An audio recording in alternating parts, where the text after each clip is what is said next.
All right, good morning. Hello, I am here. I am here. Okay. Oh my gosh. Rushing. All right, I'm here. I'm gonna set up while I'm talking to you guys. Good morning. Look at me setting up. All right, good morning, girls. Sorry. I was talking to the wife. the wife. All right. Rushing. Don't even have a thumbnail. Okay, let me see. First of all, I need the right temperature of hot and cold. Okay. Let me see. Putting together my thumbnail. Give me a second while I literally do this in real time. Okay. Here's the thumbnail. Here's the vibe. What's the vibe? What vibe are we going for? Let's do this one. Let's do this vibe. Okay, give me a second. Putting together the thumbnail. Thank you so much. Lots to talk about today. Lots of suggestions by you guys. Very exciting stuff. I was talking to my partner about one of the topics I want to talk about today. So it just took us a second to get through it because I like to bounce ideas off of them. Especially if I'm covering something that I'm like, I don't understand. Okay. Give me a second. Beautiful thumbnail. Wow, very fast, very quick. Putting it together. Okay. We're gonna watch that Drew Gooden video people have been asking me to watch. Very exciting stuff. I'm sure it's gonna be great. How greed is killing everybody. Elvin's music can be found in the description. Okay, uno momento. Almost done.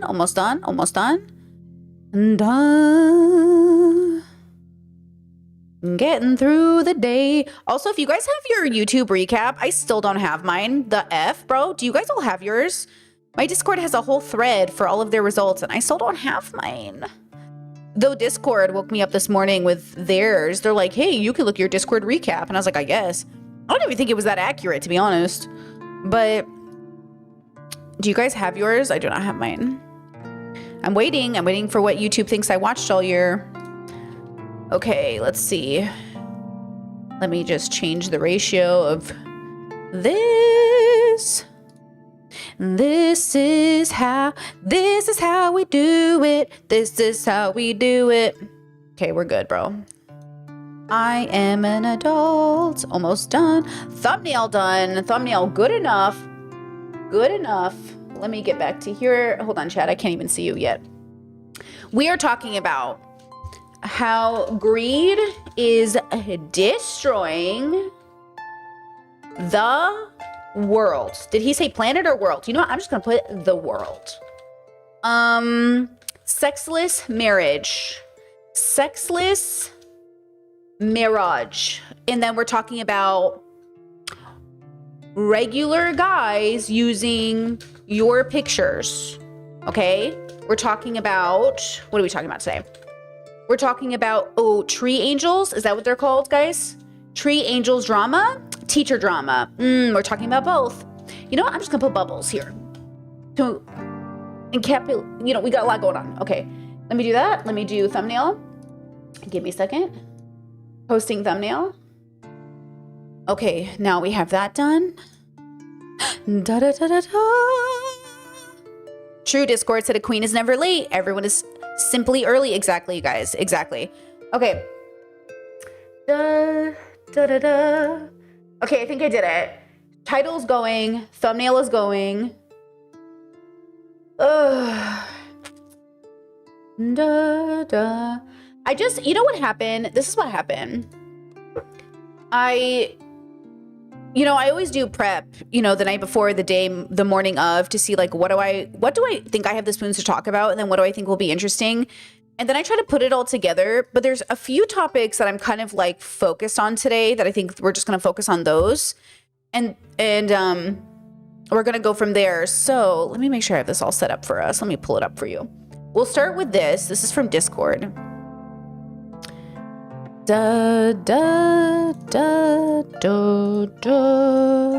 a Reddit post, okay?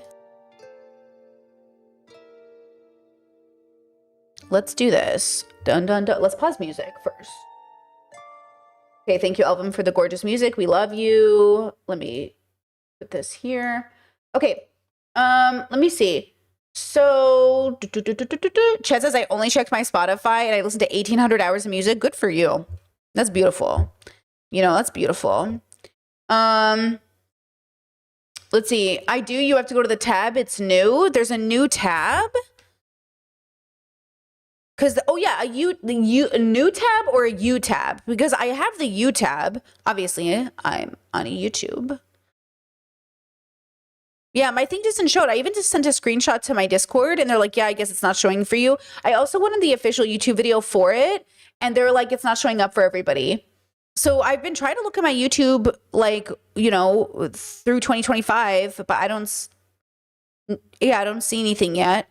Well, maybe it will turn on eventually. There's also a recap link you can go to and it doesn't go anywhere, right? Yeah, I don't know. I guess we'll have to figure it out. It's the U tab. I heard it's rolled out in North America first. Well, they just hate Croatia, I suppose. Okay. Now, let's see. So for today's topic, let's start with this one because I think it's good. It's from Discord, so shout out to my Discord. They wanted me to talk about this. It's from Reddit. Okay. It says self-regulation does nothing at all for relational trauma whatsoever. So today's theme, as we're in December, we're in family time, we're in holiday time. What I wanted to talk about today, this whole stream basically, is like how it's like how no good deed goes unpunished, and a little bit about how family dynamics play into a lot of the ways we have conversations, and how the world is just full of really bubbled advice. So, you know, the reason I emphasize bubbles so hard is because, you know, words mean so many different things in different bubbles. Expectations mean different things. Family values mean different things. Like, you know, the relationship you're having to people is so different. What's a red flag in one bubble might not be a red flag in another bubble. And we kind of saw that yesterday with Akash and his wife and her, you know, talking about her friend's husband in front of her friend, but her friend was like in on it. It's like, you know, in one bubble, this is a huge red flag. In another bubble, I don't know, guys, it doesn't mean what you think it means. It's like, you know, what I tell people, like I've platonically showered with male friends and, you know, men will be like, that's impossible. That's not real. And I'm like, okay, like, I don't know what to tell you. Like, there are groups of people that have deconstructed the human body enough to not have to go gooner every time they're around a naked body. Like, I don't know what to tell you. And they're like, no, because I don't have that discipline. You don't have that discipline. But it's like, okay, right? Undead, Volt Girl, thank you so much for joining memberships. I see you. So, chat, oh my God, chat says my YouTube rap says I watched 414 of your videos. That number feels off, but maybe. I listened to you a while during chores. Well, if you watch 2 of my videos a day, there it is, easy. If I posted, definitely, because like there are YouTubers who post 3 to 5 times a day, and I used to watch all of their content. Like there are YouTubers like that if they posted 3 videos a day, I would watch all 3 videos.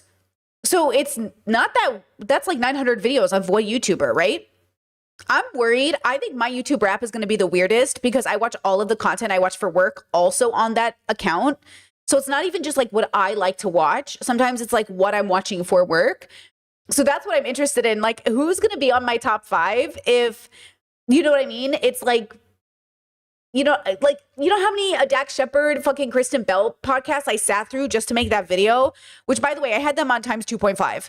And I was like, just sitting here watching them like, bro. Okay. Let me see. Let's see. Discord said, where is the YouTube rewind results thread? It is here. Let me give you a link. It is there, Discord.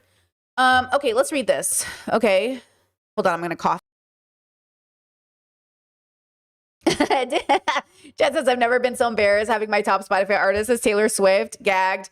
That's what I'm saying. Listen, I don't know how accurate these raps are, to be honest. Like, my Discord was like, these are the people you talk to the most in the Discord. This person is the person you talk to the most in the Discord. I was like, there is no way this is the person who got picked. There is no way, because there are so many like specifically active people on my Discord. I feel like I talk to every day, all day, but maybe I'm wrong. And then the person they paired me with, yeah, I definitely interact with them like pretty frequently, but not like as much as I would with people, you know? So then I was like, why would Discord say this is the person I talk to the most? Like, so then I have to question like the way these things are like counted. But I mean, you know, okay. Self-regulation does nothing at all for relational trauma. This is Reddit/CPTSD, okay? I'm so sick of generic ass blanket advice. Feel your breath, feel the sensations in your body, tell yourself that you're safe. Bilateral movement, exposure therapy, touch a rock, feel a texture. If it works for you, I'm happy for you, but it doesn't do anything for me. I'm fine by myself. I have no problem disappearing and regulating myself. I get dysregulated around people, exclamation, exclamation, exclamation, explanation. Okay, not by myself. I can't tell myself a lie and believe it. My brain doesn't work like that. All of my trauma has been from manipulation, gaslighting, abandonment, neglect, betrayal, guilting, and shaming, humiliation, essay, love bombing, etc. My trauma is psychological, emotionally, and relationally, relational. And it happened all the way up to my 30s. Micro connections don't help, not even a little bit. Exposure is just re-traumatizing. Okay. So I want to think about this in a multitude of ways. One, I would say reading this post, this person is unhealed, right? They're saying they're unhealed. They're saying therapy isn't working for me. I feel you. Depends on the type of therapy you're doing. Depends on how you're doing it, but this is lacking in philosophical knowledge, which is why I say therapy without philosophical knowledge is kind of useless. No mention of morals, values, thoughts, ideas, nothing, right? So absolutely, I feel you, girl. Like, I feel you that you're like, this fucking talk therapy isn't doing shit for me. I feel you, okay? And also, I would suggest that instead of feeling empowered by this idea that therapy doesn't work for me, think about, well, what kind of types of therapy can help? What kind of boundaries can help, right? So then someone did a reply message and they said, yeah, this is the issue with therapy. We need reparative social experiences. Without those, all the therapy in the world doesn't help. Doesn't help with a severe long-term relational trauma. So you might recall, and I'm just going to bring this back, Dr. K, you remember when Reckful was having their whole moment? And rest in peace, of course. But Dr. K was trying to explain something to Reckful in which he misstepped, because it happens, right? Where you want to offer somebody you see needs this kind of repairment. And so Dr. K did this very big mistake in wanting to be that for Reckful, because it has shown that with people with abandonment issues or long-term trauma, that consistent, real, and a close relationship can help repair the damage done by all of the abuse we've handled as young people, okay? The dilemma is that Dr. K overpromised, which actually most people do. So he's not unique in this. He was held to a higher standard because he's a medically licensed therapist. But the reality is the reason people think they have bad friends or they have bad parents is because we overpromise to our friends and family. The reason I try to be a good friend by saying, I love you, I can't do that for you, is because I don't want to overpromise to you. I actually can't be this person. Like, if I had a Reckful in my life, I'd be like, I love you. I can't actually be this person for you. Not because I understand Reckful. I don't mean to speak for his fans. I know people really loved him, but like, he's not your friend. He's a guy you watched on the internet, and you do not understand what it is like to have somebody in your life that you might need to do emotional labor for or to be supportive of that you don't know. You don't know. You think you know, but you don't. Right? And so the question is like, who can you be this person for? So I am available for some of my friends and family, of course, to always be their 2 a.m. call. This is what I call my inner circle. These are people in my life that I will be your 2 a.m. call with boundaries, but I will be your 2 a.m. call. Then there's people, okay, that I'm like, I will get you the help you need, but I cannot be a main character in your journey because I don't have the resources or spoons, but I also don't play that role in your life, okay? Even today, my partner and I were talking about, like, we need to make a list of all of the things we need to start saving for and focusing on in terms of like who gets Alzheimer's and like who are we taking care of. Because like, you know, there is a big conversation happening around abandonment, not talking to your family, going no contact. There's this big thing that just happened in the Oprah Winfrey Let Them bubble. What's that girl? Mel Robbins. Brooks is the man. Mel Robbins. She did this like whole thing where she was like, you know, you have to suck it up and go to dinner with your conservative parents. Da da da da. Half of the United States, so half of the states in the United States have these laws that make kids responsible for their parents. In Croatia, from my limited understanding, you are legally responsible for your parents. So there is something to be said about breaking generational curses and trauma cycles, and also realizing that the state is coming in and saying, hey, you're responsible for your parents.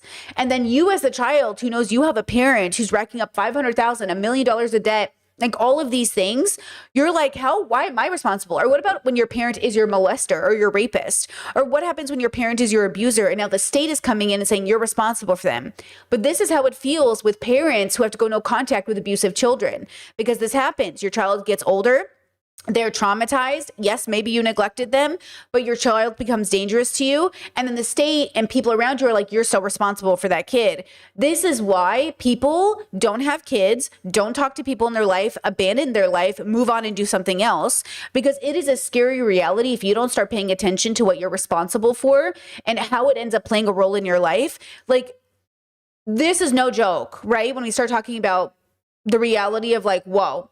Okay, so like you got to really think about it. Now, I understand, you know, that people feel like it's all out of their hands and they can't do anything about it, but you can do something about it. It's just not, depending on where you are in your journey, not everything is going to feel as accessible or obvious, right? So this person goes on to say, it's just fucked up that everyone in society pretends like therapy is the solution when the real issue is that we have not had a safe social experiences or safe relational connection. Nothing helps with that besides for actual relational repair with safe people. If you can't get that, relational trauma never heals. It doesn't matter how much money or time you spend in therapy. Ask me how I know, LOL.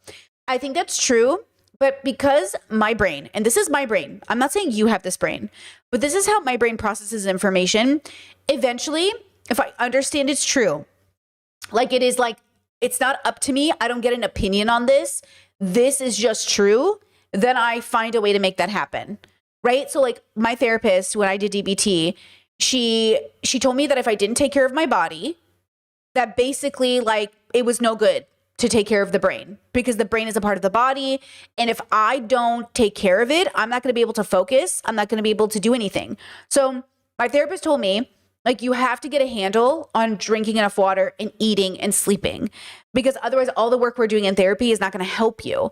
And I said, oh, okay. And it like, I couldn't do it until I wanted to, right? Like I couldn't do it until I was like actually ready to get better. And that's really painful too, because all of my life I thought I was ready. And then I was wondering why it wasn't working. And that's because until I was ready, I wasn't really ready. And by the way, even when I started to get ready, I wasn't even ready. I was ready to start the work, but I wasn't ready to actually understand that it would take years to sink in. It would take a lot of practice. It would take a lot of boundary setting. It would take learning, you know, how to have friends and how to have situations go a different way. Because remember, I'm really, really lucky that I've had really secure friendships for most of my life, if not all of my life. But those relationships almost weren't what I was looking for because I already had them. I was wondering where the group dynamics were. Where were the friends I saw every day? Where were the friends that like I also, you know, hung out with, but maybe weren't as like my 2 a.m. call? Like, where were the social friends? Because those friends you have for your whole childhood, they're not always available to be your social friends because they don't live in the area with you. Let's say you live in a different area. So you build a community where you live, but then I was like, what's wrong? Why isn't that working? Until I got to the place I am now where I'm like, oh, I don't even need that. But I also don't need that because I have the one person I need right now, which is my partner. But that's not because they're my partner. That's because of where I'm at in my life. Lock in and listen to what I just said. The one person I need in my life right now isn't because they're my partner. It's because of where I am in my life. If I was at a different place in my life, my partner wouldn't be enough. If I was dating the wrong person, my partner wouldn't be enough. But because I am a different person and I'm at where I'm at in my life, all I need is my partner right now.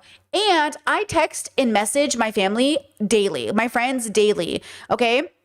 Like I am constantly messaging the people in my life. I just don't physically get to see them because they live in a different country. Okay. But that's why this mistake we're making when we give people advice is not actually understanding where they are right now. So you could have one person who travels to a different country and knows one person and it's like the worst experience of their life and they want to kill themselves because they're like, I have no community here. You have another person who does it and they're like, this is the best time of my life. It's because of where you are in your life, who you are, all of the little nuances that made this a good or bad experience. So that's why when you deconstruct your life and you say, why was that a good experience for me? Why was this a bad experience for me? That's why this advice of like, just make peace with your family doesn't make any sense. Like which family? Whose family? What family? Okay, which ones? Like who? Like you don't know the inner workings of every family. You know what I mean? You can't just give general advice of like, you should get to know your parents before they die. Like, what does that mean? You know, which one? Who? Okay. Now it says, the extra fucked up thing about relational trauma is the longer you go without safe connections and reparative experiences, the worse it gets. I'm now super unwell, now at 35, much worse than I even was when I was younger, because I've been being re-traumatized by constant unsafe relational experiences, including therapy, that have worsened the damage over time. Look at my posts on this sub. Almost every single one of them is about total isolation and the pain of constant unsafe human experiences and survival risks. That's from a person who spent 25 years in therapy with 15 different people. Why do I tell you that it's a red flag when someone's been in therapy that long? Because it means it's not working. Why do I tell you that? Every time I tell you, I don't mean this is exactly the person I'm talking about. This is exactly the kind of person I am talking about where I'm like, therapy's not working for you, bro, because you need something else along with it, right? You need philosophical work. You need the meaning of the universe. What are you doing on the planet? Okay, I need you to really process that like you're going to die. Okay, like you're going to die. We're living on a planet. Like I need you to do so much more deconstruction in your therapy, right? Okay. And also keep in mind that like they're right that it gets worse as it goes on and you don't take care of it, which is why we have a lot of people in elder homes who are alone, or with a lot of people who are lonely in their elder years. Like who's going to take care of this person? Who's with this person? Where's the community with this person? Right? Okay. And so this is the thing, right? Now, chat says this whole message is literally everyone else's the problem with peace and love. Well, kind of, but hold on. They're getting to something like really, really important here. I think they're saying something actually kind of pivotal, that no matter how much therapy you get, it's not going to matter until you understand your why. But they don't know it yet, and neither do the people who are having the same problem, right? I actually think this is exactly why I say you need therapy and philosophical work. Therapy and philosophy. Therapy and philosophy. They said also a therapist that you have to pay is never actually safe. If you can't pay, they drop you. That's true. That's not a safe relational experience for someone with severe relational trauma either. True. It's not a true connection. It's paid. It's exactly, because it would be inappropriate for you to make your therapist your safe relational trauma relationship. That's what I'm saying. I never thought of my therapist as more than a professional who was helping me. Never. I never even thought to think of them that way, because they're doing a job, they're working. And I didn't mind that because they were good at their job. If your care service person is good at their job, they will be professional with you. That's why Dr. K was under scrutiny, because he blurred the lines between friendship and professional, and he offered Reckful through friendship something that Reckful and the community confused Dr. K for, which was a therapist. Dr. K was never Reckful's therapist, but because he's a therapist, people forget, like, you know what you're doing with him isn't therapy. Like a lot of the boy channels do this thing, which I absolutely hate, where they go, having therapy on stream today, it's not therapy.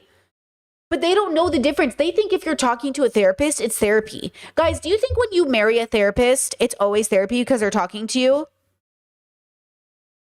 It's like they don't understand that like talking to Dr. K is not therapy. But because you brand it as therapy, because the boys don't know the difference, it's like they don't even understand what therapy is. And then it's annoying to me because like maybe that's what talk therapy is, but DBT was nothing like what Dr. K does in his interviews with people. Okay? maybe you're doing a different type of therapy, but like talking about your feelings is not enough. We have to do something about them. We have to learn why they're happening. Okay. So that's the other problem is like, are you in talk therapy? Because if I was doing something for 25 years and I didn't see any improvement, girl, that is crazy. Like, what is the logic in that? What is the logic of doing 25 years of something that isn't working? But yet people stay in marriages, they stay at jobs, they stay with therapists. Do you know what I'm saying? Like, it's an us problem because we, for some reason, don't even recognize, like, you just said what the problem is out loud, but you're not even seeing it. Like, my brain is so curious. That's why when I had my first therapist, I was like, this isn't working. 6 sessions, and I feel like you see me as like dangerous or unsafe or crazy. And that feels wrong, given that I am literally so fucking like stable in many ways, versus my second therapist was like, wow, you hold down a job, you have great recommendations from your bosses, you have good friends, good stable relationships. Like, yes, things were wrong. Yes, there was instability in some of those relationships, like my boyfriend. But that also had to do with the fact that my boyfriend was unstable. So my second therapist was like, oh yeah, like, look at you. You know, what are the things you're failing at? Versus my first therapist, you know what I'm saying? Like, it felt like she was there for a paycheck. So then you have to understand, like, fire your therapist if it's not working, and then fire yourself. Fire yourself. Okay? Fire yourself. Because I know you think like you're the best one out there, but like, girl, okay. Also, a therapist that you have to pay is never actually safe. If you can't pay them, they drop you. It's not safe. But okay. It's not a true connection. It's a paid service. The same as any other paid service. If you have money, you get the service. If you don't, you're fucked. Okay, first of all, I never had the money. I put on a credit card because it was that or kill myself. So you make a decision, right? Right? You have to make that decision. Now, I know some people are like, I don't have a credit card. Well, girl, then we have to talk about, like, you know what I mean? Like, some people, guys, are royally fucked. I need you to hear that. I need you to understand there's a part of the population that got such a bad hand dealt to them that they are fucked. And you better pray that's not you. But it's somebody out there. Somebody out there is fucked. And if you know that, then if you think that's you, if you even have the thought that it's you, it's your one chance to get out of that fucked situation. Because I tell you this right now, you have to accept that somebody in the world, and to no fault of their own, will be fucked because they don't even have the thought. Those people don't even get the thought. They don't even have the privilege of the thought of maybe I'm fucked and I can't do anything about it. They don't even know they're fucked. They're probably the person in your life who literally thinks everything's going great, and then they're going to realize it too late. Like, oh shit. If you are 30 or 40 years old and you realize, like, oh my God, if I don't do something, I'm fucked, you are privileged. Use that privilege to use that thought to take you to the future, right? So I'm very empathetic to those people that are going to die in the most fucked up situations. Okay, I've seen enough videos online. I've seen enough documentaries to think to myself, now this is fucked. This is the most devastating situation for a person, and is not the situation you're thinking of. Like, it's not anything you can imagine, because anything you can imagine is probably a situation where you can get out of it. It's like really like, oh, it's over. Like, okay. Chat says, or not chat, the Reddit post says, let me see. Okay. It will show up. Say, okay. Needing to have tons of financial security. Oh no, let's see. They will show you how unsafe the connection really is. The literal second. Needing to have tons of financial security long-term to keep paying someone is not the same thing as true, safe relational connection. And that's not even getting into the issues of hierarchical transactional situations where you're the only one being vulnerable and you're just sharing all your deepest trauma with someone who has all the control to share, who shares nothing with you. It's like they want their therapist to be their friend. Look how inappropriate that is. And drop you the second if they feel like it. It's like a mega unsafe situation. Your therapist is not there to share their trauma with you. Your therapist is there to do a job to get you into your actual life. Your therapist is not a part of your life. Your therapist is somebody you go to outside of your real life to help you in your real life. So even this person who's been in therapy for 25 years has a very bad understanding of what a therapist is. And that's probably because they were severely abused and have relational trauma and don't, you know what I'm saying? Like, what part of this paragraph says to anybody that this person they don't understand something fundamental about the therapy, right? Let me see.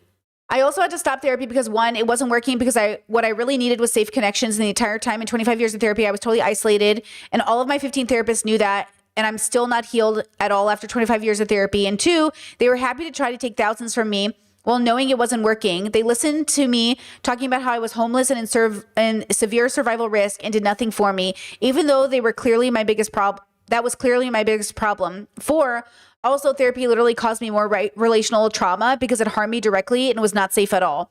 This person is severely unwell and they know that, but I don't know if they know it as much as they know it. This is a severely unwell person who isn't realizing something about the situation, but everything about them is a red flag. But they're also pointing to something that's so real.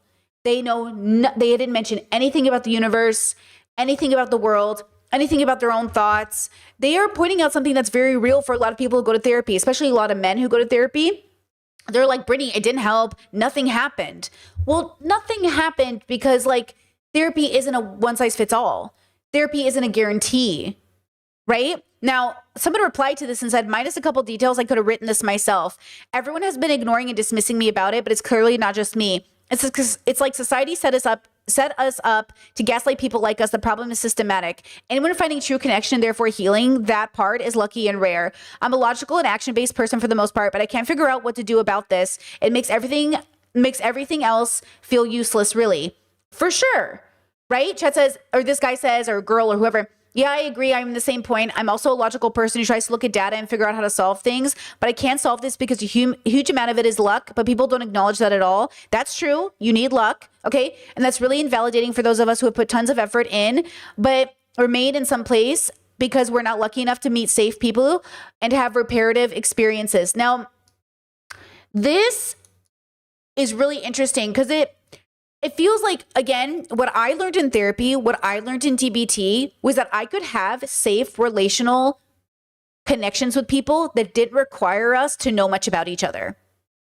Because one of the ways I help repair, and I to be fair, I wasn't this traumatized. I just have to say that. I'm medium traumatized. I was not this traumatized. I already had those from childhood. But what I realized was like, I could value casual friendships with people and have them feel fulfilling without needing to go deeper, without needing to share. If anything, sharing made it worse. Don't share. Because I already share. Like, I don't want to share everything about my life with every person I meet. I just want to have friends that play different roles in my life. And I find that is the key. Now, I agree with them because I am lucky enough that I have strong friendships. I already have people to fulfill that. Imagine if I had none of it. Okay, well, I don't know what that's like because I was privileged enough to have it since I was a kid, right? This is very important. I recognize this privilege, okay? And a big part of this privilege came from my family structure. So the reason I say I'm medium traumatized is because even though I'm fucked up enough to have a personality disorder and do all these things and need therapy and blah, blah, blah, I also was raised in a home where my parents socialized us and gave us friends and gave us things. But I also see, guys, in which ways like, oh, things went badly. Or in which ways I see my brother, like, religion is so fucked, bro. Like, I don't even know how to tell you how much, like, I see how religion is about to fuck up my nieces and nephews. And, oh, my God, yo, it's bad, bro. And I'm sitting here like, it's so bad. And I, one of the kids is getting nightmares from existential dread that we might not be practicing Catholics. And I'm like, tell your kid the world works differently.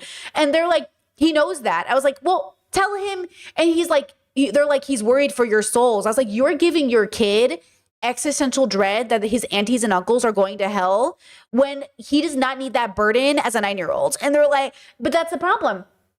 That's the religion. That's the fucked upness. I was like, you are traumatizing your kid for what reason? But they're religious.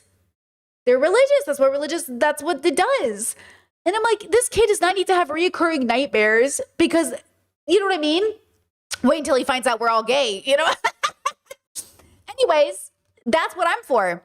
That's what I'm for. I'm serious. Like, it is what it is. That's the world. But that's the world. The whole world has well-intentioned parents that are traumatizing their kids every day.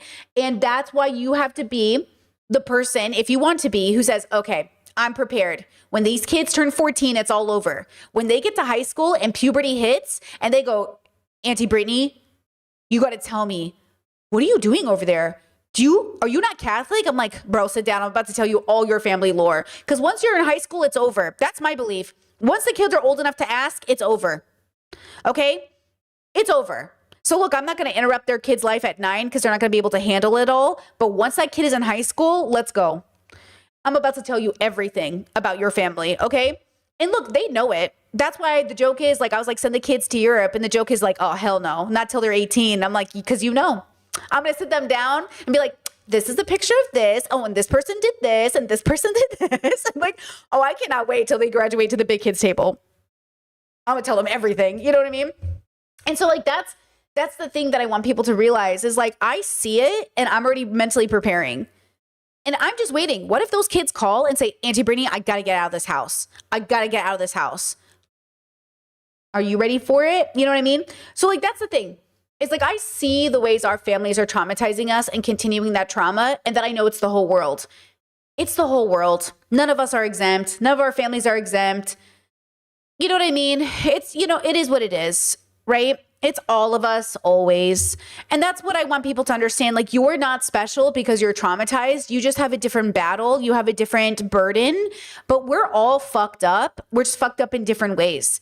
So you have to figure out in which ways you were fucked up and in which ways you can get better. So when these posts on Reddit are like, I'm logical, I go with data, you're looking at the wrong data then. If your data set isn't working for you, you need to find new data. Because like, this data does not make sense to me as somebody who follows data as well. I'm like, you're missing points from your data then. And that's the problem is like, you know, we're going to talk about it a lot today, but like men's obsession with porn or men's like example is, like there was a study, you know how they were pushing in the news that like phone addiction is real. And then the news recently had to make like corrections and say like, okay, apparently it isn't, the proper word is not addiction. It's actually habit building. It's the same thing to a layman. Layman thinks addiction is habit building. They don't understand that it's like something a little bit different. But realistically, like, you're not addicted to porn. But you are addicted to the habit of the porn. You're addicted to the way that it feels. You're addicted to the dopamine, the way that you feel with it. And until you realize, same with the phone. The phone is not the problem. The porn is not the problem. It's the fact that you don't have a good relationship with it, but you don't even know it because these companies, well, they're certainly not invested in you having a good relationship with it, which is, again, why it comes down to philosophy. You know, philosophy. Now, okay, let me read your comments because I feel like everybody's typing so much and I missed everything, okay? Let's see. I'm going to scroll up here. Let me see.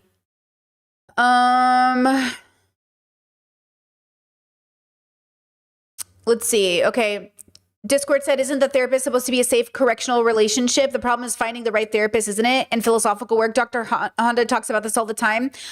Correctional relationship, but not necessarily, what word did they use?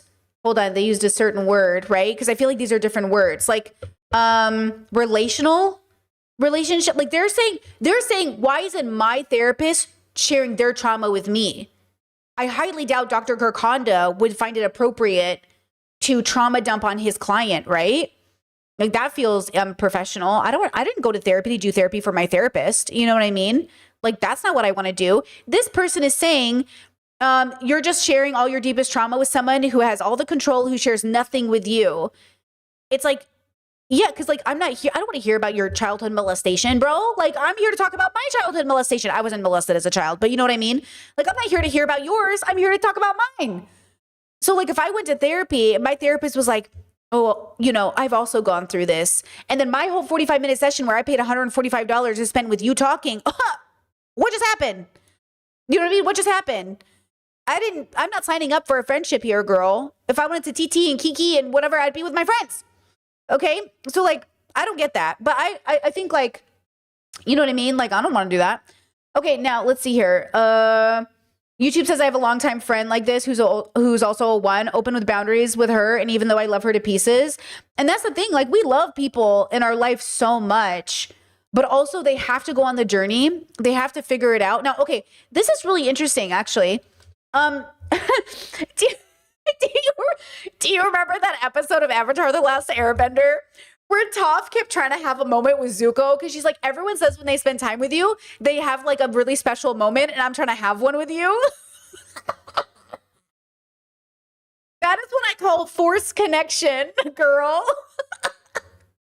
That's what it feels like, where like you are trying to force something that like isn't for you on that journey.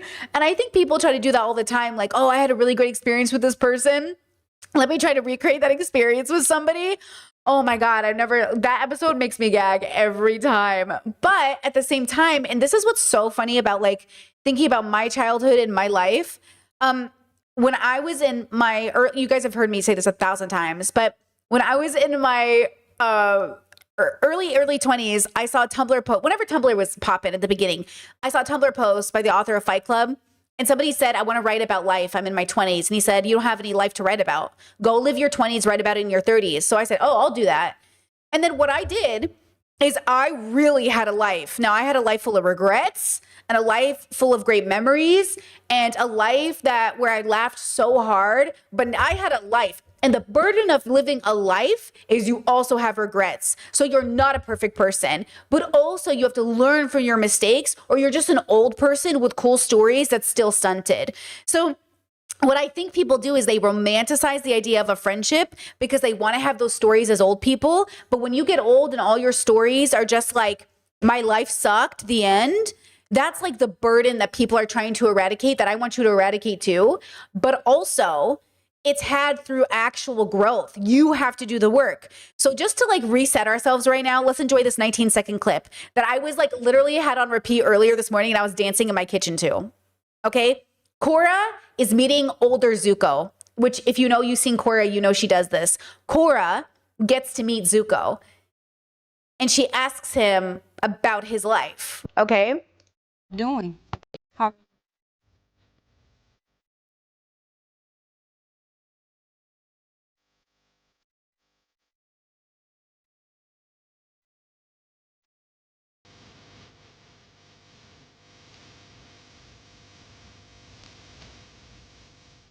Okay. That feeling of looking back at your life and you're like, let me tell you about it. Now, obviously it's not the actual audio from the show. It's the song, but like, you know, the song, you know, the vibe, you know, the idea, but like, this is such a good edit to my brain where I'm like, that feeling, if you got it, you got it. That feeling is amazing.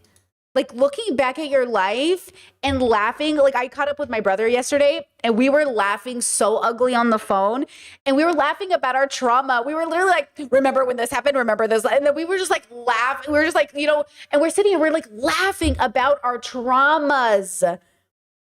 And then I was like, no, for real, bro. I'm so sorry that happened to you. Like for real. I'm so sorry, bro. Like that's horrible. He's like, no, yeah, for sure. Like shouldn't have happened. Like really bad. But remember when, and then we were like, we start laughing again.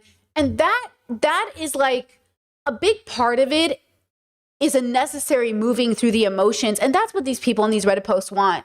They want somebody so close to them that has grown in a direction where you're laughing about your trauma and you're like, no, but for real, like, I'm so sorry that happened.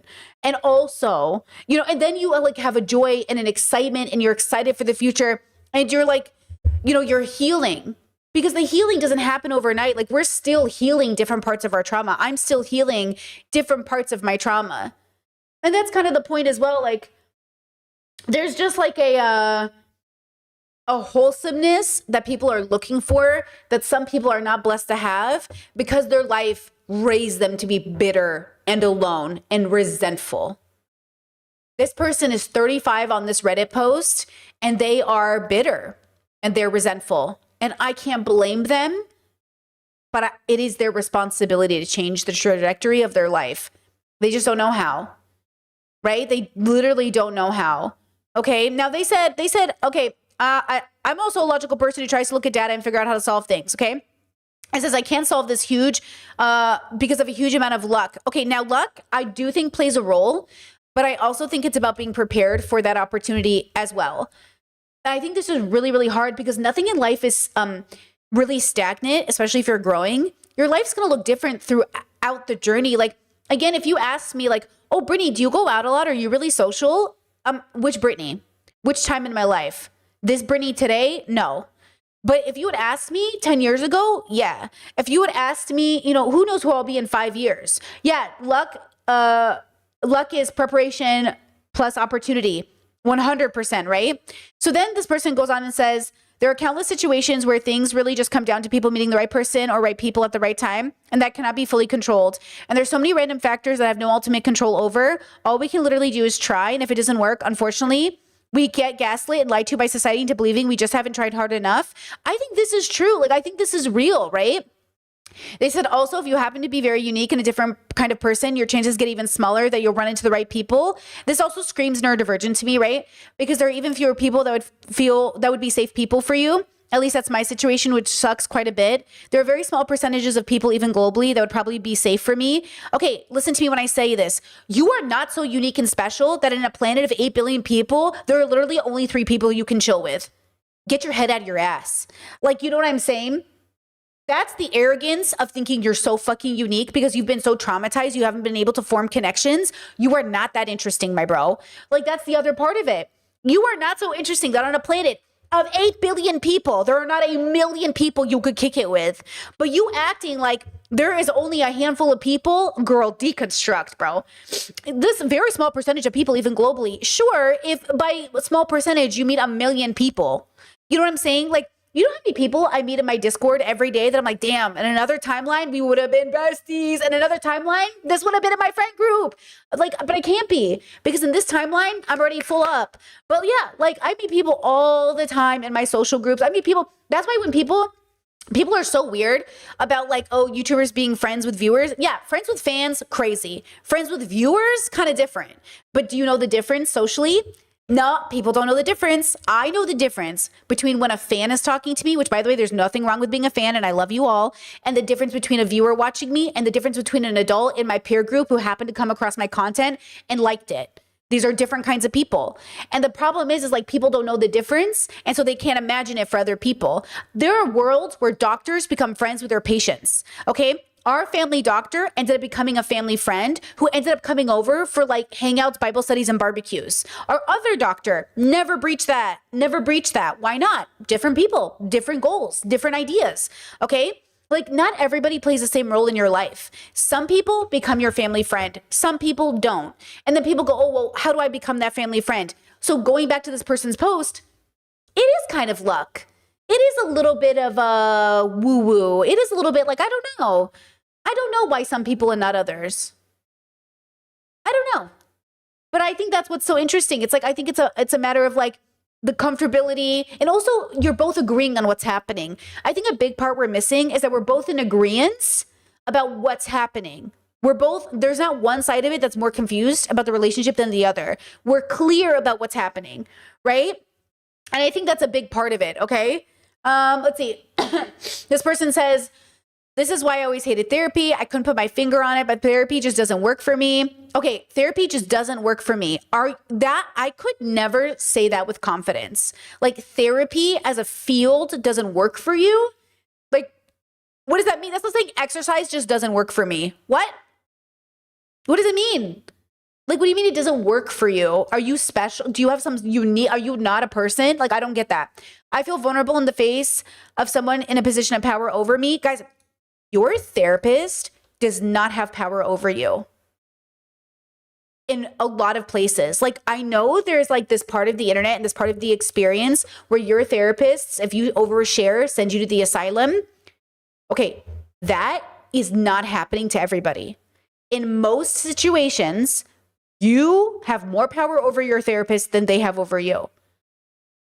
But you have to understand the legal system and a little bit of your power as an adult to get that. And I think this is really hard for people. My first therapist knew I was suicidal and doing crazy shit. She didn't do anything about it except tell me I had to get on meds. And I was like, girl, that feels like you are fearful. My second therapist was like, yeah, Brittany, I'm going to have a nurse call you once a week. Is that cool? And I was like, yeah, because she could also see that I wasn't in danger. Like I also was clear about it. Like I was also like very clear about why I was even suicidal, right? And I'm not saying these doctors are good. I'm saying they're human. So if you get a therapist who has power over you and they're using that power, they're probably not a good person. It's not because they're a therapist.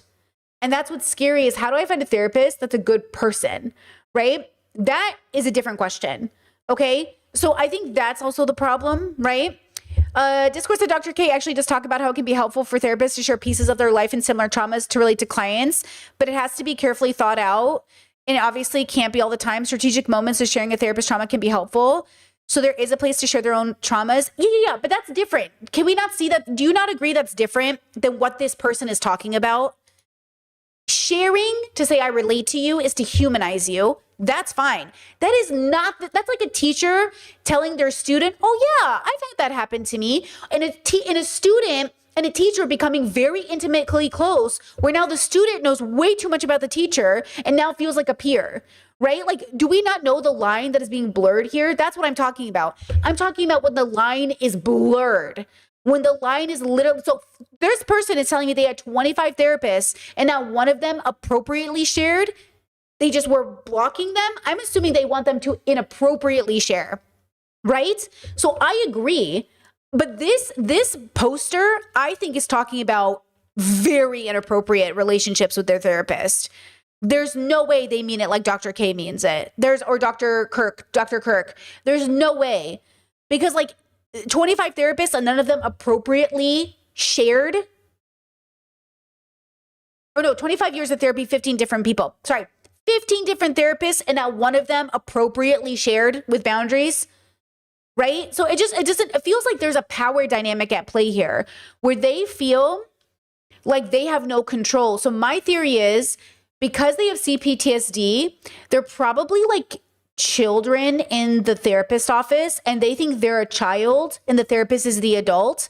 When I was in therapy, I thought we were both the adults. Does that make sense? I went to therapy as an adult. No one is the child in this room.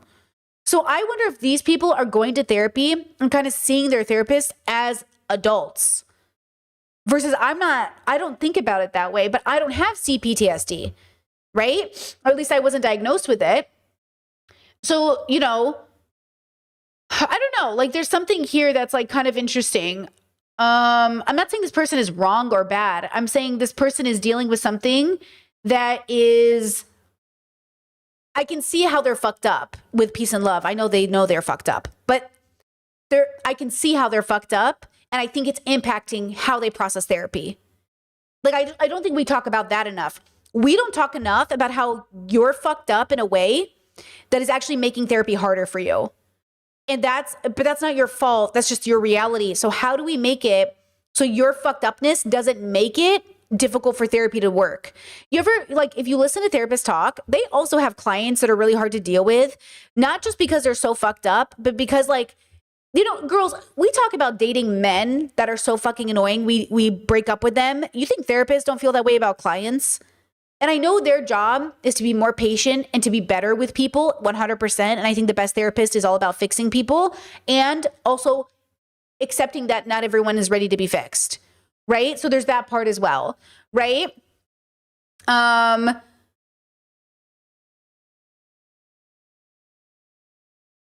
Discord said I had a friend like this and we were doing well, but they started getting bitter at me for deconstructing and getting better because I have it better. And I really had to put boundaries because it kept me from wanting to go back to my traumatized ways to not make them feel bad. Okay, I don't even know the context of that statement, but it is not very wrong or uncommon when you start to heal that your friends start to feel a way about it. That's why your friends have to go on similar journeys with you or you will disconnect, which is fine. It's normal. Same with lovers, same with parents, same with everybody in your life, right? Super chat, thank you so much, said, what's your take? Let's see. What's your take? Thank you. Who is this? Iman? I can't see her full name for some reason. What's your take on the take that talking about trauma does not help? It hurts. The Crappy Childhood Fairy is one of the biggest CPTSD channels. I think I know who that is. I think is she a blonde lady, a white lady? What is it? Childhood. I think I've seen her. I remember, okay. Let's see. Yeah, I know her. Studies show that people with a lot of clutter around their homes have a higher than average rate of anxiety, depression, social isolation, and ADHD-like symptoms. But here's what bugs me about these studies. They assume that all these symptoms are caused by clutter, and therefore, if you clean up the clutter, you won't be depressed and stuck anymore. You'll be happier, more focused. So first, I just want to say I don't have any opinions on her because, to be honest with you guys, I don't watch therapy channels. Just like I don't watch true crime channels, but sometimes I watch true crime videos. I don't watch therapy channels, even though sometimes I watch people who are therapists. I find it unhelpful for where I am in life right now. But I will say that I appreciate a good therapy channel. But I don't have an opinion on her. I don't know what I think about her. I remember when I did come across her, not continuing to watch because it ruins my day a bit because it's kind of depressing. Like watching true crime is like kind of depressing. It's kind of negative for me. Like mental health content, it's a bit depressing for me of where I am in life. And I think it's very helpful when you're in the darkness, but I think it's not very helpful when you're not in the darkness anymore. And it feels very similar to how I feel about true crime. You know what I'm saying? But I love Dr. Kirk Honda, but my favorite videos from him are watching Love is Blind. You know what I mean? I like Dr. K, but most of the videos he covers are really about philosophy to me. So I really like him. Right? So they feel very different to me. Like even when Dr. Kirk Honda talks about CPTSD or something, he's so light about it. He's like, the way this man talks about dark issues is so light. Like he's so digestible. Like it feels very, I don't know, like easy. But sometimes and I don't know if it's a gendered thing, but sometimes when women talk about trauma, I've noticed that I think they're empathizing a little too hard or something, where a part of me is like, you need to give me the data without making me feel sad. You know what I mean? Like, I don't know if that's true, but that is my personal relationship so far with like the women on YouTube who do trauma stuff is like, sometimes I feel like even the way they talk, like listen to the way she's talking. More connected to other people. And honestly, there's some truth to this, but that doesn't mean that clutter is the main cause of those problems. I'm going to put a bold hypothesis out here. Like, listen to the way they talk. It's just like, it's so different, you know, and a big part of it is probably literally being raised as women or men, right? It's not bad. I'm not saying anything bad, right? Let's see. Hey, Deserving listeners, some of you have been asking me to react to the viral... Actually, wait, let's look for one that's like, here, limerence. Hey, Deserving listeners, today's episode is the beginning of my deep dive on the topic of limerence. And that's that clutter is just one more symptom of trauma alongside depression, anxiety, isolation, and so on. Like maybe, here's a recent video. If you're serious about healing from trauma in your past, but what you're doing isn't working, like you feel stuck over. Do you know what I'm saying? Like he's not, the way the girls are coming at it is like, if you're suffering, let me help you. And Dr. Kirk's like, hey guys, let's talk about limerence. And I'm like, pissed. You know, like, it's like the energy is like, it's different. It makes me feel like, uh-oh, I'm about to be lectured. You know, this feels heavy. Like this just feels heavy. And I'm like, don't make me feel bad. I want to eat cereal and listen to you talk about limerence. I can't eat cereal and watch her videos. But like, she's not bad. It just feels like I'm depressed now. You just made me depressed. Okay? Like, there's just like a feeling to it. It's not bad. She's not a bad person, I think. I don't know anything about her. The sadness. Yeah, therapy voice. Yes, chat said it's like therapy voice. They have therapy voice. Yeah, they have therapy voice. Yeah, special interest versus I'm here to help you. That's what it is. I don't need you to help me, bro. I'm just trying to learn. Like, I like a special interest energy more than I'm here to help, which, to be fair, I think some people need different things at different times. So I'm just not in a place where I need you to like help me with anything. I'm good, bro. But I want to learn about these things. Right? So yeah, that's probably what it is. Yeah. Yeah. So I have nothing to say about her. I'm sure she's well-intentioned, hopefully. But I think that's it. And that plays a role too in how people are getting therapy. I really feel like my second therapist talked to me like a person. I did not feel like I felt like she was so professional, but she was such a person. She was so professional, but she was like a person. My first therapist, there was definitely like I didn't feel like she was a person. Even though she shared things about her life sometimes, I didn't get it. Like, it didn't feel like a real person to me. It just felt like a professional, but not like in a good way. Right? And so, like, I think that's, something. Chet says, wait, what does that have to do with being a woman, though? Well, I think when women are raised under patriarchy, they often do a lot of emotional labor that usually puts them in a position to talk to you in that way, versus men don't. So I don't even think men think to do it. I don't think men think or are trained to automatically, they can talk about your childhood trauma like it's a special interest. Women don't do that with each other. Women are trained to be like, oh my God, are you okay? Like, are you fine? It's like, there's a joke between my autistic friends and I where sometimes we'll be like, anyways, insert childhood trauma here. And there's two responses. From women, it's usually like, pause, should we talk about this? Are you okay? And from men, it's like, I don't even hear you say it. Both have their good things and both have their bad things. But I would say the way I try to handle it is somewhere in the middle. Like, hey, bro, you just mentioned something pretty like intense. Do you want to go into it, or are you just saying it as a fact? They're like, just a fact. I'm like, cool, continue. And then that's my middle ground. My middle ground is not to pretend you didn't say it and keep moving on, nor is it to stop the whole conversation and say, like, do you want to cry about it? And I think both come from conditioning, right? And I think like there's like a middle ground that I always try to take, and that's what it is. It's like, I don't want to, does that make sense? And I think that's just learned behavior. I'm always trying to find that middle ground, Yeah,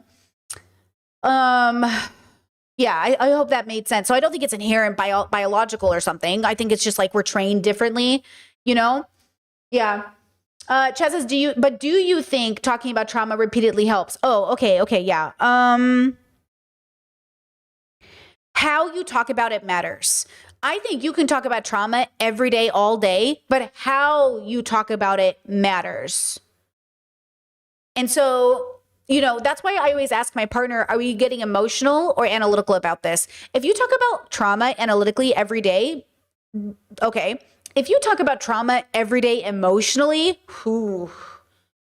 girl, that is not going to bode well. That's not going to go well. That means you're in your body, in your trauma, having the moment, doing the emotional labor. It is a serious conversation, like in a embodied way. Like everything that's about to happen right now is like core memory time, versus if you're just like analytically talking, you're not building a core memory. You're just learning database, you're gathering data, right?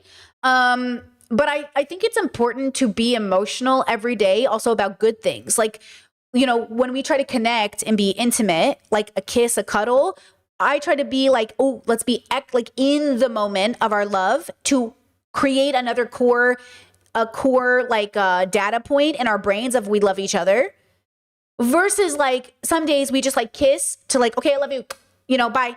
That's not, there's nothing intimate happening there. It's just it's a normal, hey, I love you. And then there's the intimate pause, the real capture of the eyes, the real, I love you, the real, I love you. Then there's the, I love you. Okay. You can't always be in like the deepest part of your like emotion, but then because life will never, you'll never get anything done, girl. Let me tell you. And so I think that's what's happening here is like trauma is a fine topic to talk about. It's just how you talk about it. We talk about shit every day on this stream, but you see how we're not like the heaviest stream all the time, even though we're talking about it. Like today's pretty good right now, right? Didn't we just talk about trauma for the first hour of this stream? Are you guys feeling bad about it? Or are you feeling pretty good?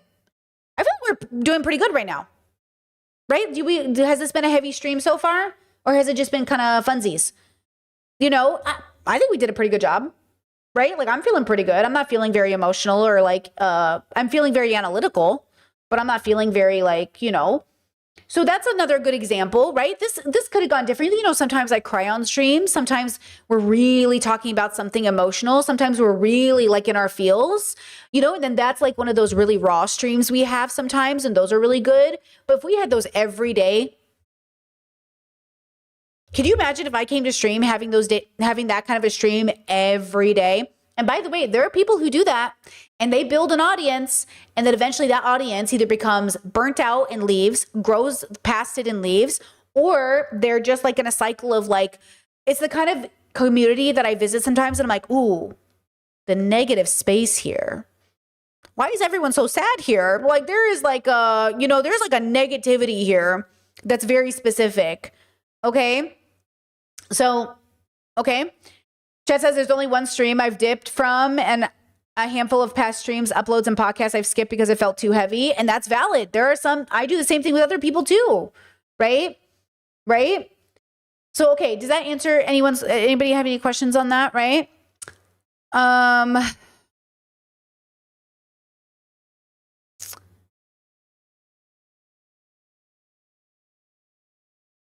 me see.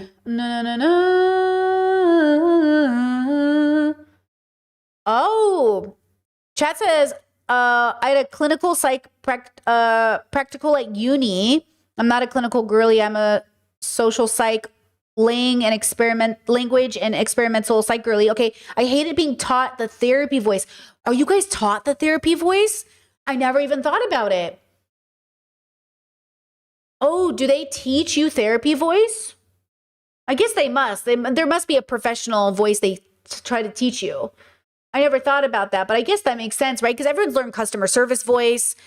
Yeah, that makes sense. There'd be a therapy voice, you know? Yeah, Chet said I could never listen to you every day if it was heavy trauma talk. It's exhausting when I listen to those videos. And look, same. Like sometimes you're in the mood for it, but sometimes I'm like, this is too heavy today. I do not want to listen to this. And that's what we want to keep in mind as we move through this. Now, let's go ahead. Let's do this. Okay, first of all, I drank a ton of water today because I'm trying to be on my water game. So now I have to pee. Let me take a 2-second break, girls, and then we'll really get into it. Girl, give me a second. Maybe a second.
right, I'm back. Okay, pausing music. Okay, now let me see here.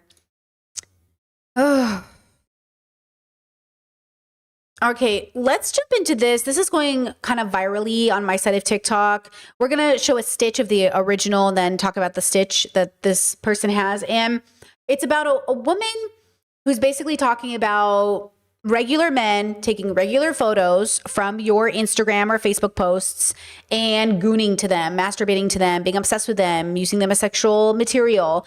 And let's have a conversation about it because I think there's a lot to be had. We also had a conversation just a week or two ago as well about thought crimes, basically. And I want to talk to you about it. Here we go. Also, this was requested. Pledging themselves to normal selfies of women with normal clothing. I've seen a lot of discourse about how everyone thought it was just the freaks, it was just the smelly guys, it was just the guys that don't come out of their caves, they live in the basement. And everyone is so shocked to find out that it's normal men that we're friends with, that we go to school with, that we work with, who shower every single day, brush their teeth twice a day. My mom's been telling me this since I was 10 years old and I first got my Instagram account. In other words, I talk about this whenever I talk about. Okay, so that was the original. So basically the statement is like, normal guys, everyday guys are masturbating to your pictures, right? Let's see she wrote, normal guys use your selfies and also look for your doppelgangers online. And it's like, my mom has been telling me this since I was a kid. Okay. There has been a big conversation brewing online about, when do you stop becoming conservative and sex negative? And when do you become sex positive and progressive? And then when do you go back to being prudish? And so we have to talk about it. Let me also show you the stitch to this video. Her volume's a little lower than the original, so I'm going to turn it up on my end. Let's see here. Hold on. I don't want to hurt your ears here. There's such a volume difference. Hold on. Hold on. It's muted. It's muted. Hold on. It's muted. I just don't want to bust your ears. Risk factors are kind of like predicators for how and why. So I talk about this whenever I talk about risk factors. Risk factors are kind of like predicators for how and why sexual deviancy occurs and develops. And what a lot of people don't understand is exactly what this creator is saying is that it's not like the weird, like, dungeons in the closet that are doing these things. It's like regular everyday man. I'd love to say I don't know a regular everyday man that's doing that, but you can never know everything and you can never be surprised. But one of the most like predicative risk factors for this is objectification and depersonalization and obsessive or addictive focus on pornography. Whenever those risk factors are present, you're more likely going to find someone who they might not be like violently offending other people or like become perpetrators or predators in a sexual violent sense, but they're doing these everyday things like they're not thinking about it in the sense of how like dehumanizing it can be because they have the risk factor of objectification and depersonalization. It's essentially like not just an inability to see someone as another person, but it's particularly men against women. And that's why something like this might happen. The more you know. Okay, so there are a few things I want to talk about. There are different categories, and I think that's where we're suffering from in this conversation. So there are people who live in a bubble and they have a crush. Okay, they like someone. Okay, so you have a crush and you might go home and you might think about this crush while you, I don't know, I put a B for masturbate, okay? So you might have a crush that you think about while you masturbate, okay? Pretty fucking normal, and I would even argue pretty healthy, because usually you're showing attraction to somebody, you're thinking about them, you're excited about thinking about them, you're interested in them. On the surface, okay, seems pretty normal to me. That makes sense. But then, because you have a crush on somebody, the context in which this crush exists matters. Okay? If you are a doctor and you have a crush on a 15-year-old patient you go home and think about, no. Okay? If you are a therapist, okay, and you have a client that you have a crush on, you go home and think about, and then you continue to see them, no. Okay? If you have a sibling you see and you have a crush on them and you think about them, no, no, no, no. Okay. If you are somebody in school, okay, and there is a boy you like, and you go home and write his name in a notebook, okay, I love you, Gary, okay, Gary plus Betsy, I don't know, forever, okay, cute. That's normal, okay? That's healthy. I have a crush on someone I think about being with and loving and marrying and making babies with, okay? Cute. Okay, I have a crush on somebody in school that rejected me. And so now I'm going to become obsessed and stalk them. No, no, no, okay, no, okay. So, okay, the chat said girl pulling bars out of 1978. Listen, okay, names. I thought you meant names. Pulling names out of 1978. Listen, I tried not to say anybody's name of anybody I know in real life. It was really hard, by the way. Okay, and I actually do know a Gary, so it didn't even work, okay? So then, okay, you're like, what does it mean to have pictures? Okay, so now you're in the modern day 2025, and you are a guy who works at Walmart, okay? And you have a customer that comes into the Walmart and you noticed her and you got her name and you looked her up on Instagram because you have a crush on her, but you find out she has a boyfriend. No, you find out she has a girlfriend. You find out she has a wife, bro. This girl married. She even has a baby, okay? And then you go home and you download all her Instagram photos for your little folder so you can masturbate to her pictures. No, no, no. Wrong. Wrong, wrong, wrong. You know why this is wrong? Because it's fucked up. It makes no sense. Okay? It makes no sense. Okay? Bad, wrong, boo. Okay? It's the context for me.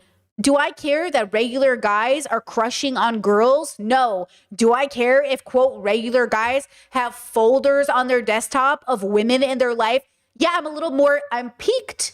What in the stock is happening right now, girl? What in the stalker is happening right now? Okay? What are we talking about here? What do you mean you have a folder on your desktop of your coworkers to jerk off to later? Pourquoi? Okay, so now we have a whole other issue. Like, what are we doing here? Right? Okay, that's weird. That's like inappropriate because that's not a crush. That's like an obsession. A crush isn't, somebody asked, what's a crush? A crush is an interest in someone. Okay, a crush is seeing somebody and thinking like, oh, I think I might want to date them. I think I might like them. I think I might see them differently than I see everybody else. And that makes them a focus of my attention. And then the idea is like, how do you build on that crush? Okay, well, eventually a crush usually goes away once you're rejected. When it doesn't, it becomes obsession, which is dangerous. But a crush it's like the first beginnings of interest in a person, at most, at best. When you're a kid, it's a little different. When you're older, it's a little different.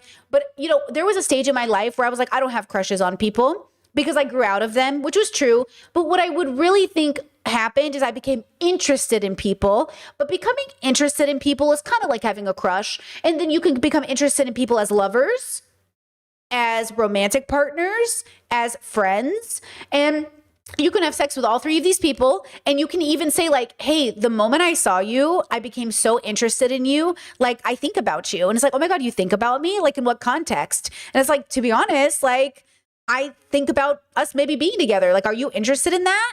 Like, you'd be like, oh my God, do you think about me naked? And it's like, yeah, kinda. Like, are you interested? And they're like, oh no. And they're like, oh, my bad. Okay. That just ruined everything I felt. Or you're like, what do you mean you're not interested? Or it's, oh, I'm thinking about you naked too. Okay. Because like some brains work that way. Now you might not be that person. So then you're thinking, oh, what are you thinking about? Like, what are you thinking about me? It's like, yeah, I imagine holding hands with you. Oh, I imagine holding hands with you too. That's okay. That's cute too. Or, oh, I don't imagine holding hands with you. I don't want to hold your hand. It's like, oh, yeah, like the idea of holding your hand is gross to me. And I'm like, oh, my bad, girl. I'll take my little crush and I'll crush it because, okay, you're not interested. I'm not interested. Got it. Thank you. Because a crush and interest in people, is just like, you know, it's like a peak. Yeah, you know what I mean? Like, yeah, Chad says I seem to crush on people I don't know very well and have nothing and do nothing about it. Well, a crush is just like a lack of information. That's what a crush is. A crush is like maybe, but you don't know. So that's why when you have a crush from a distance that you never act on, it's like you have to do something about it, or it just fizzles out. But like then you go to crush. Yeah, crush is curiosity. Yeah, chat. A crush is a curiosity. It's like I'm curious. So when we talk about normal guys having folders, now I found this out from my little brothers. One of my little brothers goes, "Oh yeah, dude, like my friends and I, we have like folders and like we share like folders of like girls and stuff." And I was like, "You can't do that." And he's like, "What do you mean?" I was like, he's like, "My friends have your OnlyFans photos and they share it with each other." I was like, "Well, first of all, that's work. So that's a little less weird because I'm a public figure. It's a little more weird when you have girls' photos of girls you know and you guys have a folder together." And he was like, "Is that weird?" I was like, "Yeah, that's kind of weird." And he was like, "Everyone does it." And I was like, "Yeah, but let's ask why everybody does it. Why do you share photos? And do these girls know you're sharing those photos?" And he's like, "Not really. Like, I guess some of them I know, but no, not really. Like, they don't know that." And I was like, "Now think about that. Think about you sending a photo of yourself to one of your girlfriends and she shares it to a folder of her friends." And he's like, "Well, I wouldn't take a photo like that." And I was like, "Okay, but what happens if you did?" And he's like, "But I wouldn't take a photo like that." And I said, "Okay, so for the future, the reason people tell girls not to send men photos is because you guys make folders out of them, correct?" He's like, "Yeah." And I was like, "So you are the guy that people are warned about." And he was like, "Yeah, but that's just how it is." And I was like, "Right." And that's it. Like, that's the idea, is like, you're the guy that people are warning people about. And then like, it's hard because it takes a lot of learning to like realize you're the warning. And that's what people are having the hardest time processing, right? And by the way, my brother's a virgin, okay? My brother's a virgin, okay? So there's a big part of that plays into this. A lot of these boys are not even 21, or they're just over that threshold of teen to older years. They're learning how to do these things, not from their fathers, because their fathers aren't talking. My dad, nowhere in my dad's brain could he conceptualize that his sons are doing this, or son, I should say son. Like, if I told my dad this was happening, he would be like so confused, okay? And that's the thing, is like, I want my brothers to feel safe enough to tell me these things so I can lecture them about it. But I also want them to understand, like, it's going to be a long road for you to deconstruct why you even thought this was like okay in the first place, okay? Because I think that's like really important, right? Chad says, "Isn't that weird that they talk about having your photos to your brothers?" Nah. No. Like, I think out of like, I don't know, like, I think your siblings, I'm like one of the first sex educators my siblings ever had, right? Like, I am the sibling that my siblings come to and they're like, "Hey bro, something's up with my dick." And I was like, "Okay, tell me about it." And they're like, "I don't know, bro." I was like, "You gotta go to the doctor, bro." And he's like, "Fuck." Or like, I have siblings who are like, "Hey, birth control." And I'm like, "This is what birth control is." Like, or siblings who are like, "Hey, is this okay that a guy asked me this question? Like, is that okay?" You know what I mean? Like, so the fact that his friends like my photos is just like, it's like, "Hey, your sister's like a porn star, bro, and I like watch her shit." It's like, bro, girls do, that's my sister. But also a little bit of pride. They don't admit it, but it's a little bit of like, because they kind of secretly want their friends to also think their sisters are good looking. In the same way you want your friends to think your brothers are good looking. There's a whole bubble for this. There's a whole bubble about family pride. And you kind of want your family to be like, kind of like the family. So there's a little bit of like, you know, there's a little bit of that. I think that plays into it. You know what I mean? Like, you're kind of like, you're cool, you know, like, "Oh, I had the cool siblings, my sibling on the school campus," or like, "My sister's like super like," yeah, of course, bro. Like, oh my God, you know where this is so clear? One Piece, bro. This this arc with Big Mama is so fucking clear to me. like the sibling lore of like my older brother's the best older brother in the world. He's like the toughest older brother. No one's gonna beat my brother. Yeah, that's like a total thing with like family units. It's like, yeah, no one's cooler than my older brother. No one's like my brother's the best fighter brother. You know what I mean? It's the same thing. Yeah, you're like, we're the hot family. Like, yeah, it's like an anime family where all the brothers are hot. You know what I mean? It's like you want to be that family to some families. Some families want to be the family where like everyone's beast. Everyone's hot. Like everyone's cool. Everyone's educated. Whatever. Yeah, it's 100% a thing. So anyways, yeah, there is something. I think what my family was like the loyalty family. So like if in high school, I didn't do high school with my littlest siblings. I did it with my siblings my age, obviously. There's 2 groups of 4 kids. There's 10 kids. The 2 older brothers are their own group. Then there's the 4 next older, and then the youngest 4. These 4 went to high school with me, so my siblings, okay? And then the younger siblings went to school.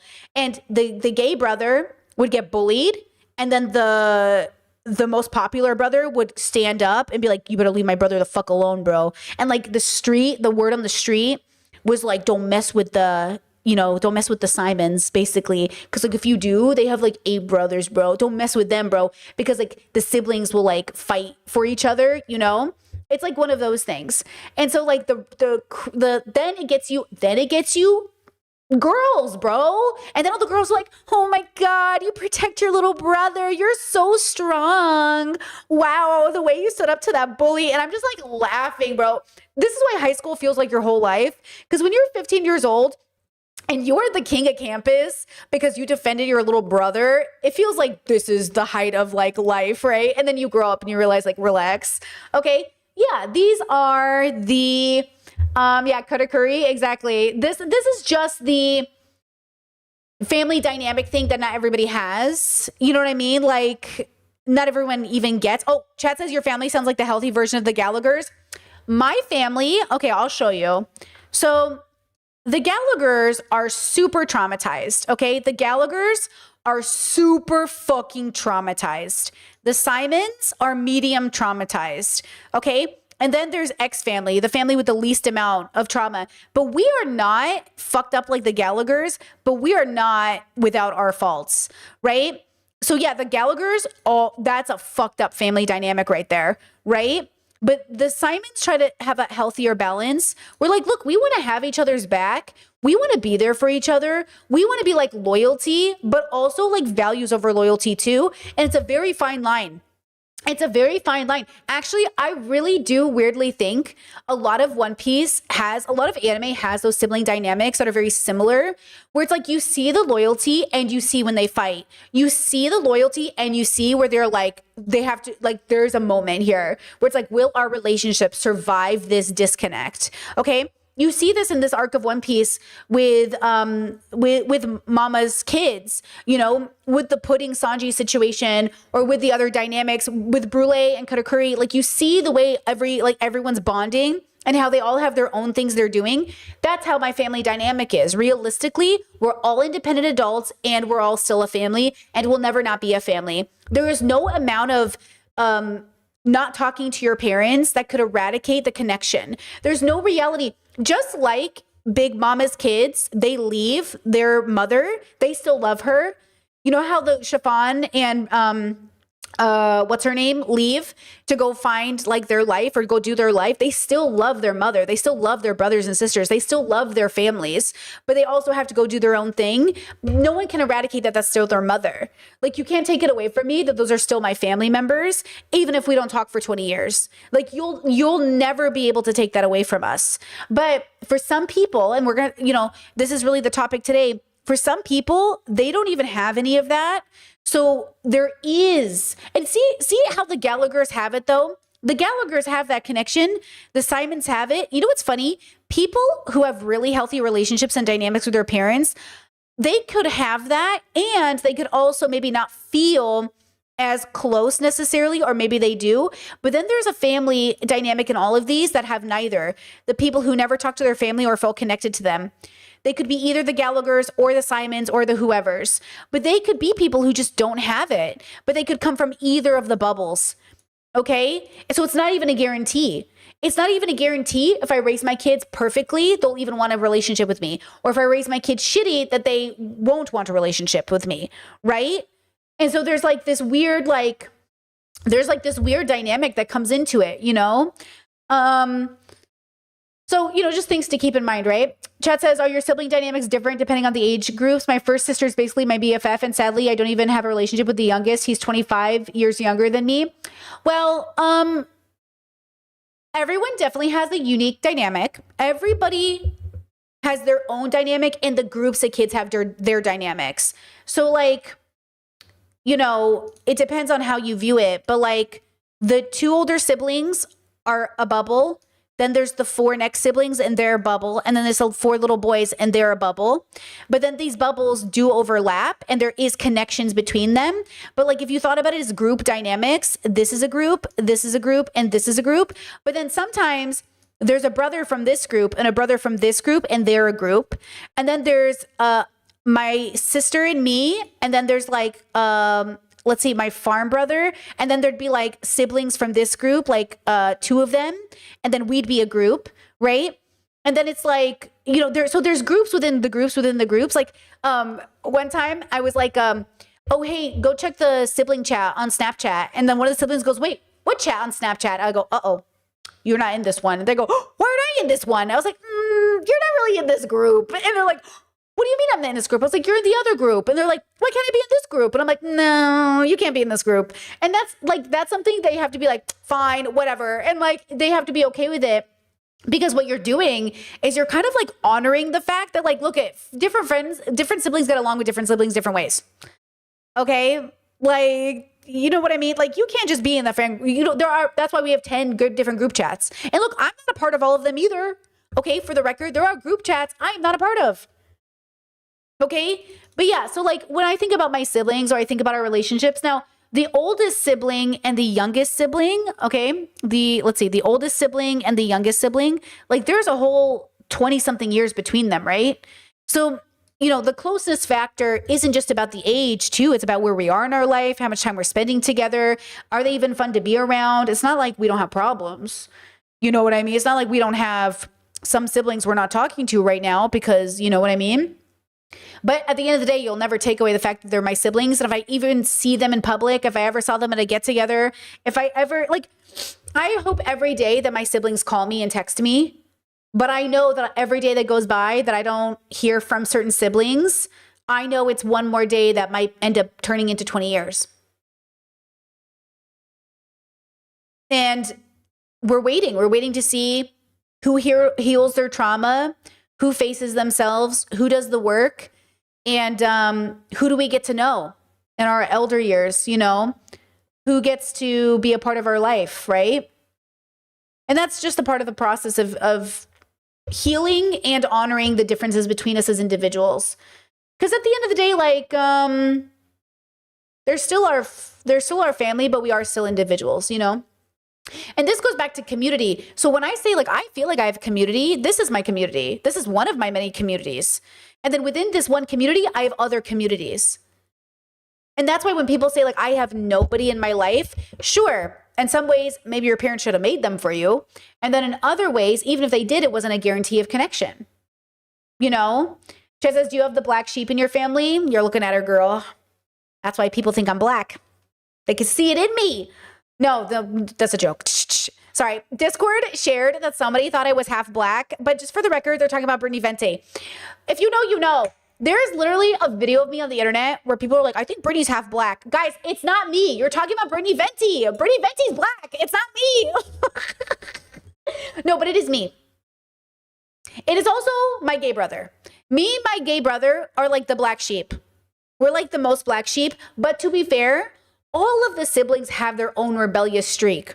I don't think my parents made one child who wasn't a little rebellious. It's just on a spectrum. You know what I'm saying? That's what it is. And by the way, okay, it is so crazy to me that people think I am Brittany Venti. They're like, weren't you the girl who dated Think Before You Couldn't Sleep? And I was like, okay, first of all, disgusting. Second of all, ew. And second of all, I think she's a quarter black. Chad said, is Brittany half black? I think Brittany's quarter black. But either way, she's not me and I am not her. And the fact that we both have curly hair and are called Brittany and you guys cannot tell the difference is hilarious to me. We are so literally opposite of each other. Ew, thinking I would date, think before you can sleep. Ugh, like, you know what I'm saying? Like, ugh. Don't offend me, okay? Don't piss me off. Ew. That's what I'm saying. These people are crazy on the internet. They don't even know who they're hating, bro. They don't even know who they're looking at. Please, bro. Gross. Okay. Oops. What did I just close? Did I just close my whole screen? I did. Jesus, it's pretty. Hold on. Let me open up all these videos again because I just closed everything. I caught my husband. Okay, hold on. We're going to watch that one. Okay, I don't want. We're going to watch this one. I'm Dr. Shush. I feel like Okay, ready? Let's keep going with this conversation. Look, that was such a derail, girls. We just derailed. We always do this.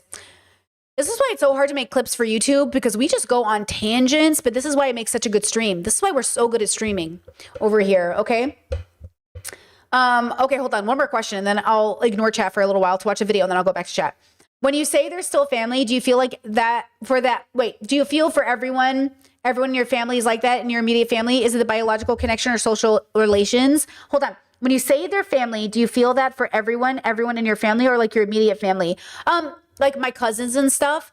Okay, so my family is my inner circle, but all of my cousins and all of my aunties and uncles for Brittany feel very close to me, but I think that might just be an experience I'm having where like when I'm around somebody and they go like, this is your cousin, I'm like, I love you. I love you deeper than I love any stranger. I love you deeply than any friend I've had for 10 years. I don't know what it is, but like I am so connected. I have a biological experience that connects me so strongly to people who are biologically connected to me and or a part of the family and or just special to me. But I don't think my other siblings feel that. Where like they feel more awkward, like, oh, this is like an aunt I don't know. And I'm like, this is your aunt so-and-so, and she had this kid, and this kid is related to this person, and this is your cousin who did this. And they're like, how do you even know that? I love family trees. I love like knowing that like we all exist off these branches of people. And like, I just feel so connected. And so like, I'm very like, I remember one of my cousins died. He died really young. And I hadn't seen him since he was a kid. Like I literally, I have all these memories of him, but I didn't see him. He died unexpectedly. And I called my other cousin and we were talking about it. And I was like crying uncontrollably. And she was just like, I didn't even know you were close. I was like, she goes, I just don't, your reaction is so like intense. And I was like, there's something in me, and I think it maybe is a part of the autism or like a part of my empathy issue. Like I have like it weighed on me so heavily that I couldn't be there to like, I wish somebody had been in his life to like help him do this thing safely so he didn't die from it, because it certainly wasn't intentional. And I just wish like somebody could have been there. You know what I mean? So I feel like there's that where like, I feel like we're family, even if there's like 100,000 of us. You know what I mean? I don't know what it is. Someone shared The Godfather. We're family. You know, family. So I don't know what that is, but I think that might just be a Brittany thing. Like a Brittany, like my brain just goes like, oh my gosh. Like this is, I care about this child. So I care about this person so much, right? But I don't consider them inner circle, meaning like they're not people I would think about seeing in an apocalypse. So though I love them so strongly, even if I have never even met them and I know their family, like there's something so important to me about that. Like my parents have cousins in different parts of the world, and they're like, if you want, you can go visit my cousin. And I'm like, I could do that. As long as I know they're my mom's cousin, they're my cousin. And I'm like, I'm in. And I would go and I'd be like, oh my gosh. And like, it would be so fun. I could do that. I would feel connected automatically. But not everyone has that. Now, if there was an apocalypse, I'd go find my inner circle. I wouldn't go find all those people that I know. I wouldn't find my extended family. I would assume they have somebody else doing that for them. Like one of my bestie cousins, I assume her family would be looking for her. and I would be looking for my family. So she has her inner circle and I have my inner circle, but we love each other so much. We love each other so much, but it's not this, it's a different priority. You know, I don't know if that makes sense. Okay, let's watch this video. Husband pleasuring himself to a photo of I caught my husband pleasuring himself to a photo of his female colleague. Let's start who he in works with hard. and sees every day in the office. It was a normal photo of her just chilling on a beach. When confronted, he said it was just a momentary thing and he just did it for that immediate visual stimulation. It still disgusts me because it's weird to fantasize about people who you see almost every day. I want to know from John, is this normal for guys to sexualize or fantasize about someone they see often? And Alex, what would you do in this situation? Fucking probably, I don't know. The only person I see is you all day long. My question is, when you So no, not really, because I'm not like, let me take a photo of Alex. who else do you see on a regular basis that you would potentially Your have mom. the opportunity? Okay, so listen, okay. Divorce. I talked to my partner about this. Okay, so one time. Okay, what? Okay, how do I share this? One time, a girlfriend of mine was seeing this horrible guy. And he was deeply irresponsible and he needed therapy very badly. And he was like a goober. Like he was just like a like I don't know even how to explain it. Okay. And he goes, "Oh, your friend's on OnlyFans? What if I subscribe to her OnlyFans?" And she was like, "No." And he was like, "Why not?" And she was like, "'Cause that's like my friend, bro." And he's like, "Yeah, but like that's kind of the taboo of it. Like, ooh, your friend." And she was like, "No." And I was like, "No." And I was like, "Dump him. I hate him." No, that's gross, bro. Anyone chasing the taboo at the expense of the community is a no-go. I'm not saying you can't try it or experiment once, or maybe you're at the worst part of your life. Like people who have sex in their cars, like girls, I think we've all done risky things. Huge regret on my end of ever risking any sort of taboo with a partner who thought it'd be kind of kinky. Because at the end of the day, like healthy people do not put the community at risk for their kinks. Now, that doesn't mean you cannot engage in kinky behavior in public, which no one knows is happening. Because there are those as well, okay? But I think, you know, I get it. Like, you're seeking a thrill, blah, blah, blah. Yeah, I think, like, once we all go to therapy and get better, we stop doing that shit. I think we are animals on a planet. I think we're, like, little hairy monkeys that are all just fucking each other. You know what I mean? Or I guess not hairy monkeys. Anyways, we're all just monkeys, and we're all just, like, fucking. You know what I mean?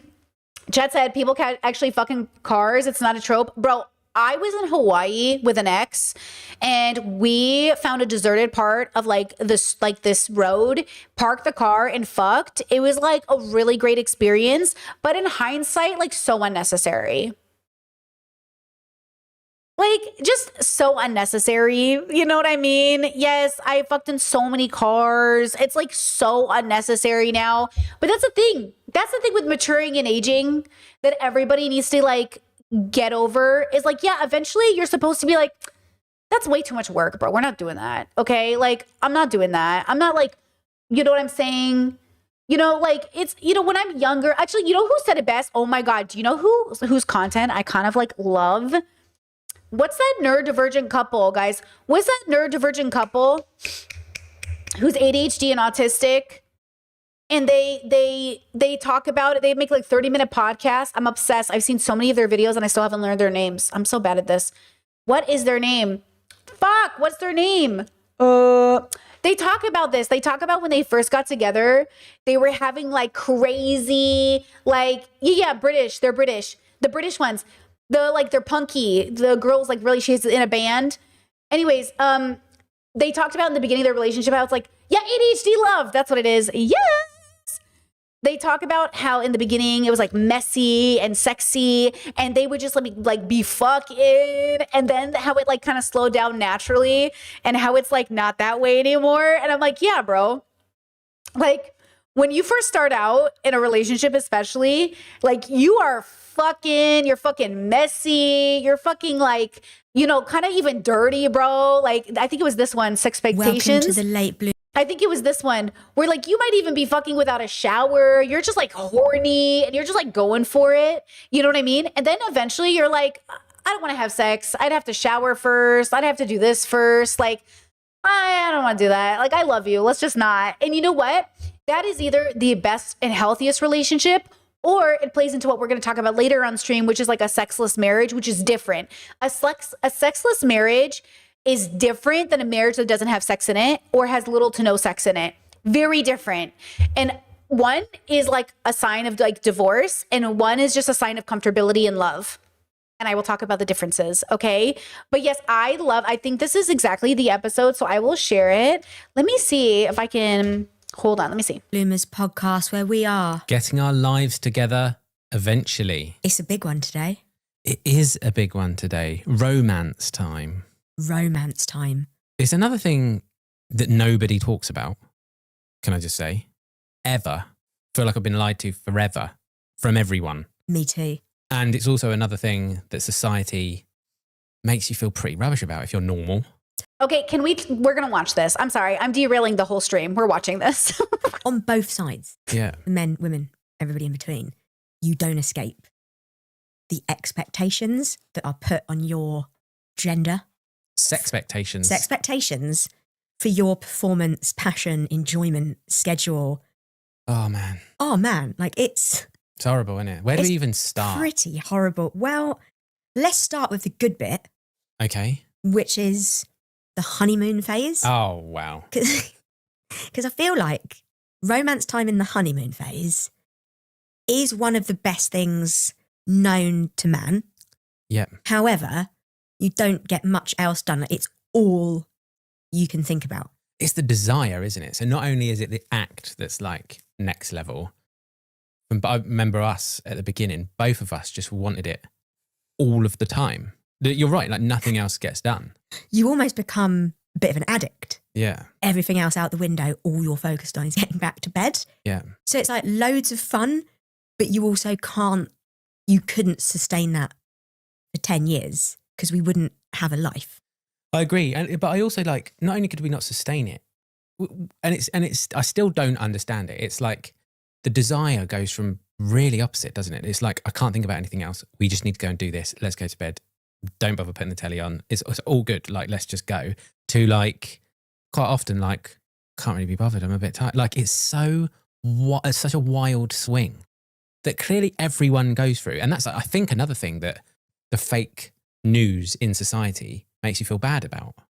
100%. I think whenever we see sex in TV or in music or in a magazine, they're always talking about the honeymoon version, how to have the best, the most all the time. But no one talks about the slow grind of keeping it going when that wears out. And I think it's just biological, right? I'm sure there'll be reasons why when you meet someone, sex drive is super high because you're trying to woo them or impregnate them. But then also in gay sex, it's really high. So it can't just be that. It's about novelty, newness, obsession, desire, passion, all that jazz. But then it leaves you Pause. Oh, fuck. Hold on. It left me feeling Hold on. absolutely rubbish. Hold on. Hold on. Okay. As a queer person, this is my opinion. Straight people are not allowed to co-opt this talking point. Gay men are sex obsessed because they won't go to therapy and deconstruct the patriarchy. You don't want to fuck that much if you're being honest with yourself. You're doing it because you're coping. Either we talked about it, Okay. Strong opinion. or I've just saw it on your podcast, how much it's your take on how straight people look at cheating as like the most. Oh, like cheating in a relationship. As in a Yeah, yeah, relationship yeah. as being like the most, Yeah. the most mortal sin anyone. Yeah, and well, it's gay almost like a guys form just- of religion. Yeah. It's like it's like, what did he do? He cheated. Yeah, like, it's like he murdered. Right. Whereas gay guys, it feels like a much lower sin. Well, there's no such thing because it's a different framework. If anything, I think when I hear like a gay relationship is closed, I'm like, is everyone okay? Like, I'm kind of like, 'cause Oh yeah, who's insecure? What are Yes. they working through here? Yeah, yeah. I was yeah. actually I had like, it was like me and 4 other gay guys, and I was hosting, get this, a brunch at my apartment. And I was asking about this guy, this very like hot guy that everyone has a crush on. I was like, so what's his deal? Like, and someone was like, he and his boyfriend are closed. And everyone in the room was like, why? It was so funny. It was like saying, it's like learning someone is like a Mormon. Right. Like, it's like learning someone is like part of it. It's like saying like, they grew up in a cult. Yeah. Do you know what I'm saying?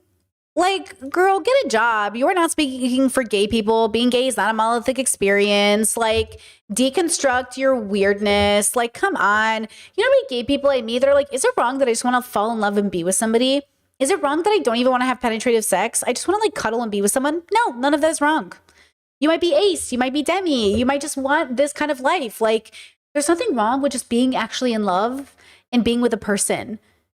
Nobody's in love, bro. Nobody's actually in love. And I'm not saying there's anything wrong with polyamory. I'm big on polyamory. I'm big on open relationships. I'm big on a lot of things, right? But like, it's really like people are missing the point that like, are you spending life with somebody, or are you just like trying to like build, like, what are you doing here? Okay. Like, I am not anti-open relationships. You guys know I did it for 10 years, girl. Like, I am not opposed to it. I still wouldn't be opposed to it now if my current relationship and I were thinking about it. It's not the issue. The issue is that there's also nothing wrong with not opening your relationship. There's also nothing wrong with being monogamous. There's also like nothing wrong as a gay person.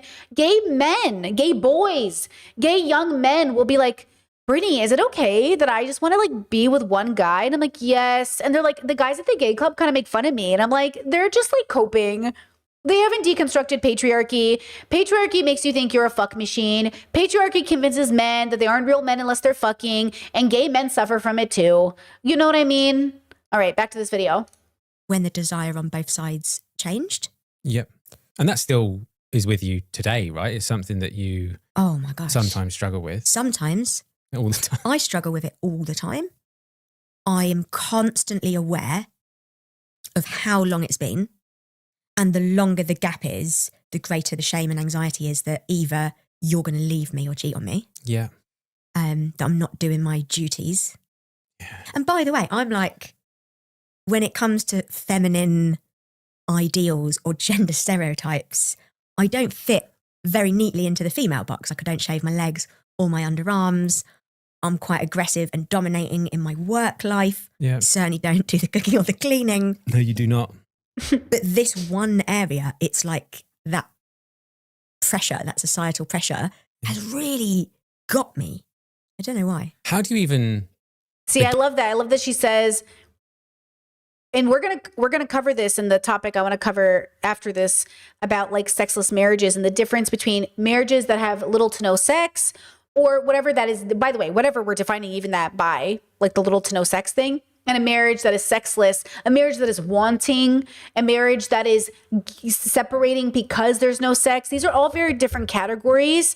And, you know, especially as I get older, and I'm in my 30s now, my partner's in their 30s, these people are in their 30s.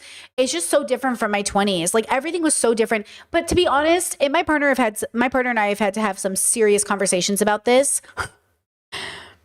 Where like so much of my obsession with sex and my attitude towards it was definitely a reaction to growing up religious and being a virgin till I was 22. Like, I had a good time, but there was no doubt that a lot of the times I chose to have sex or who I chose to have sex with was definitely probably like, it was all good. Like, there's nothing, you know, but it was like, a lot of it was, I was like desperately holding on to things through sex, especially with like bad partners.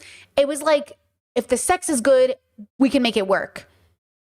And it became like this obsession of like, sex is the number one reason for divorce. Money, kids, sex, money, kids, sex, money, kids, sex. And if the sex is good, then everything else follows, right? And it's like a big part of that. And I used to pride myself in being like really into sex, which by the way, like I was really horny all the time. Like, I was so horny. Okay. I was so horny. I really thought like, Jesus Christ, I must be on something. I'm not even going to play. Like that was naturally true. Okay.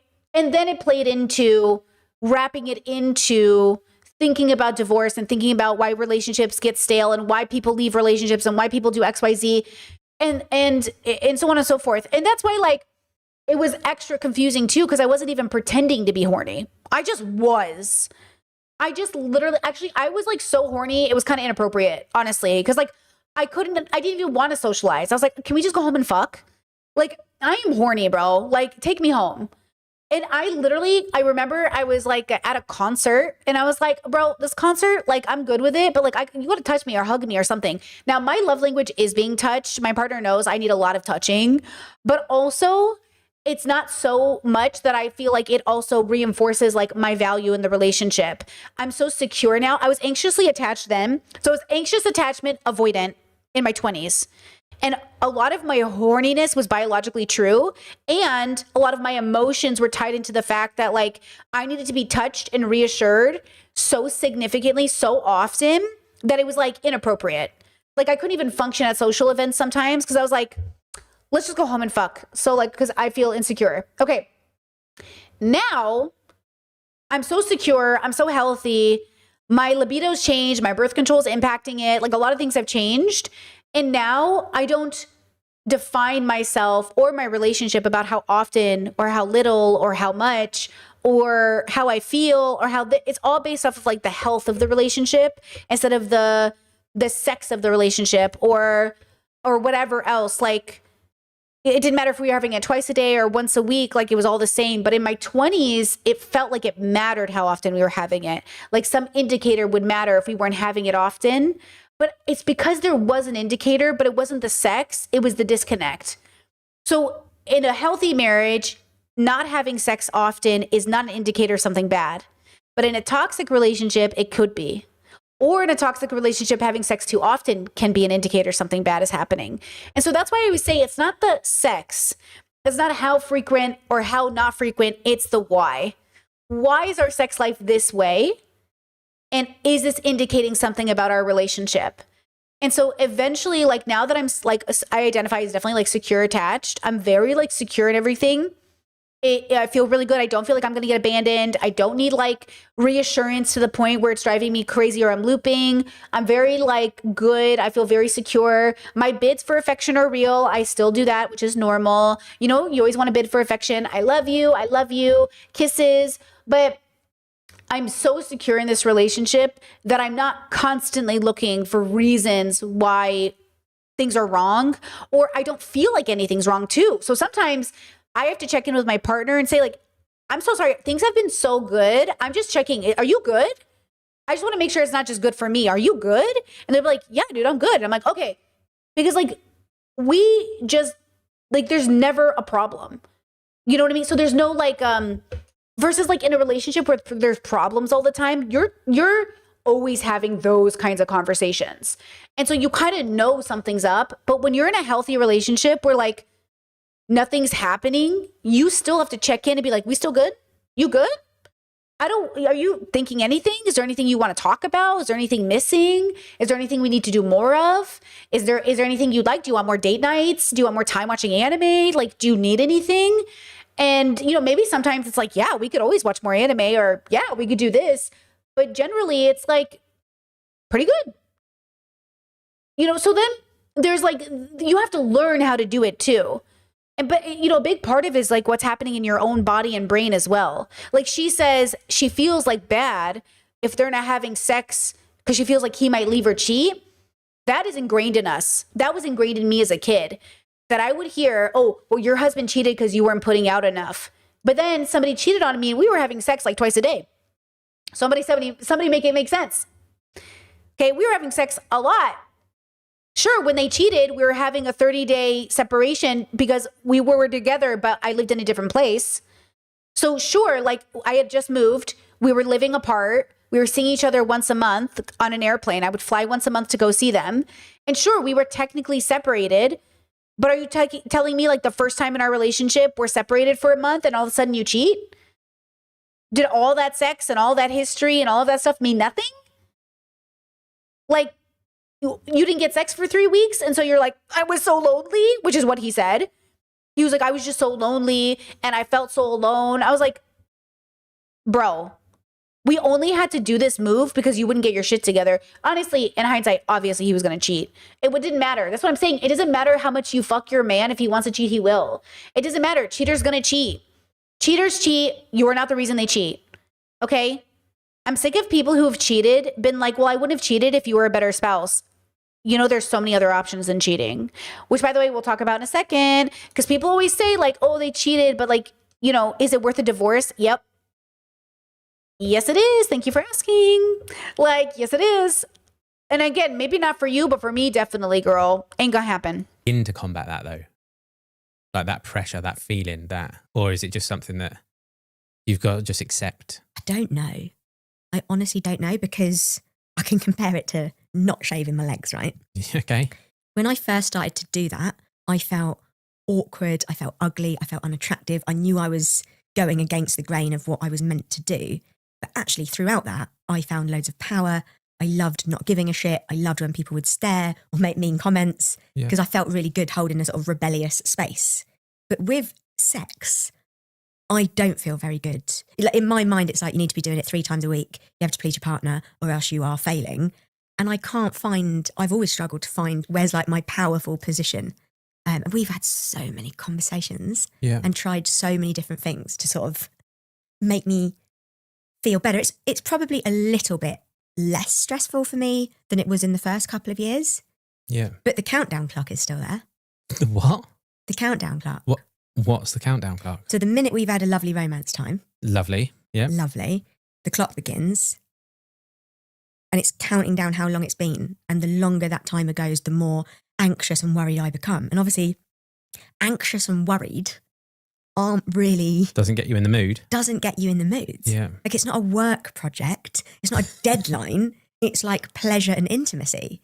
So it totally like ruins the situation. But I think it's so common for a lot of people to have the countdown clock. Well, how often do you like check in with the countdown clock? Every day. So once a day you'll be like, right, now it's been 2 days, now it's been 3 days. It's now more, it's been 4. no, it's like a constant awareness. It will drop in a few times a day.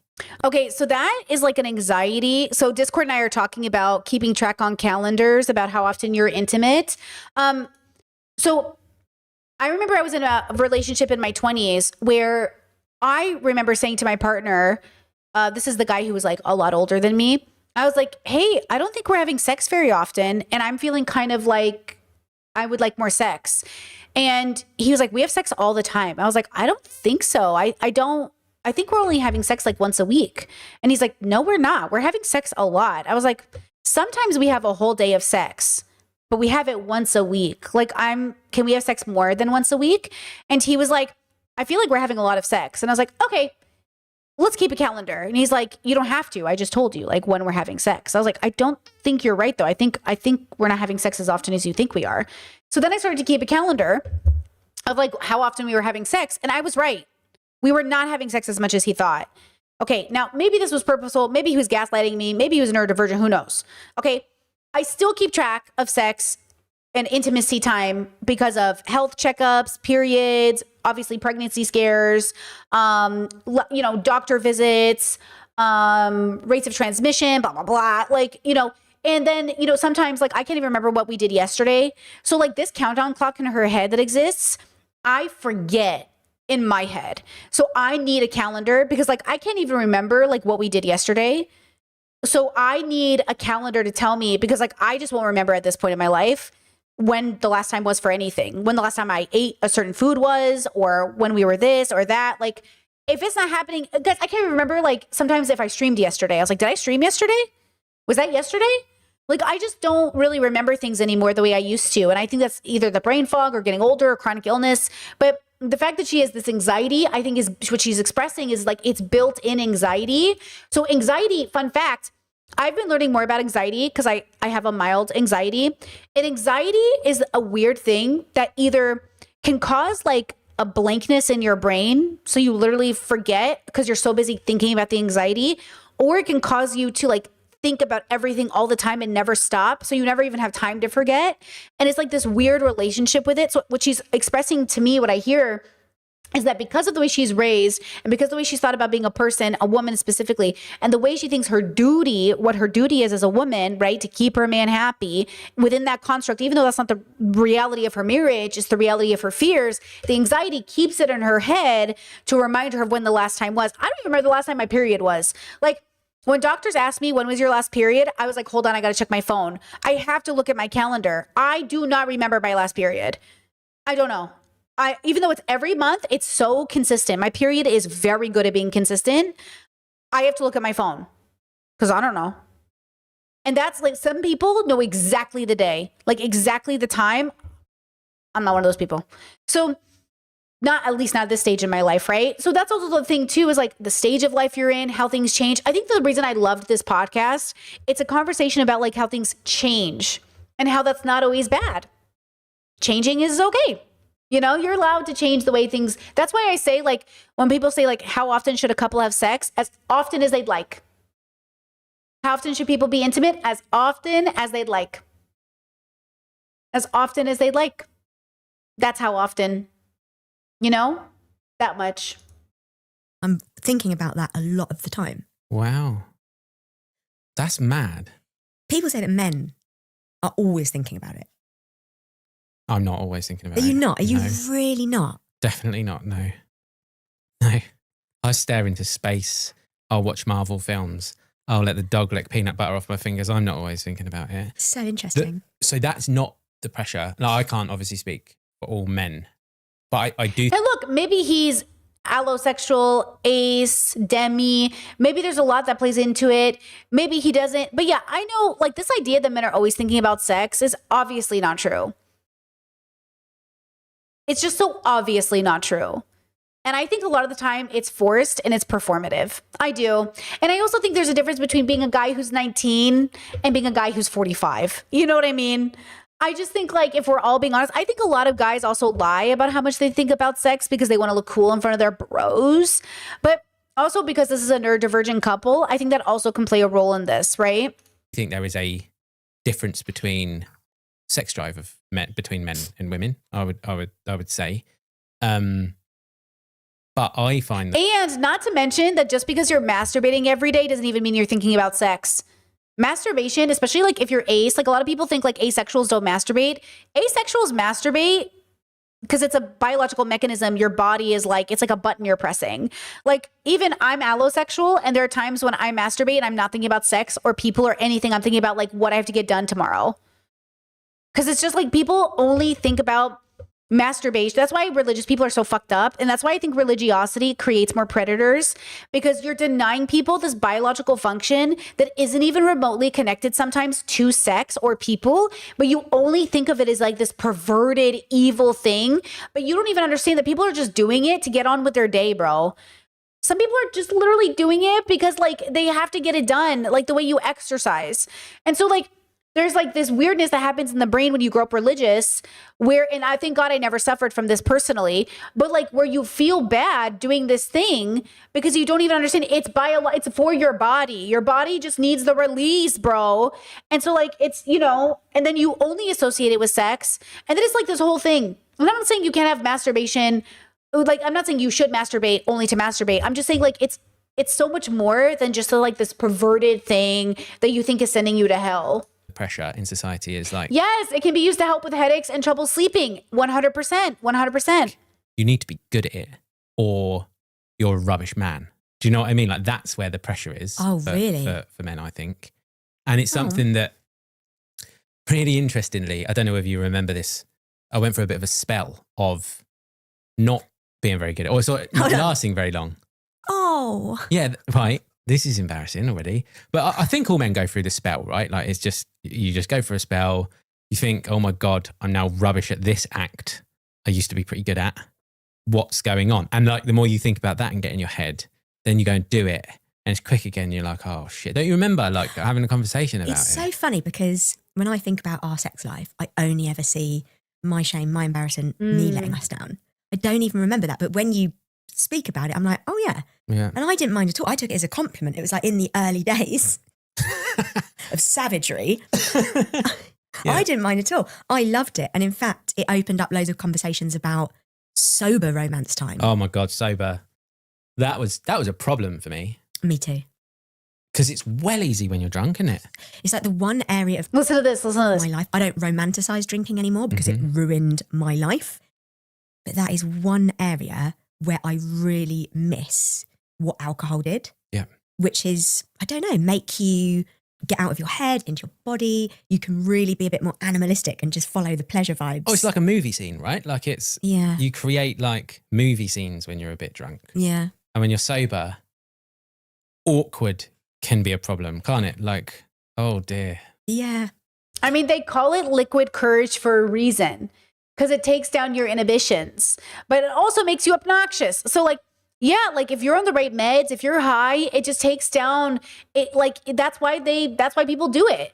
Now, the dilemma with that is that, of course, because it lowers your inhibitions, it also could put you in danger.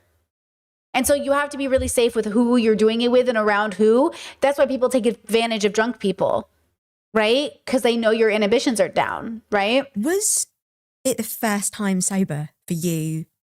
With you? Yeah. Yeah, ever. How do you get to mid-30s having not had sober? I don't know, but it was scary. Well, what about you? Like, you kind of had loads of sober encounters before me. I mean, there's obviously, both of us have had childhood experiences. Yeah. We won't go into those. Yeah. I was yeah. On this episode, but they would have been sober. Yeah. Perhaps a reason why we then had to be drunk. But no, from the first time losing my virginity, I was drunk in a mate's spare room and remained drunk ever since. Yeah.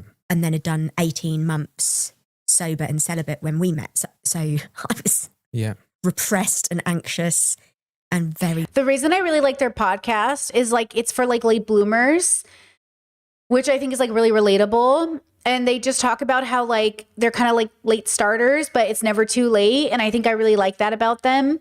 They also seem incredibly compatible to me, which is why I haven't seen everything they've made, but I've seen a few things and I really do so far have a good impression of them. Worried about the whole thing. I mean, it's the anxiety for me. Like when you're sober, but probably not night one, actually. Like our first night, I was sort of probably drunk on dopamine. Drunk on love. Yeah, but then That's after so that, true. when you're in like reality, and that's the thing, like maybe, certainly for me, my drive, my want and desire is lower sober than it ever was drunk. Like now I'll think, do we want to do it? That means I need to have a shower. That's how much effort is that? How tired am I? Like none of that would have, I mean, you wouldn't have probably bothered having a shower, to be honest, if you were drunk. Well, I think when you are drunk, you kind of access your non-thinking self. It's like the animal part of you. Have you heard of, I think it was Freud that breaks it down into the id, the ego and the superego? No. So the superego is like the headmaster or headmistress, keeping you in check. The ego is kind of the structure of who you are day to day. And then the id is the animalistic desires. Okay. I think I've got that right. And so like getting drunk is like unleashing the id. Unleashing the id. Funnily enough, I was talking about it in therapy the other day, and my therapist was helping me to understand what the id was and described it as Rocket, our dog. Okay. It's just a pleasure-seeking machine. Want to eat, sleep, play, and when he's older, hump. Oh, I don't know. His pink unicorn, he's become accustomed to even at a few months old. He has a go on that. Definitely. Do you know what I mean? I don't know how sexual only it to is. be as sexually free as a puppy. But yeah, so when you drink, you basically become a sort of, just your desires come out, which in some ways can be really freeing and exciting. But in other ways, it's what can lead people to make bad decisions, end up gambling in casinos or cheating or buying drugs. You're not as controlled when you're in that zone. Yeah. So it's no wonder that we both look back almost fondly in terms of sex anyway, at the times when we were drinking. Yep. I've got a question, and I think I can summarize. You know, I said at the start of this, like, I feel like I've been lied to forever by everyone. I would like us to answer the question, how many times a week should a healthy relationship do the deed? Do you think? So my mind has seriously changed. Go on, talk me through that process, because So it has for me as well. Historically, I would have said 2 to 3 times a week. Mm-hmm. If you're not doing that, you're failing, the passion's going, you're going to break up. Yeah. So then when we slipped down to once a week, I was like, oh, bloody hell, things are falling apart here. But then actually sort of like adapted, and that was fine. And then this year, Oh my God. When we moved house And got a dog as well. and got a puppy, we're talking months. The well went dry, didn't it? Well, drier than dry. And that was really confronting to some deeply held beliefs I had about relationships, that if you weren't having regular sex, you were on the road to breaking up. And it was the first sign. I've heard it on podcasts. I've heard sexperts talk about it. What is a sexpert? Come on. I want to speak to the husband. I want to know what's going on. Do you know what I mean? Yeah, and I think I had to confront the very natural cycle of life. If you are stressed out and moving house and getting a puppy within 4 months of each other was a very stressful situation, it's going to impact your sex life, especially when you're sober. I think if we were drinking, it'd be fine. Definitely, yeah. Because like every Friday night, have a few wines and crack on with it. But when you're stressed and you're knackered and the dog's getting up at 4 a.m.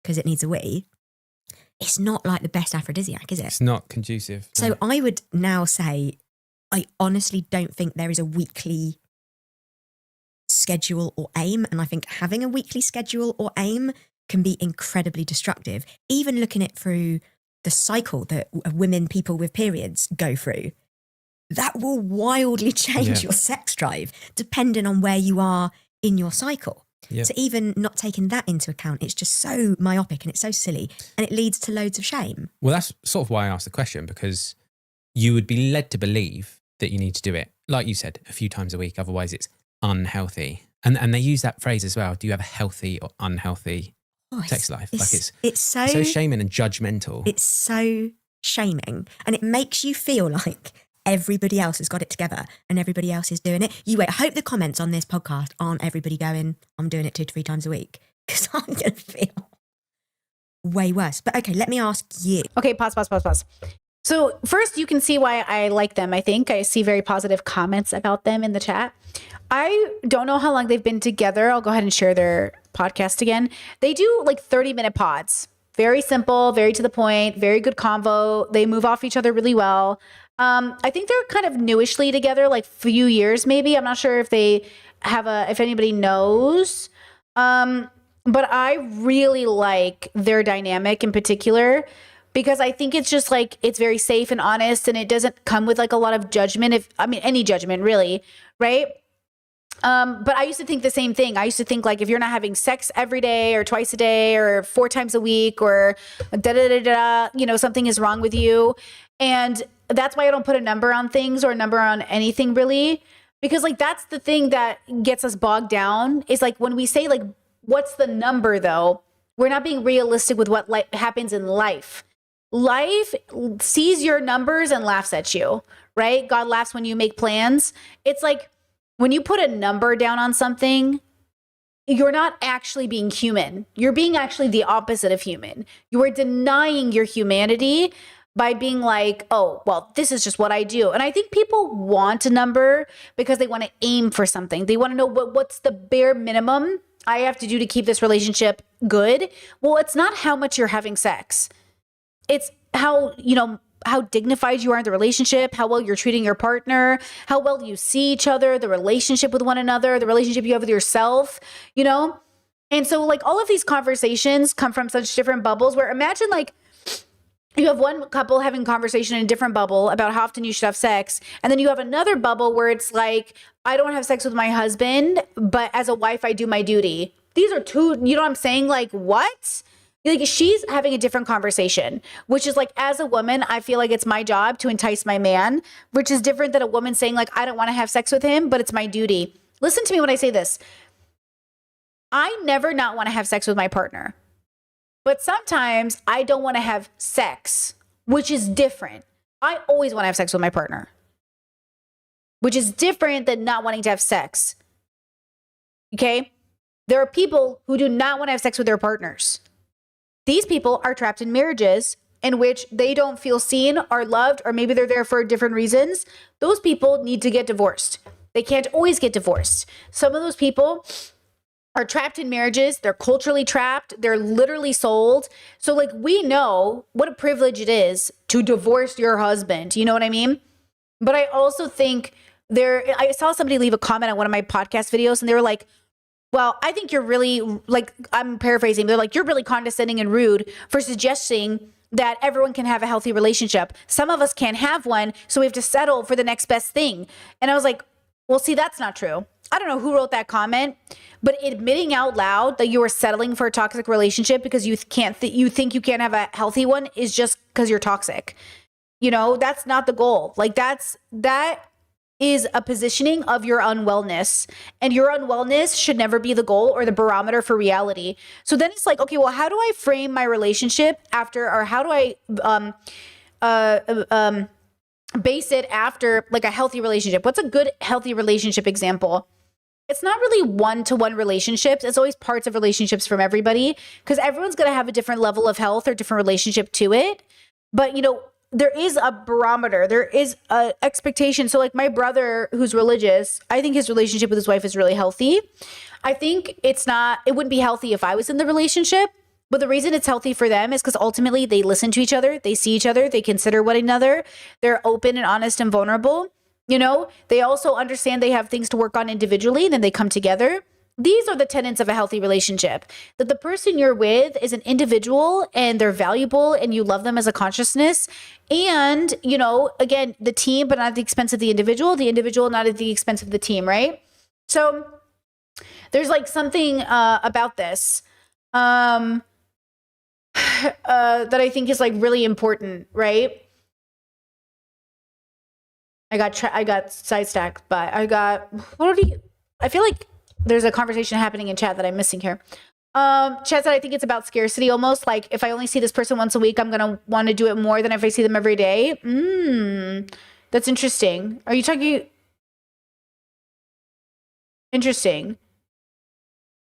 I don't know if you guys are having a different conversation, chat. I see you guys talking about public intoxication, which is like an interesting idea. Also, to the person in chat earlier who said something like, no adult should be drunk enough where they can't consent. That could be like one can of cider and I'm fucked. So like, you know, 1 can of cider and I can't drive a car. Like 1 can of 4% cider and I cannot operate vehicles or take care of children. So everyone has a different threshold for alcohol. You know what I mean? So I don't know what you guys are all talking about, but I just wanted to say that up. Thank you. Also, I wanted to go to the comments in this. This is their comment section. Said, imagine having a partnership where you can openly speak about things like this with your partner and feel safe and being vulnerable and honest, because you know will be held and respected for anything you say, zero judgment, and they will only come from a place of understanding. Yeah, bro, that's what marriage should be like, you know, right? Chat says, I hate that the healthy, or their chat says, I hate that a healthy sex is determined by frequency of sex and not how you're communicating with your partner. Exactly. Chat says, I'm a sex educator and I have to say that everything you two discuss is so very normal. There's no healthy or normal number of times you have sex per week or per month. Exactly. Love that. Okay, let's keep watching. The same question. Yeah. What do you think a couple should be doing a week to be healthy? I completely agree. It's changed. I would have been, probably before meeting you, would have been in the, if you're not doing it 2 or 3 times a week, it's a bad sign. Now it's like not a number. And it's a good job it's not a number, because we'd be doomed. We'd moved house and broken up. But it's more like the feeling, right? Like I have been with you, and we're not, after this year particularly, we're not probably as active as we both would maybe like to be, like, and like to enjoy, but no pressure from either side. But I've also been in relationships where the number's the same, but it's because I don't want to. Like I've got no desire to want to. Like if I do, I'm sort of forcing myself. And that's not the case with us. We're just knackered. Well, I can speak for me. I'm just knackered and tired and working too hard and building podcast studios because I'm dating someone with ADHD, and you have to do things at a whim. It's like... Hold on. We're getting some details in the chat. Roxanne is non-binary, uses she, them pronouns, and Richard is an adult child seer? What's that? Who's autistic and non-binary, they, them. Is Richard and Roxanne the people we're watching? Is that their names? What's a child seer? What's SEER mean? Child seer? What's that? I know they have a teenage. Naming your child seer rules. Oh, their child is named Seer. Oh, got you. Richard's has an adult child named Seer. Got it, Brittany. Good reading comprehension here, Brittany. Good reading comprehension. Okay, I've seen that kid on the TikToks, right? Who's autistic and non-binary, they, them. And Richard is the token neurotypical. Did Richard say he was looking into seeing if he was autistic, though? Because Sear's autistic, and they thought that maybe they're autistic, right? Didn't he say that? Didn't he say he's looking for a diagnosis, I think? Because I would not be surprised. Because I have seen their TikToks. Yeah, I have seen their TikToks. Also, chat said, makes sense, she's right. People do have different drinking levels. However, I would say if you know you can't handle drinking, I wouldn't do it around anyone I didn't consent to already personally. And then another chatter said, I think no sex while drunk can be narrow-minded. I feel like if I truly trust my partner and have been in a long-term relationship, we can do riskier things. If I get hurt, we were having a conversation about it. It's risky, but we can talk about it and then we understand the risk.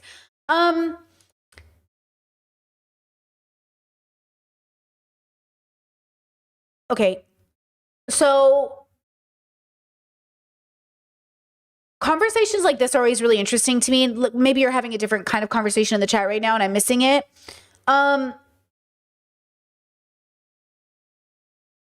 Existing comes with a natural level of risk, yeah? So like just being a person, just leaving your house comes with a level of risk, right? Obviously, choosing to be intoxicated while being intimate comes with its own risk, its own level of risk. But I would say that the thing that helps bring down the probability of risk is engaging with people that value and dignify you. And this includes strangers on the road. Okay. One of the things that keeps a high trust community intact versus a low trust community is there is a belief that my neighbors care about me. There is a belief that my neighborhood cares about me. There is a belief that strangers might care about my kids if they see them walking down the road, or that I trust my neighbor not to steal something from my front yard, right? This same level of trust that comes between strangers is amplified in intimacy with the person inside of you or near you in your space, okay? Or in your body. So it's not about drinking or not drinking or sober or not sober or condom or no condom. It's about whether or not the person you're engaging with is really considering and taking into account the dignity of the relationship and you as people, right? So if you want to have drunk sex because you think it's like a little fun and adventurous, there's nothing wrong with that. If you want to have intoxicated sex, like high sex, okay, if you're also a person who wants to have sober sex, like all of it's fine. Like, I mean, you know, there's that big joke, like at the beginning of the relationship, you're shower sexing every day. And then eventually it's like, okay, we can't have sex every time I take a shower because like that's not reasonable, right? It's like everyone loves shower sex, but like doing it every time you're in the shower doesn't make any fucking sense. You know what I mean? Like, come on now. So like obviously it's like everything we're doing in life has to be realistic, which is why I love this podcast, and humanizing. And you have to like love the person you're with. I think what we're not taking into account is like the people having sex with other people. Not everybody cares about the dignity of that person, right? Like Myron Gaines does not care about the dignity of his female partners, right? Even when I had sex with my friends, we really cared about each other.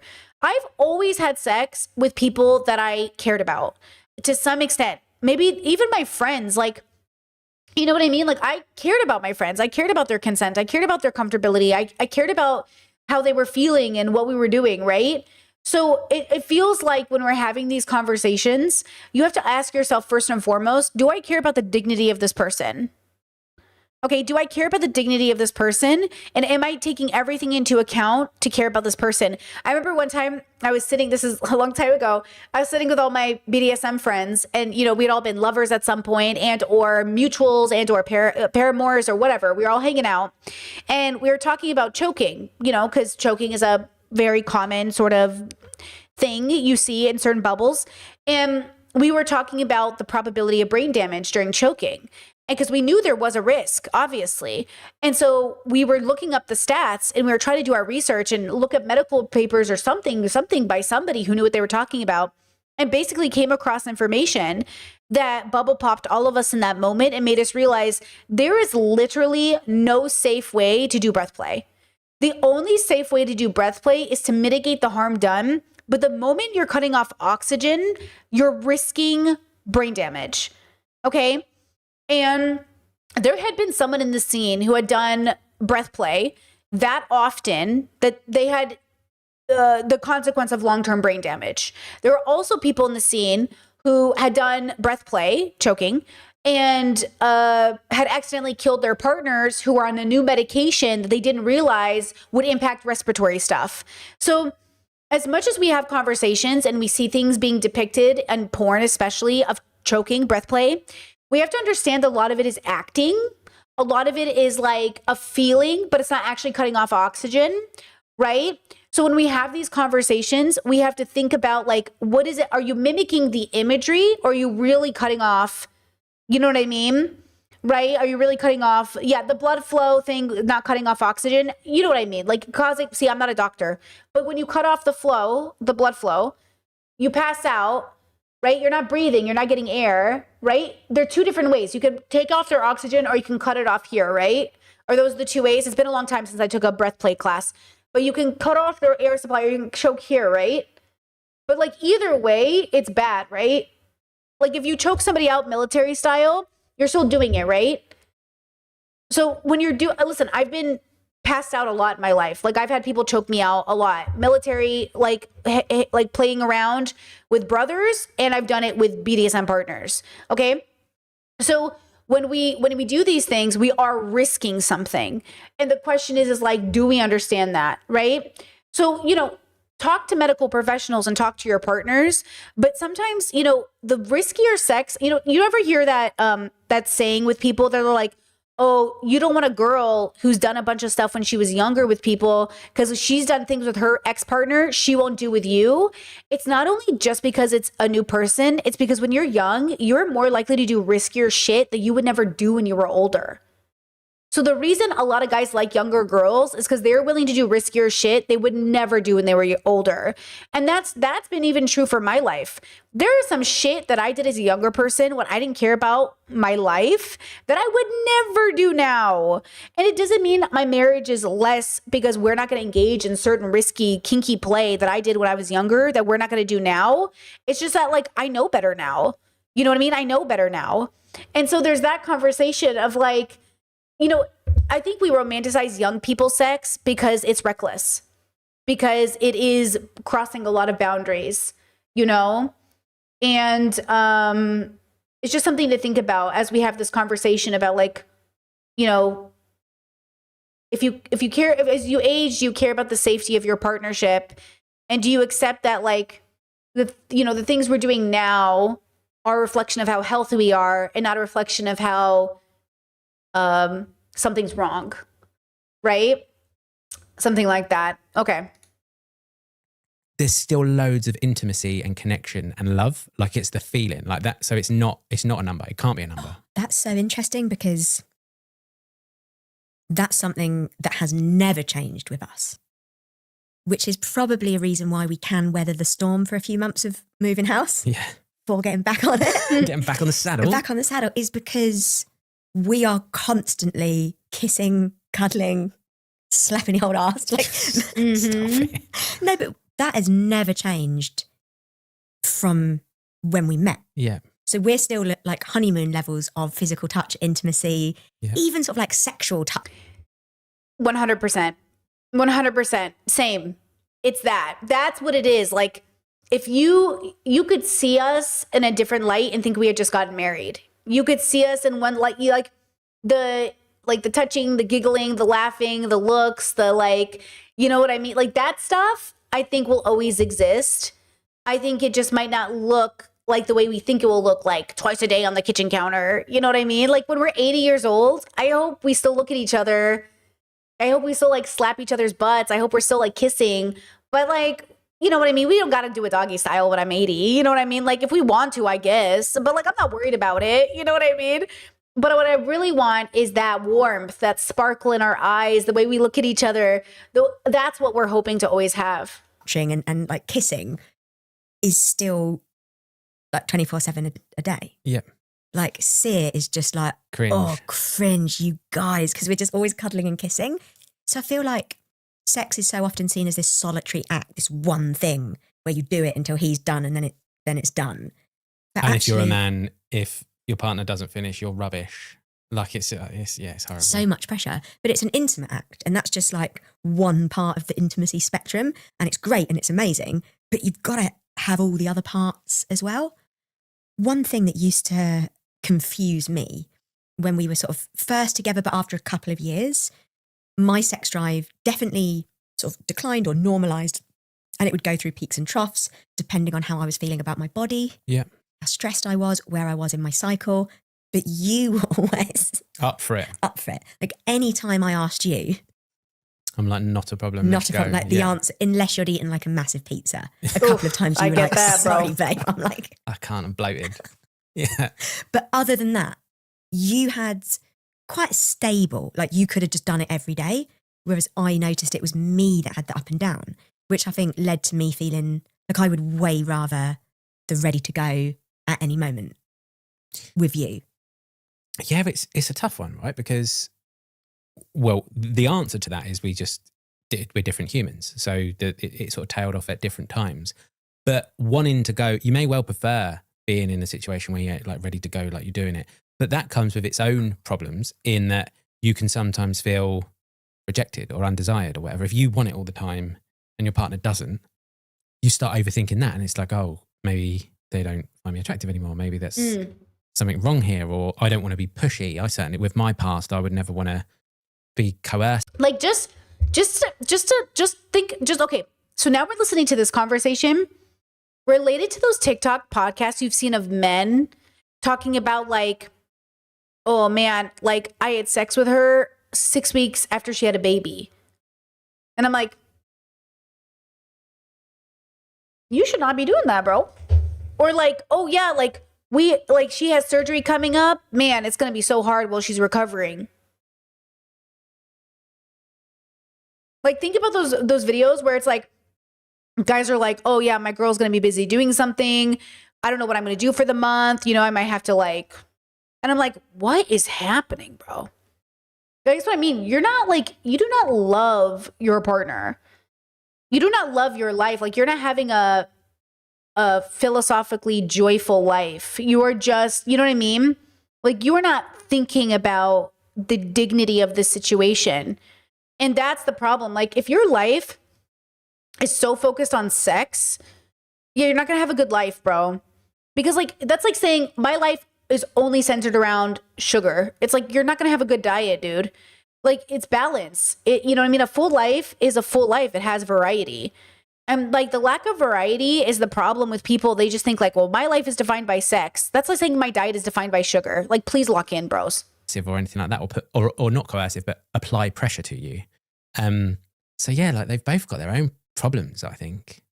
It's so interesting bringing that to the table. And obviously this isn't the episode about sexual trauma. We'll get there. Oh, big time. We'll get to that.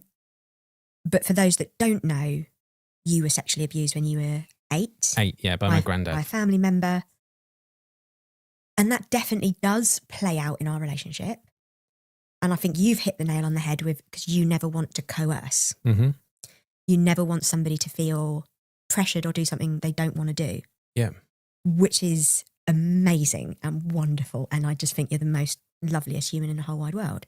And on the other hand, there might be a time in a really healthy sexual relationship for either to be aggressive in a way that's wanted and initiating, because I definitely have felt like the initiation falls on me and I'm all over the place. I'm anxious. I've got my countdown clock. I'm not always feeling great. I'm an overthinker. So I sometimes need, do you know what I mean? Yeah, no, you've spoken to me about it before. To step into the initiator role, but you've got this whole history. So it's so interesting understanding how our histories play out. And that's what it is. When you are considerate of that person, when I say high compatibility, when I say like loving the person as a consciousness, you can't love somebody as a consciousness and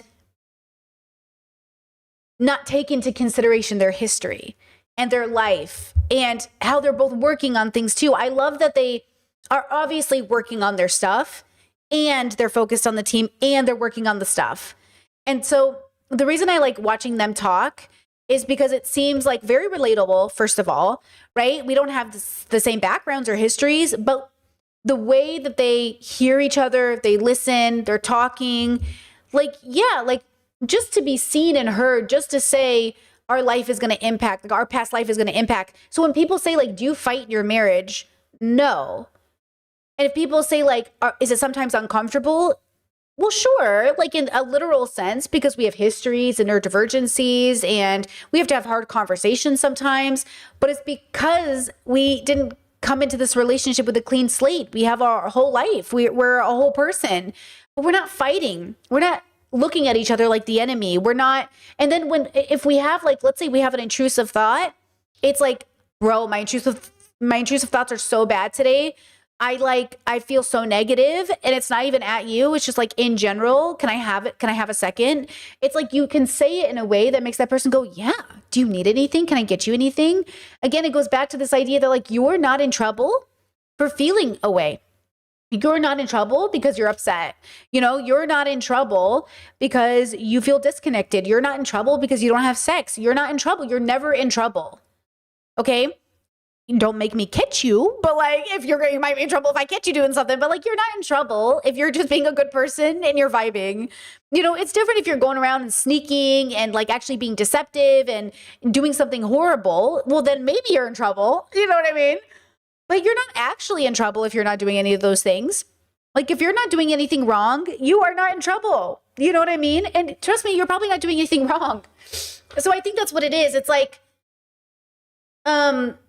I think the dilemma is like what happens is that people, I think my past relationships, what I did wrong was not understanding that when they would do certain things, they were doing something wrong. Because I would think, well, they're not doing something wrong. They're just reacting from their childhood. But them reacting from their childhood came at the expense of myself or themselves, right? Like that is wrong, right?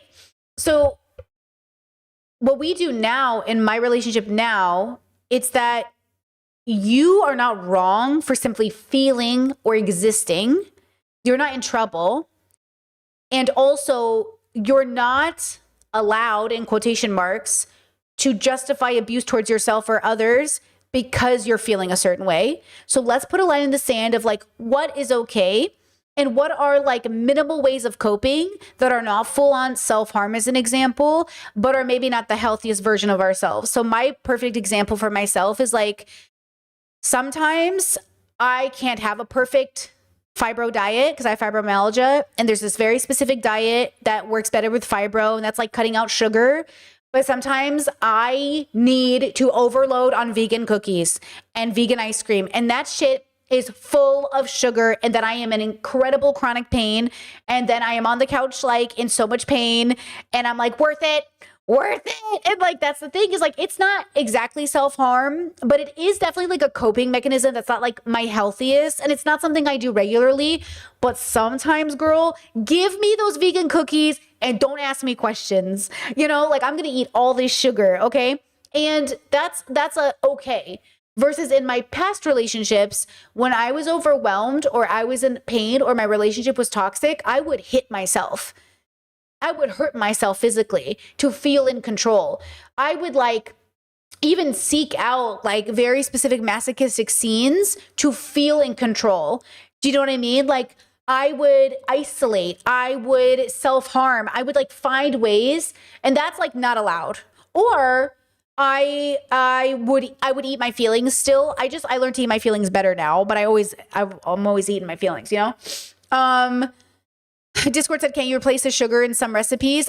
These are bought cookies that are perfect. Don't stop. Listen, I could make my own sugar cookies, but our store sells the most perfect sugar cookies, the most perfect texture, the most perfect taste. I don't even want to try to recreate it. It's so good, girl. And they're vegan. I don't want to hear nothing, okay? You know what I do is I buy them and I put them in little baggies that have 2 servings. And then I take them out of the freezer and I eat one half of them and I put the rest in the fridge and then eat the second half the next day.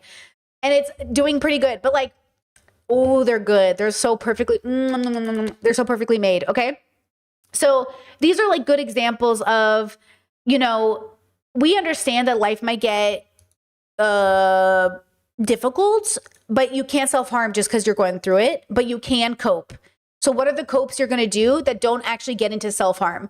Because like You know what I mean? And then if we get into self-harm, let's talk about it in reel back, if that's happening. Because look, like at the end of the day, it might happen. You're not imperfect or you're not a bad person because you have moments of self-harm throughout your life. You can smoke too much, drink too much, not sleep enough, all versions of self-harm, right?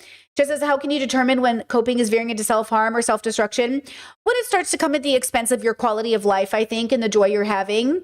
That's what it is, right? I think, let's say you have a cope that starts off with like not sleeping. So you binge watch your favorite Love is Blind series, at night, but then you do that 3 days in a row or 4 days or 5 days. Well, now, okay, so the first night was a fun night. And the first night we were saying, fuck it to sleep. We're going to cope and watch Love is Blind all night. That's okay for one night.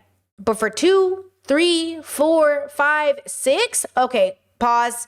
Now we're veering into I'm late for work. I can't function. I can't stay up during the day. I'm not reliable. My brain is foggy. I can't focus. Well, now we're moving into self-harm. Why aren't we sleeping? Why aren't we sleeping? Okay. Yes, one night versus a bender. Exactly. One night versus a bender. And that's kind of that line for me is like, okay, one night, not a big deal. Something that looks like a lifestyle, pause, right? Okay, chat, for those asking for the cookie brand, honestly, girls, it's here in Croatia. I think it's just like a local brand. I took it out of its package and I put them in baggies, so I don't actually know the brand of these cookies. I just know where to find them in the store. But next time I buy them, which might be in a few months, because I don't buy them very often because they last me a long time, I will take a picture and put it somewhere. Okay, thank you. Back to the video. In just getting going. But the one lesson I've learned, which nobody tells you, and they need to tell you, because honeymoon, whatever, it's well easy. Like anyone can fall in love and have a few great shanks for 6 months. Yeah. Are you doing it 5 years, 10 years, 20 years later? It's that it takes work and it takes conversation. We've had to have difficult chats. We've had to experiment with stuff, be a bit awkward. Yeah. Mm-hmm. And also, very often your mind can get in the way. I can overthink stuff, or you can be, oh, I'm a bit tired. If you're willing to just cross over and just be like, let's just get down to it, it's always bloody lovely, isn't it? Of course it is, yeah. So sometimes it's about showing up. I think there's a word, it's like reactive desire.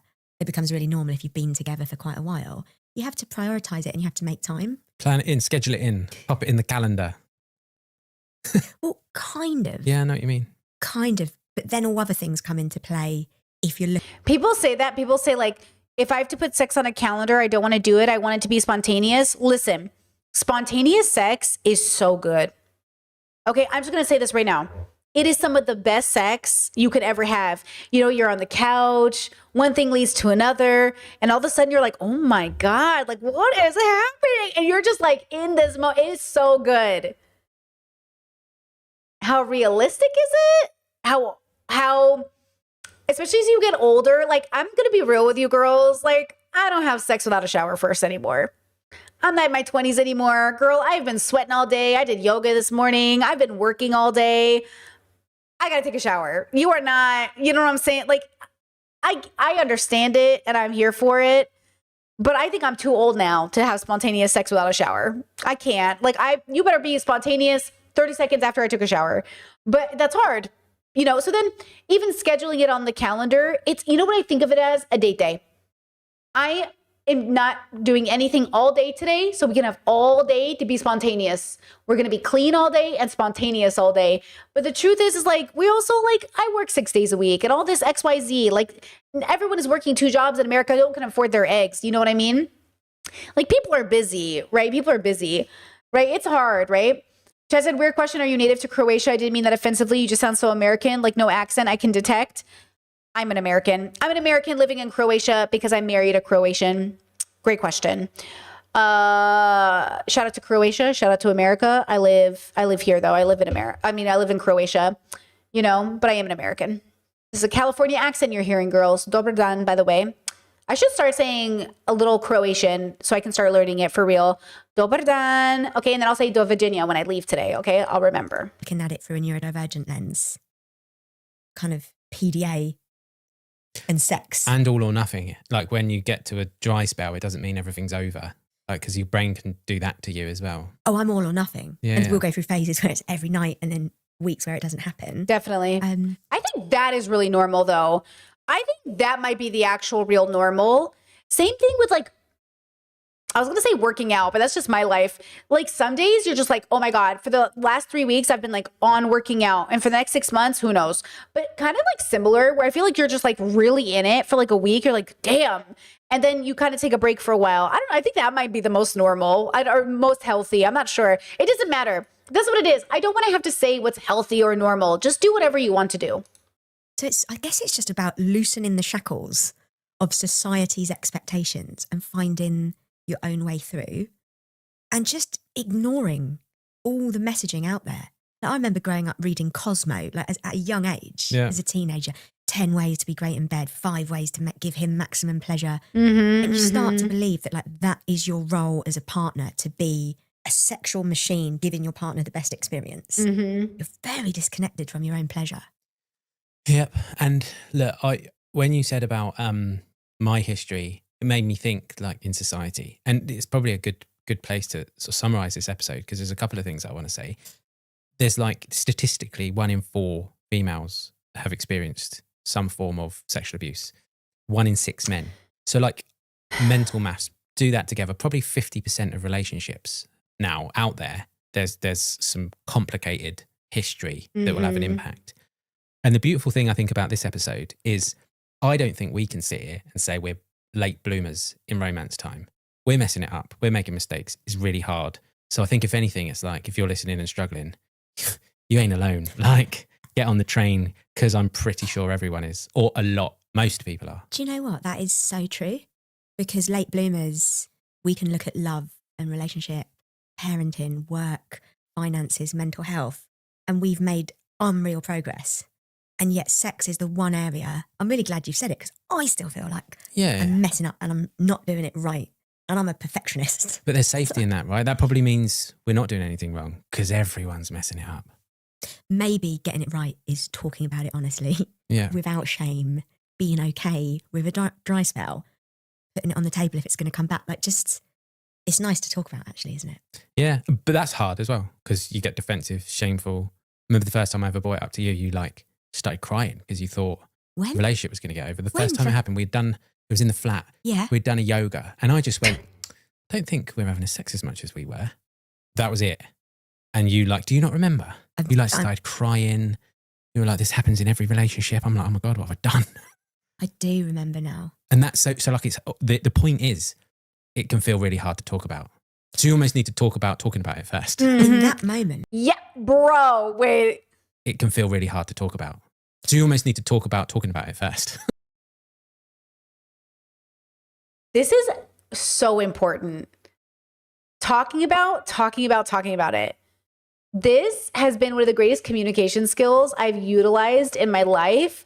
Like, hey, I want to talk about this thing. I want to talk about this topic. When do you think, like, talking about, like you're preparing, it's like you're emotionally, but like really talking about, like, it's the pre-conversation, it's like the pre-gaming to the game. It's like you're because especially if it's going to be a hard one, especially if it's going to be a hard, it's like, oh, you want to talk about date days? Making a date day to have a tough conversation. Hey, do you have an hour or two? Like, when do you want to have this conversation? Actually saying like, hey, let's make time for it. Or being like, pause, should we have this conversation now? Or should we have it later? Like, there's ways to set it up. Because again, we're so built for defensiveness. We're so built for that, like, we want to make sure that we're in a space where we're just without judgment having a conversation and expressing like, I had a realization the other day that if somebody recorded our conversations that we have, when let's say it's a more serious conversation, they would probably think I was like so angry, but I'm not angry. I talk in a very particular way. And I'm so lucky that I married somebody who in no way ever thinks I'm angry. Like never. They never even like give me an indication that they think I'm angry because like I'm not angry, but I talk in a way, I understand why if you heard me, you'd be like, oh, she's so angry or like she's so like something emotional, something. But that's literally how I talk when I'm problem solving things is like I am trying to figure out this thing and this is here and this is here, but like I'm literally not angry. And I know I get it on stream sometimes where people are like, Brittany's so angry. And I'm like, I promise you, girl, I am not even angry. But it's because, and that's what's so special about being with somebody who sees you. Because if somebody doesn't see you, they're like, you're like, calm down, you're so angry, and you don't feel angry. Well, now I'm angry.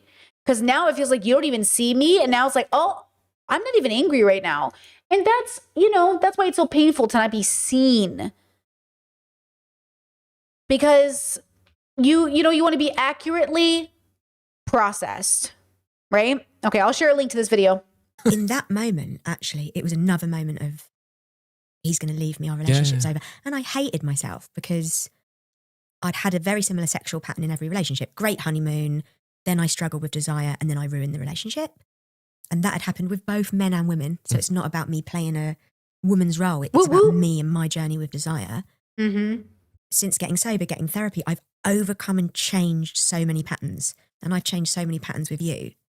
It was horrendous to realize that this old one was rearing its head again. Yeah. And I felt like, I've done it again. It's over again. What am I going to do?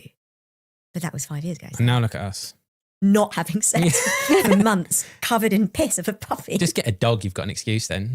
Do you know what I mean? Don't say that. Anyway, if you like this episode, we'd love to hear what you think. So leave us a review. Let us know if you're getting down 2 or 3 times. I love that video. It's so good. Okay, I linked it 1,000 times. Enjoy. Now, back to conversations. Oh no, actually, wait, let me do this to you. I'm so sorry in advance. I'm so sorry in advance.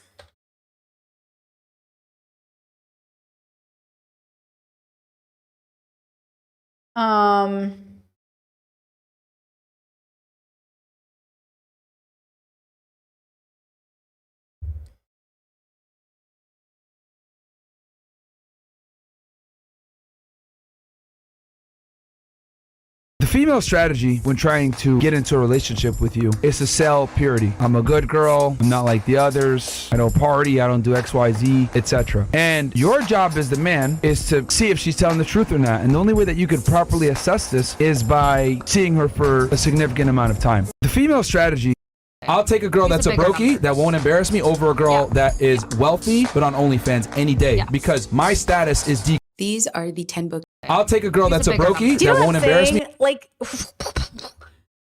you know what I mean? Anyways, okay, back to this conversation about desire and looking at people's photos. Sound too sex. Okay, I don't want to sound too sex positive with this, but getting on here and seeing even the single video that started all this discourse about the fact that regular men are using regular photos of regular women to do their business at night or whenever they do it, and how somehow that is shocking to you people. And I'm like, who is asking y'all on dates if it's not the regular men? Like, the regular guy from your job that asked you for your Instagram that you thought was kind of cute, so you gave it to him, he doesn't care that you are not a supermodel and that you are not doing Victoria's Secret sets every single time you post. He just thinks you're pretty and he likes your face. And therefore, that's like, I think we've gotten so far away from what sexual attraction. So I think what happens is, and I think this is what it is. I do think we are missing the point that all of humanity came about through like horniness, rape, and a lack of consent. And we're now starting to deconstruct in society what it means to even have consent in a relationship. And we've also forgotten that we are animals and biological creatures. So like, girls fantasize about you. You do realize that women are having sex fantasies about K-pop stars, yes? So do you really think the guy who sees you at Walmart isn't having a sex dream about you or / thinking about you naked? So there's some part of it that feels really silly to me where I'm like, of course people are thinking about you naked. Right? Like, of course people are masturbating and thinking about you. That's literally what we do. And also how weird it is to think that there might be a folder of regular ass people on someone's computer. Those two things can be true at once, right? Like those two things can be true at once, that like, there might not be anything harmful with people having a fantasy about a person as long as it stays in the right construct, and might be fucking weird the moment you cross that fucking line. And that's the problem, is like we're not having like Chad says I just joined, and the first thing I heard is people are masturbating to you specifically. You know? It's like, yeah, like we have to be very, so this is why the individual has to decide what is the ethics around this. You know, today I was watching I think it's Dr. What's her name? Hold on, let me get her name right. I gotta learn people's names in 2026. Okay. Let's see. What is her name? Who was I watching today? I was watching a vegan conversation in Dr. Daff show. I tried to watch her on stream before and I couldn't because she kept trying to take down the stream. She must have a thing on her videos, which is fine, whatever. I was watching the vegan versus carnivore women. And something I noticed that happens when vegans are talking is they'll ask a really interesting question. The host will say, what's more important, ethics or health? And the carnivores will say health, and the vegans will say ethics. And I'm like, okay, interesting. And then the same carnivores that say health is more important than ethics will also say they're Christians. And then that question will be something like, do you ever feel bad about the pain the animal must go through when you take its life? And the carnivore will go, no, it's delicious. It's like they're not even answering the question. They're just thinking about how to be like they're getting defensive. It's a very important question. Do you think about the suffering of the animal that you're eating? It's like, no, they're delicious. It's like, you know, like it's almost like a cope though. I don't even think it's a real answer. I think it's a cope answer. It's like the kind of thing a person says when they're too embarrassed to admit they haven't thought about the question. So then they say the thing that's like, and you know who I saw this in? I see this in, first of all, even myself, when I've been on debate panels and I say something like quick and aggressive, I'm just like, I'm being annoyed. I'm annoyed with the conversation. And so I'll say something and I'm like, my bad. You know what? My bad, homie. Like something like, I saw Charlie do it to Andrew Wilson, where she said to his wife, well, maybe she should have had an abortion. Listen, okay, we all love talking about people aborting their babies, but also there is a way to have that conversation when we're in our most graceful. And there's a way we have the conversation when we're being a little tongue-in-cheek, you know? Maybe she should have had an abortion. You know, it's like, listen, okay? And I get it, okay? So I think that's what ends up happening. And so that's why, again, when we're having these conversations, it's really hard to know, am I in the space to admit that I haven't thought about that question? Hey, that's a great, you know, I haven't thought about that. I'll have to think about that some more. Versus jumping to the, well, they're delicious. Okay, what does that matter if they're delicious? Well, they think it just like, it changes everything at that point, right? Okay, let's take another bit of a break, and then we'll come back and we'll continue sexless marriage conversations. Before we watch Drew Gooden's Greed is Destroying the World, which you guys asked me to watch, okay? I'll be right back.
Okay, I'm back. I'm back. Ah, na, na, na, na, na, na, na, na. Okay. All right, pausing music at 1, 2, 3. Big pause. Okay. So, okay, let me pull this up for us. I'm so sorry in advance. Okay, one of my commenters asked me to review this video.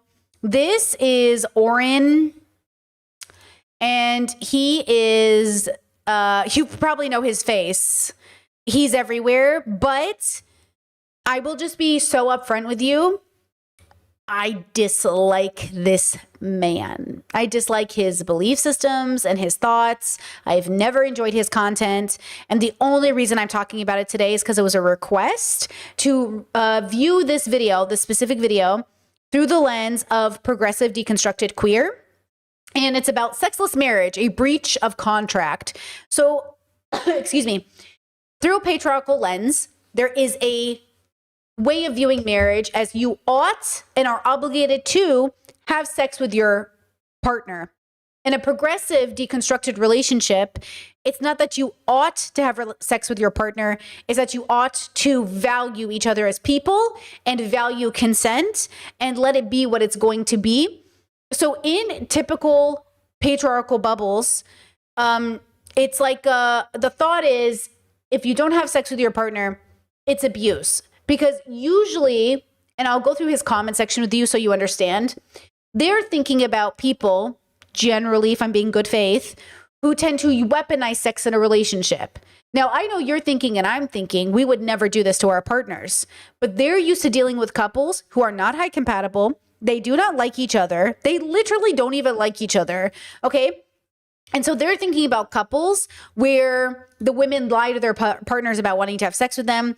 The men are cheating behind their back. There's, like sex is a weapon used. The same people who everyone is terrified about divorce court over, even though millions of people get divorced all the time and have great co-parenting relationships and are fine after divorce, they probably work with the couples who weaponize like children against the parents, right? Because there are those people. Now, again, we want to aim for healthy. We want to aim for deconstructed. So let's watch this video through that lens and I'll pick at it with you, okay? Dr. Orion Taraban, and this is PsycHacks Better. I'm Dr. Orion Taraban, and this is PsycHacks Better Living Through Psychology. And the topic of today's short talk is sexless marriage. So this is, unfortunately, a problem that many with whom I consult bring to me. It's been 5 years, 10 years since the man has had sex with his own wife. I understand that it can go the other way, but in the vast majority of cases, it's the wife, not the husband, who, for whatever reason, has decided to unilaterally terminate the sexual dimension of the relationship. Now, being sexually rejected is a difficult experience for a lot of men. I've made episodes on this topic in the past. However, it's another thing altogether when a man is sexually rejected, not by a girl at a bar or on a dating app, but in his own marriage. The one and only morally and legally sanctioned place for him to have sex in the entire universe. This can Pourquoi? Let's hear that again. By a girl at a bar or on a dating app, but in his own marriage. The one and only morally and legally sanctioned place for him to have sex in the entire universe. I've never heard someone say it like that. What? Why would you say it like that?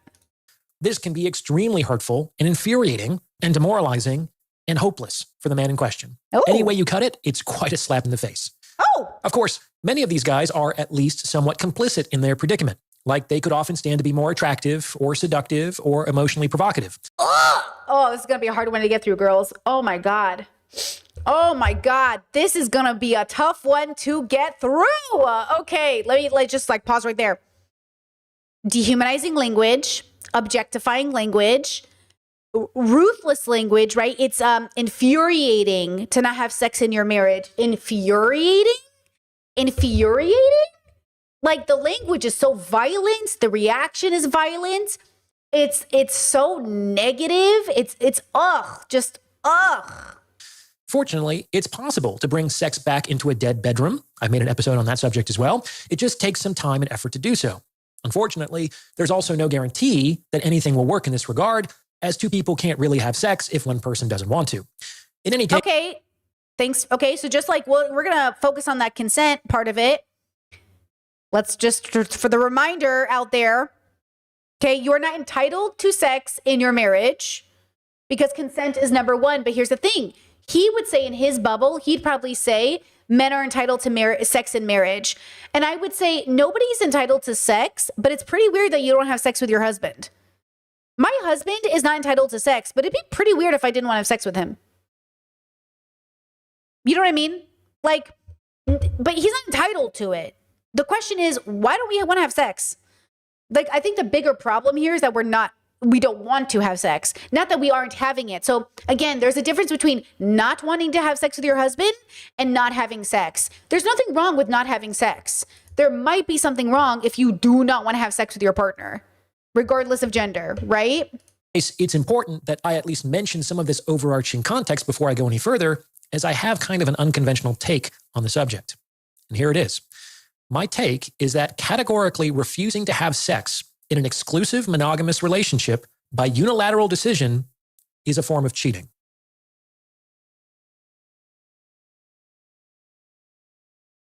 Interesting that he went with cheating and not abuse, because I could have agreed if he said abuse, but cheating? Wait, I don't get it. Cheating? Wouldn't it be withholding like abuse? Wouldn't it be more abuse if you're like strategically withholding sex? Hold on, let's listen to that again. My take is that categorically refusing to have sex in an exclusive monogamous relationship by unilateral decision is a form of cheating. Wait, what does he mean unilateral decision? Wait, what does that mean? What is...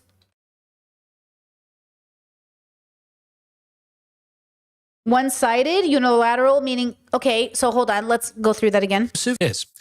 My take is that categorically refusing to have sex in an exclusive monogamous relationship by unilateral decision is a form of cheating. So withholding sex or not choosing to have sex with your partner because you don't want to do it is cheating. Isn't he just talking about consent? So Chad said one party made it. Yeah. But isn't that just what consent is? Consent only requires one party to say no. Huh? Okay, let's keep watching. A partner who, for whatever reason, decides for both parties that sex isn't going to happen anymore has stepped out of a monogamous relationship. Oh, pause. He says anymore. Ooh, has stepped out of the relationship. I would not say cheating. I would say abusive. If without a discussion and without counseling or without the why, if my partner came to me tomorrow and said, we're not having sex anymore. And I'm like, oh, why? And they're like, we're just not having it. I've decided. I'd be like, oh, yeah, that would maybe warrant a divorce or counseling because it would be weird and out of character. And also it would be strange and it wouldn't make sense. But if my partner came to me and said, I really love you.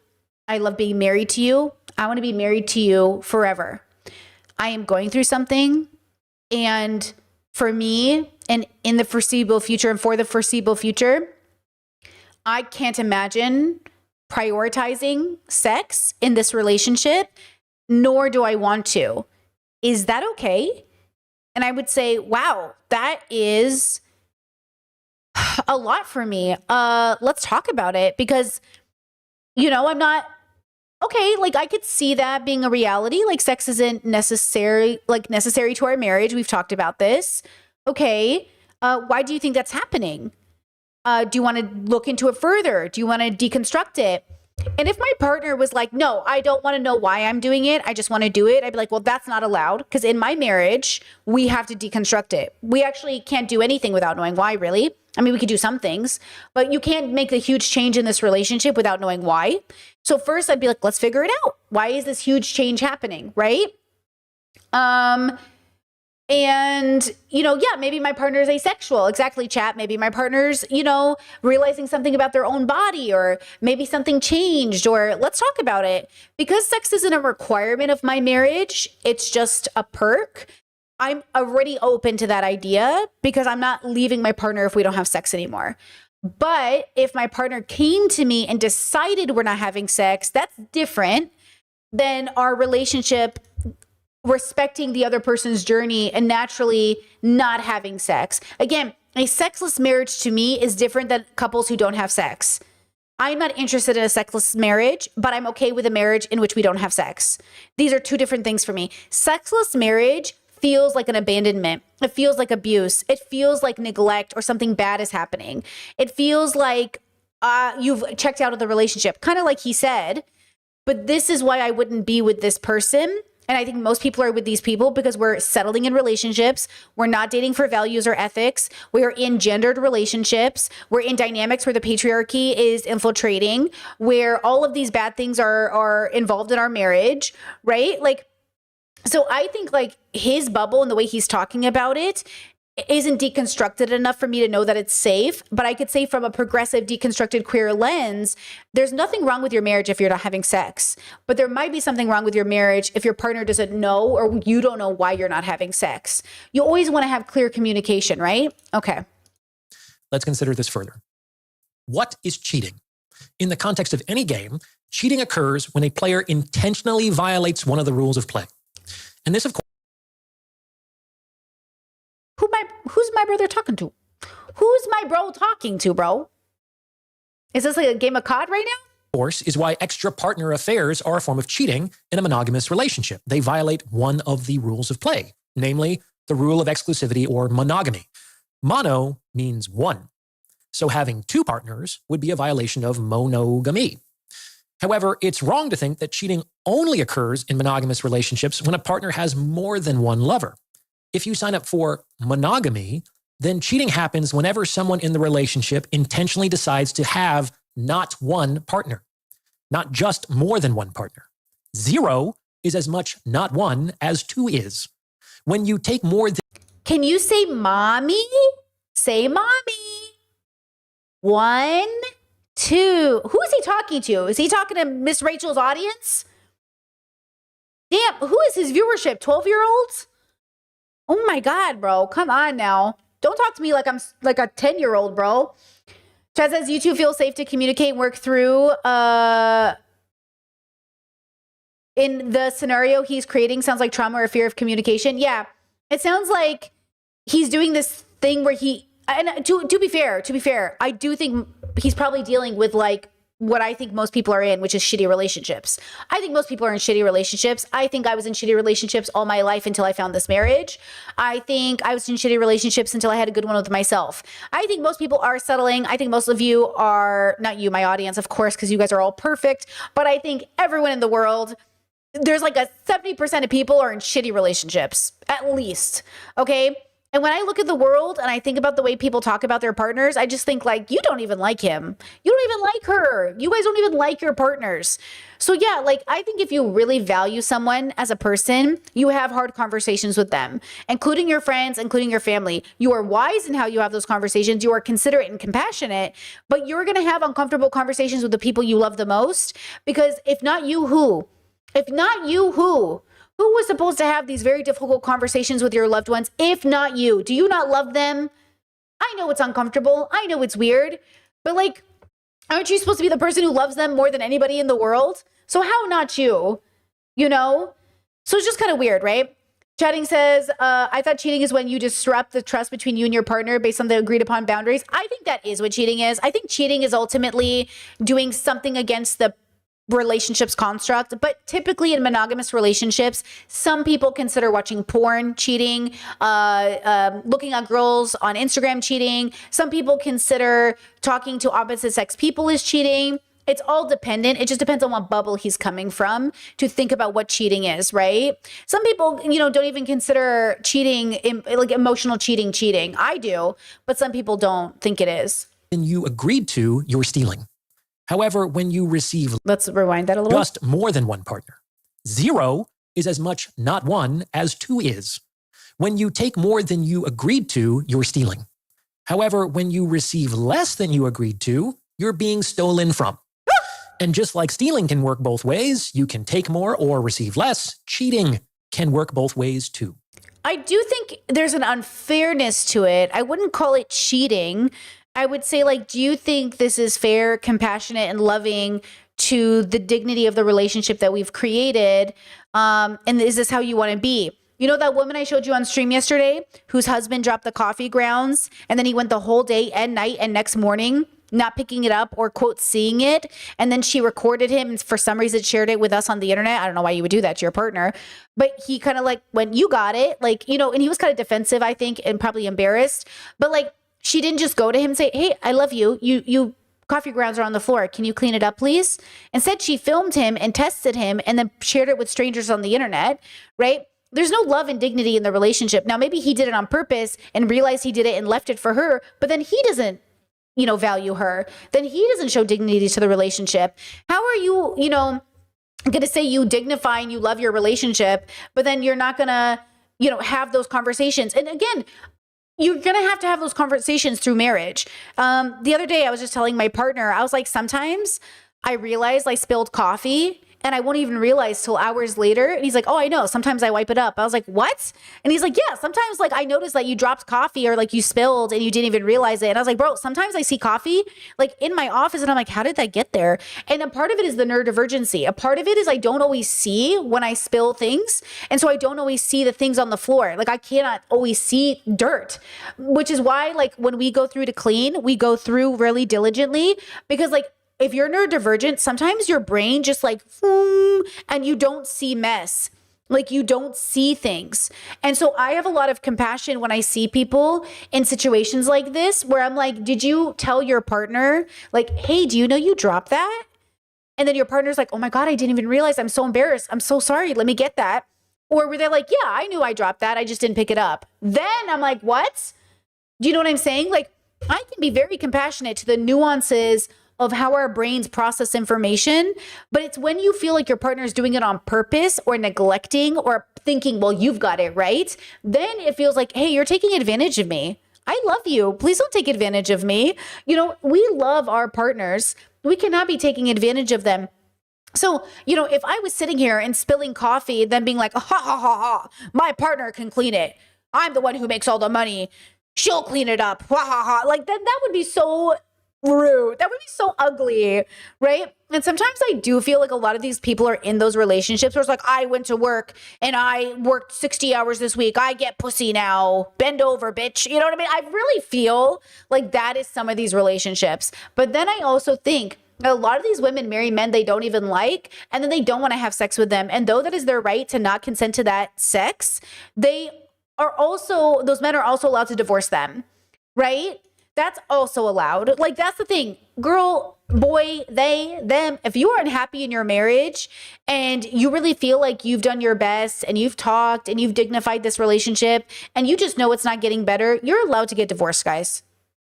File the paperwork, okay? And honestly, even if you have kids, sometimes divorce is literally better off for the kids. Healthy co-parents can be better than miserable parents who stay together. So again, I feel like we have to do preventative care and raise our kids with this idea that like, do not settle. Be with somebody who shares your worldview. Be with somebody that when life gets hard, you guys are going to team up and be on the same page. Okay, back to this man. You can take more or receive less. In monogamous relationships, having sex with 2 people is just as much cheating as is having sex with 0 people, because in both cases, you're not having sex with one person. Both are a breach of the agreement. So what I tell these guys who have been in sexless marriages for years is that irrespective of their feelings on the subject, they are no longer in a monogamous relationship. Like if a man's wife were sleeping with the pool boy, we would all agree that that man, whether he liked it or not, was no longer in a monogamous relationship. By the same token, if a man's wife no longer sleeps with her husband, I would like us to consider that that man, whether he likes it or not, is no longer in a monogamous relationship. Hi, hello? No, you're wrong. You can say, and I would agree with you, that that man might be in an abusive or toxic relationship, because I think weaponizing or withholding sex is abuse. But I also would question, why are you in a relationship you are so unfulfilled by? And why didn't you get divorced 10 years ago? But also, like, I don't know why monogamy needs to be changed to, like, have this conversation. It just doesn't even make sense. Like, what does monogamy have to do with anything? Because now, here's what I think he's building us up towards. Are you ready? He is building us up towards, I think, I could be wrong, this man now being able to go get it from somebody else. That's what I'm thinking he's trying to do. He's trying to say, well, if they're no longer monogamous, he can have sex with other people. That's what I think he's trying to say. Now, hear me out. He could have also gone to his wife and said, hey, I love you. Can I have sex with other people since we're not having sex? And if she was like, no. He's like, okay, do you want to have sex with me? No. Okay, hear me out. Divorce. I had a man tell me once, okay, a man who I was very empathetic to when he first told me this story, that he was like in an abusive marriage and that it was so bad and that he eventually had to cheat. And I was like, oh my God, what happened? And as he's telling me this story, I was like, why didn't you just divorce her? He's like, what do you mean? She was like withholding sex. She wasn't engaging in life. We weren't doing life together. And I was like, yeah, why didn't you just divorce her? He's like, well, I mean, I did. I was like, but after you cheated. He's like, but I told her I would cheat if she didn't divorce me. She didn't want to divorce me. I was like, she doesn't have a choice. Divorce her. Like you're not you know what I'm saying? Like you can't be put in a position where you feel like, oh, this person has so much control over me and I can't just get a divorce, so I have to go cheat. But also I only cheated because she wouldn't divorce me. But also like file the goddamn paperwork. File the goddamn paperwork. You guys act like filing paperwork is somehow like file the goddamn paperwork. You know what I mean? Come on, stop making excuses. Stop going on stories. Stop making fucking stories up in your head, bro. File the paperwork. I know it's hard, but you know what's harder? Staying in a loveless marriage. If you're, you know what I'm saying? And then, you know what's funny is like, I don't even know if there was abuse or not, but I will say this. When I learned more about that story, I felt like it almost like he said it to get out of the relationship. Versus like, I don't know if it was really happening, but I will say this. I do think withholding sex can be a form of abuse, 100%. I think not living a life with your partner that you wanted to live can be abuse, 100%. But it doesn't justify your cheating. You cannot cheat on somebody and be like, but I was being abused. I don't think that works. Because that's every excuse every cheater uses ever. Okay, all these pathetic women sleeping with married men because the man is in a bad relationship and she's like so much better and he just needs to leave his wife, and when he leaves his wife, he'll pick me, and then he won't do that to me because I won't put him in that situation, and he'll never cheat on me because I won't abuse him, but she was neglecting the relationship. They weren't happy together. You know, it's like, God, please, you guys are so messy. Go to therapy, like, and do philosophical work. No cheating, any reason, period, the end. And don't come up with crazy hypotheticals about why you have to cheat. Cheating, never. Withholding sex, honestly, this is why I'm so surprised he decided to go the monogamous route and not the abuse route, right? Chet said, can you explain how withholding sex can be abusive? Withholding sex is not the same thing as revoking consent. Withholding sex in my bubble is a tactic of manipulation. It's a power move you use over your partner to say like, no, you can't have it. It's like withholding affection. You can't withhold affection. It's a weaponized, withholding is a weaponized term in my bubble versus revoking consent or saying I'm not in the mood tonight is different. But if you withhold affection from your partner, it's like, yo, if your parents withheld affection from you, that's abuse, right? Like you don't want to have a childhood where your parents withheld affection. That's bad, right? Like withholding is not a good word in my bubble. I've never heard it being used properly, right? So that's why withholding sex is not good. But, you know, I guess everyone might use that word differently in different bubbles, but I've never heard it not used in like a manipulation kind of way. So that's the way that I'm using it. But like, you know, I've revoked consent in my own marriage for sex. Like, we'll be trying to, you know, maybe be a little intimate. And then I'm like, baby, I'm so sorry. Like, I just don't think my fibro's in it today. I think my leg's too cramped. I think it's too difficult.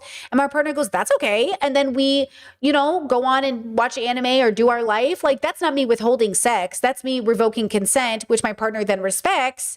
And then we go on with our day because we're both considerate and compassionate and loving people who take into consideration our bodies and our minds and where we're at and what we're doing. And my partner doesn't hold it against me. We don't keep track of all the times one of us revoked consent or one of us didn't want to have sex, or there's no calendar of us keeping track of all the times we didn't want to do something. You know what I mean? There's only us being honest and communicative and loving and compassionate and all those other beautiful things, right? So when he says she's withholding sex and it's been years, it's been a decade, it's been 20 years of no sex, to me, that is like day one should have been a red flag that something is going on. Like I said, if I came to my partner and I said, do you want to have sex? And they said no, I wouldn't think anything of it. If they said no every time for the next 5 times, I'd be like, hey, baby, what's up? What's going on? Are you okay? And if they were like, yeah, I'm fine. I'm like, no, we kind of have to talk about this now. Yellow, serious relationship conversation because you're the love of my life and we're doing this forever. Why aren't we having sex? It's been 5 times in a row I've asked. And then we'd have a conversation. If my partner was like, we're not having this conversation, I'd be like, well, okay, one thing you are kind of entitled to is like clear communication in a partnership. I actually think like part of the requirement of my marriage, which we talked about before getting married, is like we are both entitled to transparency and communication because it's the only way we're going to make it for 40, 50 years. We're never going to make it. We're both going to get divorced because I will divorce you. Don't make me divorce you. Okay. So I'm not afraid of getting divorced. But the only way we will avoid divorce is if we stay open and communicative and transparent. Okay? So again, I think there's like this whole thing, this whole thing that plays into these relationships where people are not talking, they're not communicating, they do not feel comfortable having these conversations with their partners, and they're probably getting married for the wrong reason, right? Okay, back to this guy. He's in a celibate relationship, which we can assume is not what he signed up for. And this would constitute a breach of the monogamous relationship agreement. If you appreciate the insights on this channel, I would highly encourage you to get your hands on a copy of my book, The Value of Others. Over the course of 432 pages, I delve deep into my economic model of relationships and explain the behavior of both. Is this an autistic king? Is that why he's so weird? I'm autistic too. Don't worry, girly. Is he autistic? You know what I'm saying? He's just a little neurodivergent. Men and women in the game of mating and dating. I also provide a lot of actionable advice on how to get and keep more of what you want in the sexual marketplace. Once you the sexual marketplace of ideas. Read The Value of Others, you'll never look at relationships the same way again. Now available in ebook, audiobook, and religious? You said I think he's just religious. Is he religious? Paperback formats. The links are in the description. Wow. Now, when a term is breached, that doesn't necessarily mean that the whole agreement automatically gets thrown out. Like, people get this wrong all the time. For better or worse, our culture generally believes that cheating Chet said, I think he's just a capitalist. Sexual marketplace was, you know what I'm saying? Sense of having more than one partner is okay. What? Culture automatically gets thrown out. Like, people get this wrong all the time. For better or worse, our culture generally believes that cheating, in the sense of having more than one partner, is grounds for the complete and immediate and permanent dissolution of a relationship. Like, a good father and faithful provider can have an indiscretion on a business trip once, and our culture would see nothing wrong with his wife ending a 20-year marriage, filing for divorce, and breaking up their family, which is just wild.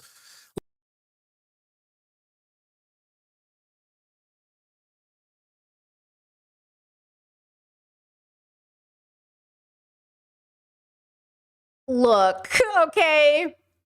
In my marriage, cheating is abuse. Period. I don't care why you did it or how you did it, you're abusive. Do not marry me if you plan to cheat. And if you cheat at any point, you basically, okay, it's abuse, period, the end. So, you know what I'm saying? You are now responsible for breaking up this marriage and divorcing me, which I will handle appropriately. You know what I mean? I would rather you divorce me than cheat on me. At least then my child's father doesn't have to be a fucking cheater too. Because at the end of the day, I'm not mad you want to divorce me. If you really think it's better for you, if you really think you'll be happier, I want to see the love of my life be happy. But I also want my child's father to be somebody that they don't have to think of as somebody who cheated on my mom. Okay? So like, yeah, hello? Like, I would rather you just divorce me. Now, here's the thing. And here's the thing that makes, to be fair, a big part of why relationships and divorce are hard is that people don't know why they're getting divorced and they don't know why they're dating. Like, they don't actually know, in a lot of ways, why any of these things happen the way that they happen. They don't know why they're together. So again, I can have black and white ideas about cheating because I understand why I have that belief. I agree with that belief and my partner agrees with it too. So just like hitting your partner, it's not up for discussion. Hitting your partner is not up for discussion. Okay? For some people, they think it is. For me, it's not in my marriage. It is not up for discussion in my marriage. Cheating is not up for discussion in my marriage. You cheated, we're getting divorced. Okay? Period. And I think that's the thing. If in your relationship, cheating is not the end of the marriage, that's okay. That's your prerogative. Fine. For me, it is. Okay? If you want to stay with the man who hit you or the woman who hit you, like, you can talk to your therapist about that. But you know, people do it. People do it, right? So, but not in my marriage, girl. Not in my marriage. Like, considering how hard it is for many men to be monogamous, expecting indefinite. Boo! Boo! Saying it's hard for men to be monogamous. Boo! Why do men in one side of their mouth want to be seen as these amazing leaders, and the one side of their mouth, they're like, I can't keep myself from fucking? It's like, bro, are you disciplined or not? How hard is it to deconstruct, bro? Deconstruct. It is hard, actually. It's very hard. Deconstruct the patriarchy, deconstruct this objectification, deconstruct the rumor men have been fed and brainwashed with that it is hard for you to be monogamous. Deconstruct this idea that men are sex fiends and always thinking about sex. That is literally, you have been brainwashed. Like, you've literally been trained this way. So much so that men and boys have had to lie about their body count just to impress their friends.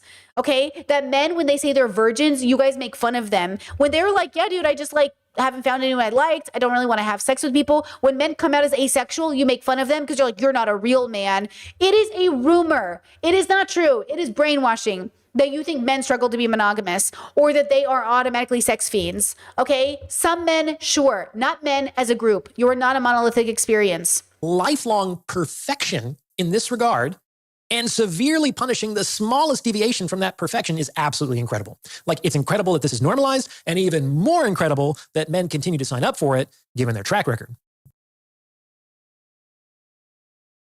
I mean, I do think it's interesting how men sign up for things they know they're going to fail at, especially a marriage and kids, you know? Could you maybe not? But people are evolved animals on a planet. We are like little monkeys fucking. And so we're making babies. I think 40% of babies aren't even planned, if I remember last time I checked. So, like, you know what I mean? There's all this conversation to be had. Again, we are introspective and extrospective, not to surpass our biological experience, but to have a deeper relationship with our biological experience. It's funny how men can meditate during No Nut November, but you can't figure out ways to make this a reality and deconstruct your relationship to like gooning and any other capacity. Hello? In any case, just like I don't think that having sex with more than one person is necessarily grounds for the complete and immediate and permanent dissolution of a relationship, I don't think that having sex with 0 people is necessarily grounds for the same either. It can be, but it doesn't have to be. Like, just because one term in a contract is violated, the whole contract isn't automatically thrown out. Now look, if you watch my favorite therapist on YouTube, Dr. Kirk Honda, he would say the same thing, that he helps a lot of couples move through infidelity and that it's not always a deal breaker. But he's coming from a progressive lens.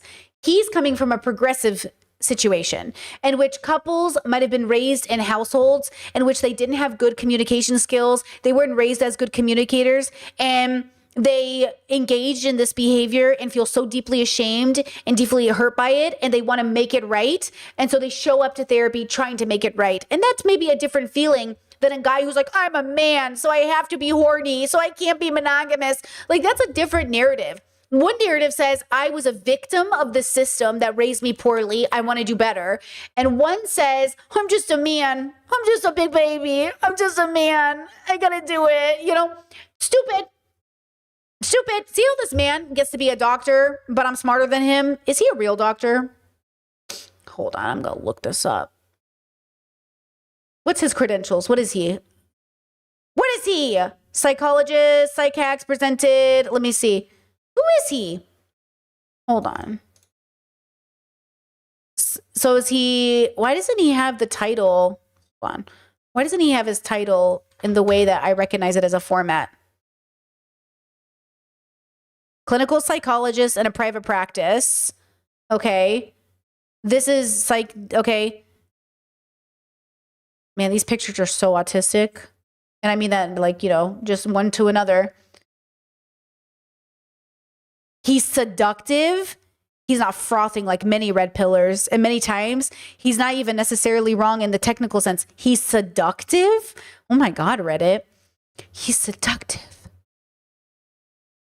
Yeah, see, it just proves just because you're a doctor doesn't mean, you know what I mean? Wait. Wait, what is his? I'm not seeing. Where did he go to school? What's his? A licensed psychologist and founder of Stellar Gear University, doctor of psychology. What is this? LinkedIn? Master's degree, doctorate, clinical psychology, California School of Psychology, professor, San Francisco.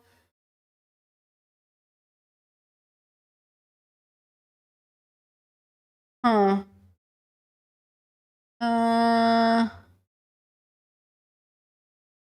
Okay. I guess is there another way for me to check his credentials? I don't even know. This is funny. This is like Red Pill Guru or let's see.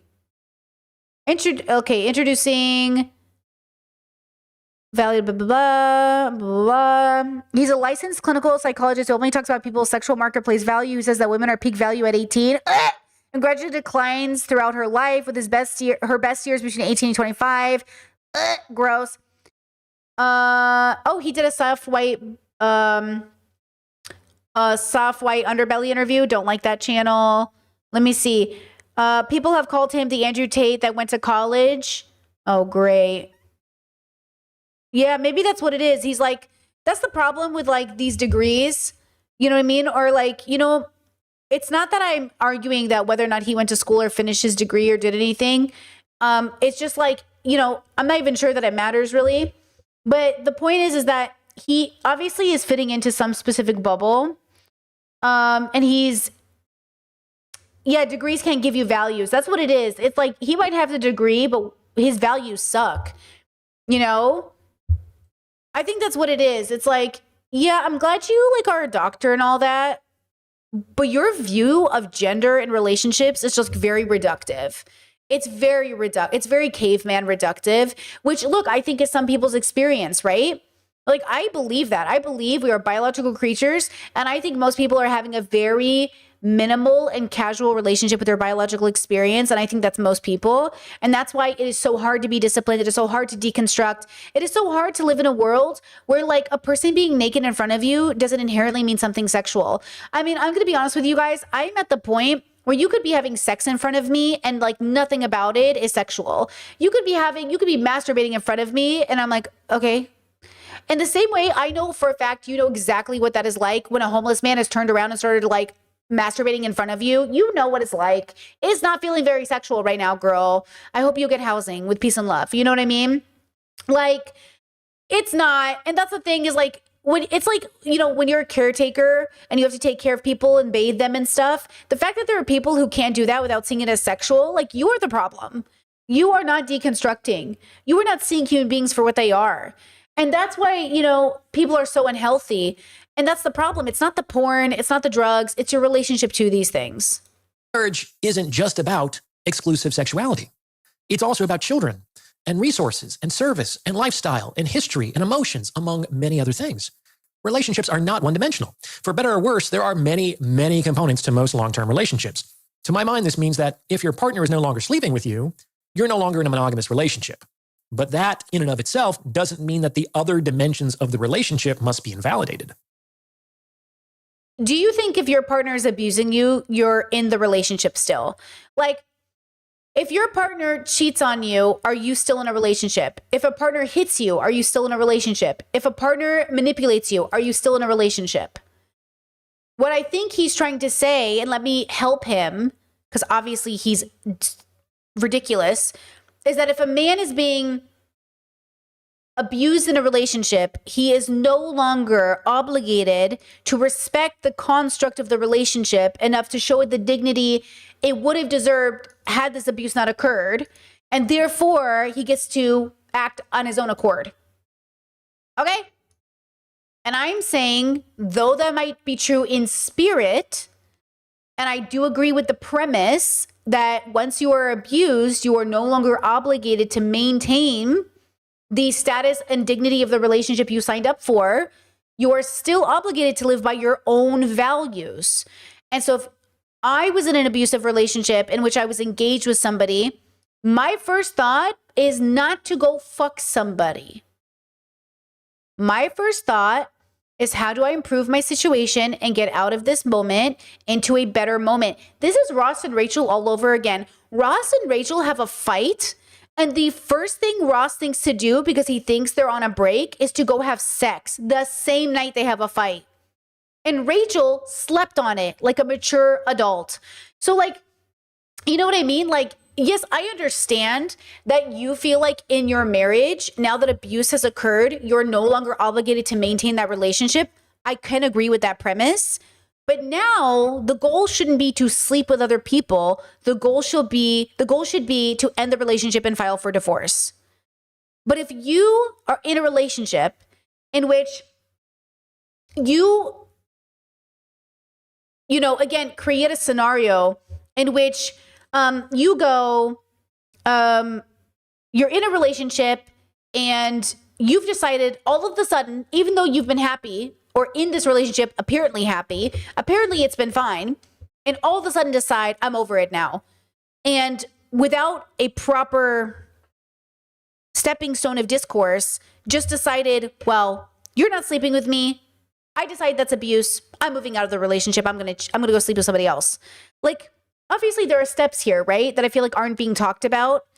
Like, we can give certain scenarios, but if I'm in a marriage where we haven't had sex for 20 years, guys, there is so much more to be talked about, right? Like, there's so much more that should have been talked about before this even happened. Like, what responsibility is the man putting on himself to have asked, how did we get here? Like, how did you even get to 20 years of marriage with no sex when you wanted sex the whole time? How did you even get there? Like, that's such a big question. Without blaming yourself, how did you get there? How did you get there, and how would you tell your kids not to repeat this behavior? You wouldn't tell them, go find a girl who's always wet and ready. You would say, well, to be honest, I never really talked to your mom. To be honest, I never really sat down with your mom and had real conversations with her. To be honest, we never really talked about it before we got married. You know, we just never really talked about sex. We just assumed we would have it. Or I just assumed we would have it.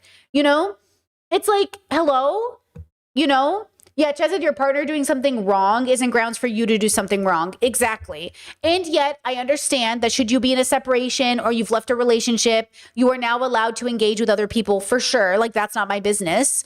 But as long as you are fighting for a marriage, in a marriage, engaging in the marriage, it would be kind of strange for you to be thinking about sleeping with people.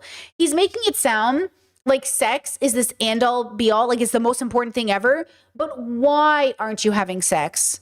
And you can't just say, oh, she's withholding sex. There's a why to that. And I'm not saying she's right or he's wrong. I'm saying why. I don't even know how we got here. If you've ever read your contract with your employer or your landlord, you'll likely find somewhere near the bottom a clause called severability.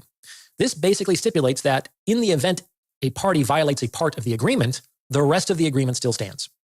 The clause in question is severable or separable from the rest of the contract. This is kind of why if you're a day late with your rent, your landlord can't just barge into your space, or if you don't have hot water, you can start to just remodel the apartment without permission. The violation is a violation, and it affects the relevant clause, but the rest of the contract remains in force. And that's kind of how I think about sexless marriages. The monogamy clause has been violated. A sexless spouse is no longer in a monogamous relationship, and so shouldn't be held accountable for acting non-monogamously, given that the other— Didn't I tell you that's where he was going? Didn't I tell you that's where he was going? I told you that's where he was going because that's all they're ever thinking about. They're only thinking about punani.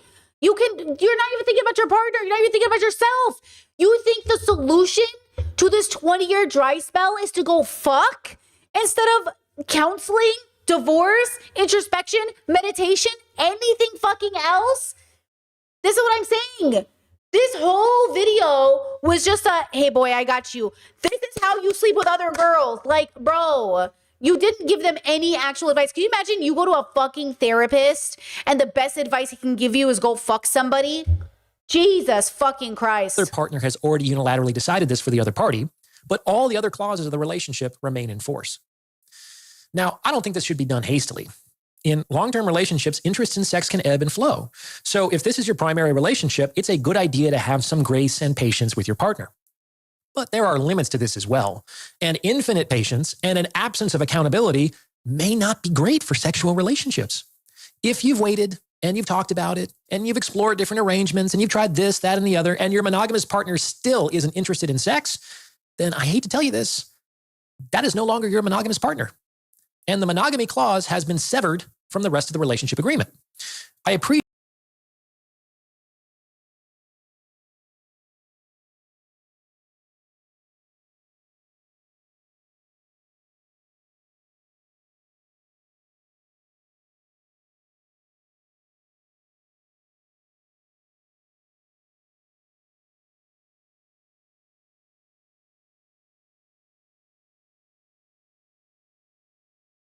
I was muted. Damn it. Thank you, chat. Okay. So first he says that if a woman is married to a man who's a provider and is a good father, him having an affair or sleeping with somebody once is not grounds for divorce. Yeah. On a business trip. Okay. Right. But if he's married to a woman who's been a great mother, dinner's always on the table, the house is always clean, everything is always taken care of, it is grounds for cheating or sleeping with other people because he's not getting sex. Why don't they just get divorced? If this person wants to cheat, you might as well just get divorced or whatever, or ask your partner if you can sleep around with other people and see if they're into it. Okay. Or he can say, hey, like, I really need this in a relationship. I feel really left out. I feel like I'm not connected to you. I think we should separate. Instead, it's like, oh, this part of the relationship is severed, but everything else is intact. Why would this part of the relationship be severed? Do you know what I'm saying? And that's what I'm trying to say. Like, what is the point of that? Like, what is the logic there? This is an unconventional take, but I think it makes a lot of sense. Treating sexlessness as a form of cheating might also help to reduce its prevalence by providing a kind of natural consequence to that condition, which doesn't really exist in the popular imagination at present. In any case, I think it's something to consider. What do you think? Does this fit with your own experience? Let me know in the comments below. And please send this episode to someone who you think might benefit from its message, as it's word of mouth. What did you say though? What does he think he just said in this less than 10 minute video? What is the solution here? I can't believe the solution wasn't, like he said, oh, if you talk about it and you go through and you do all the things, if they still don't want to have sex with you, divorce. Hello? Why isn't divorce an option? You know what I mean? Like, divorce. Like, I like how every option was like, stay with your partner, but go sleep with other people. It's like, does she know this? Divorce. Hello? Okay. Let's see here. He put a pinned comment, says sexless marriage is a depressingly common phenomenon,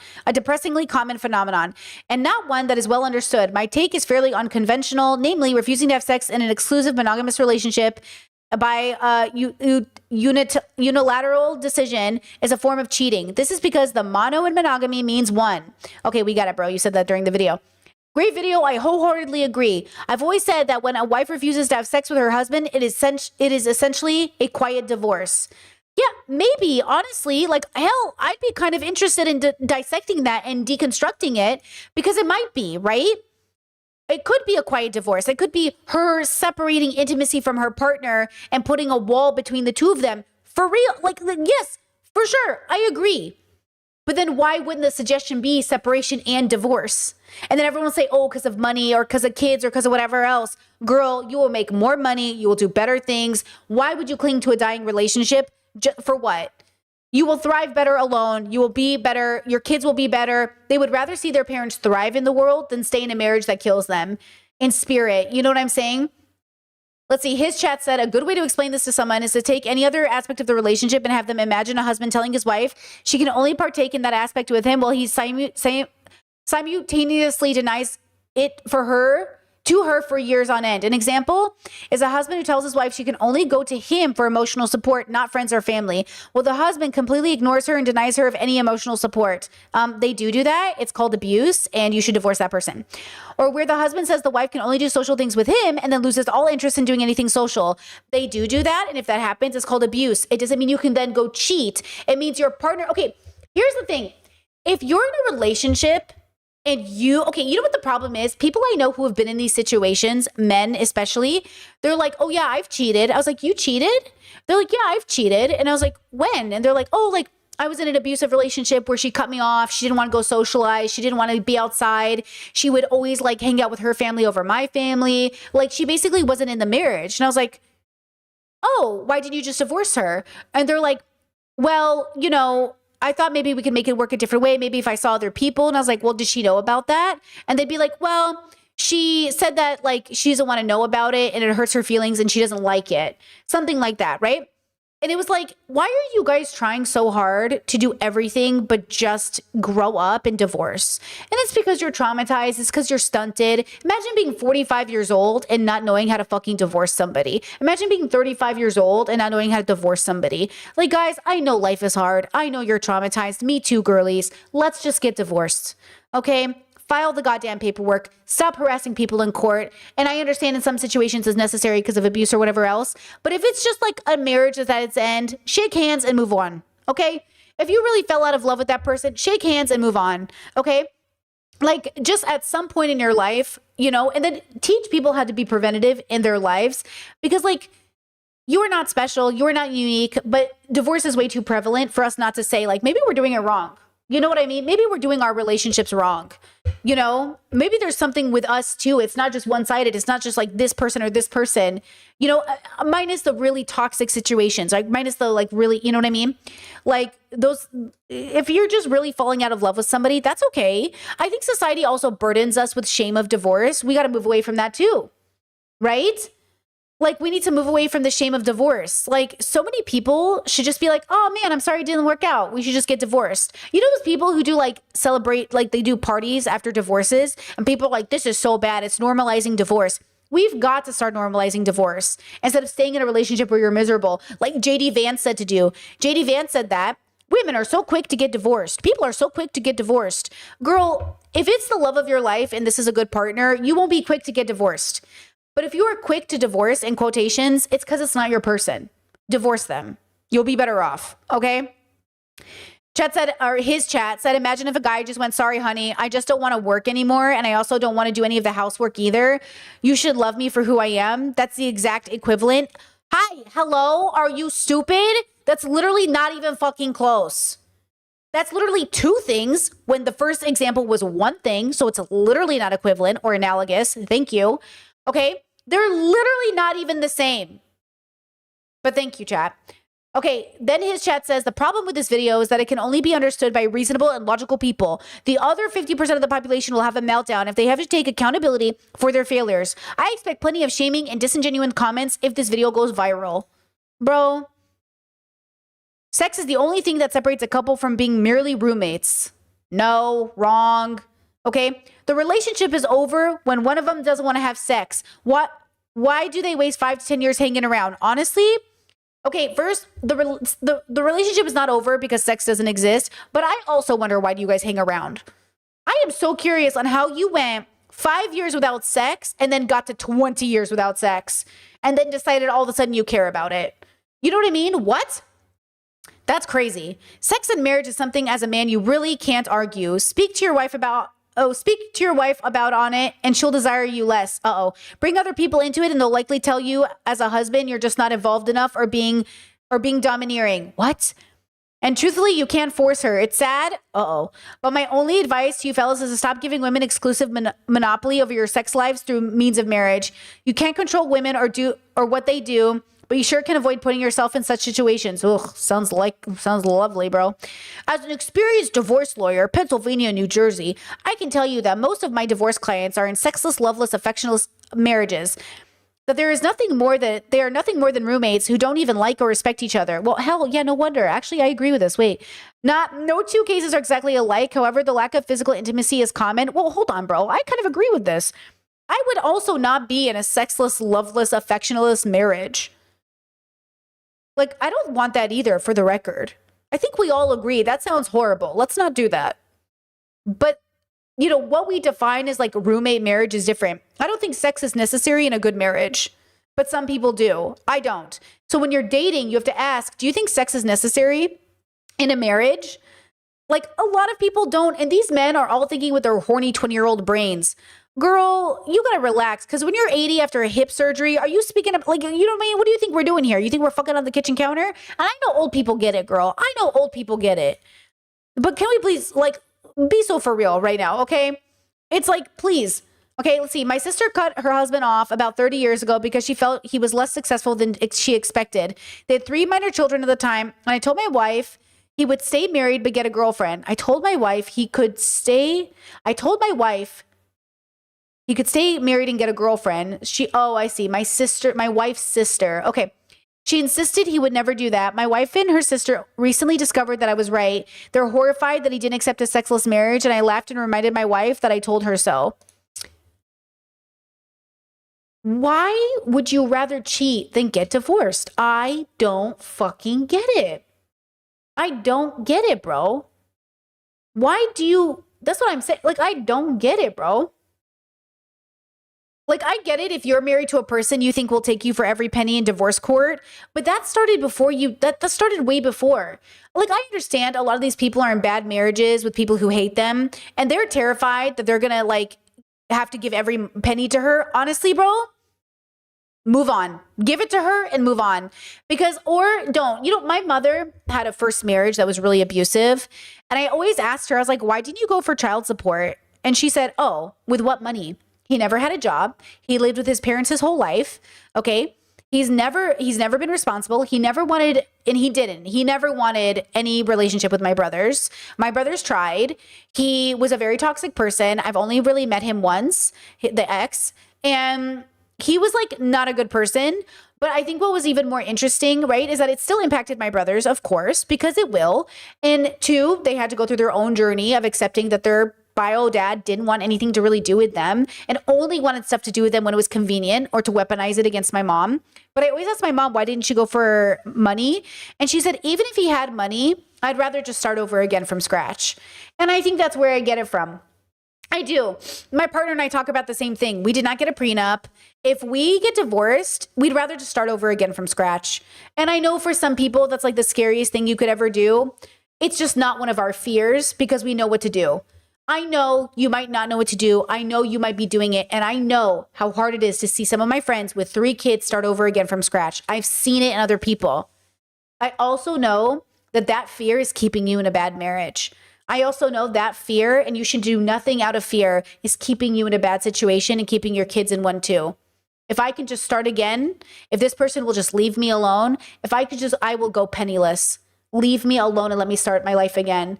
And that's what I wish for all of you. I wish for all of you to do things out of joy and love and never out of fear. Don't cheat because you're scared of a divorce. Don't get married because you're afraid of being lonely. Don't avoid divorce because you're afraid of starting again.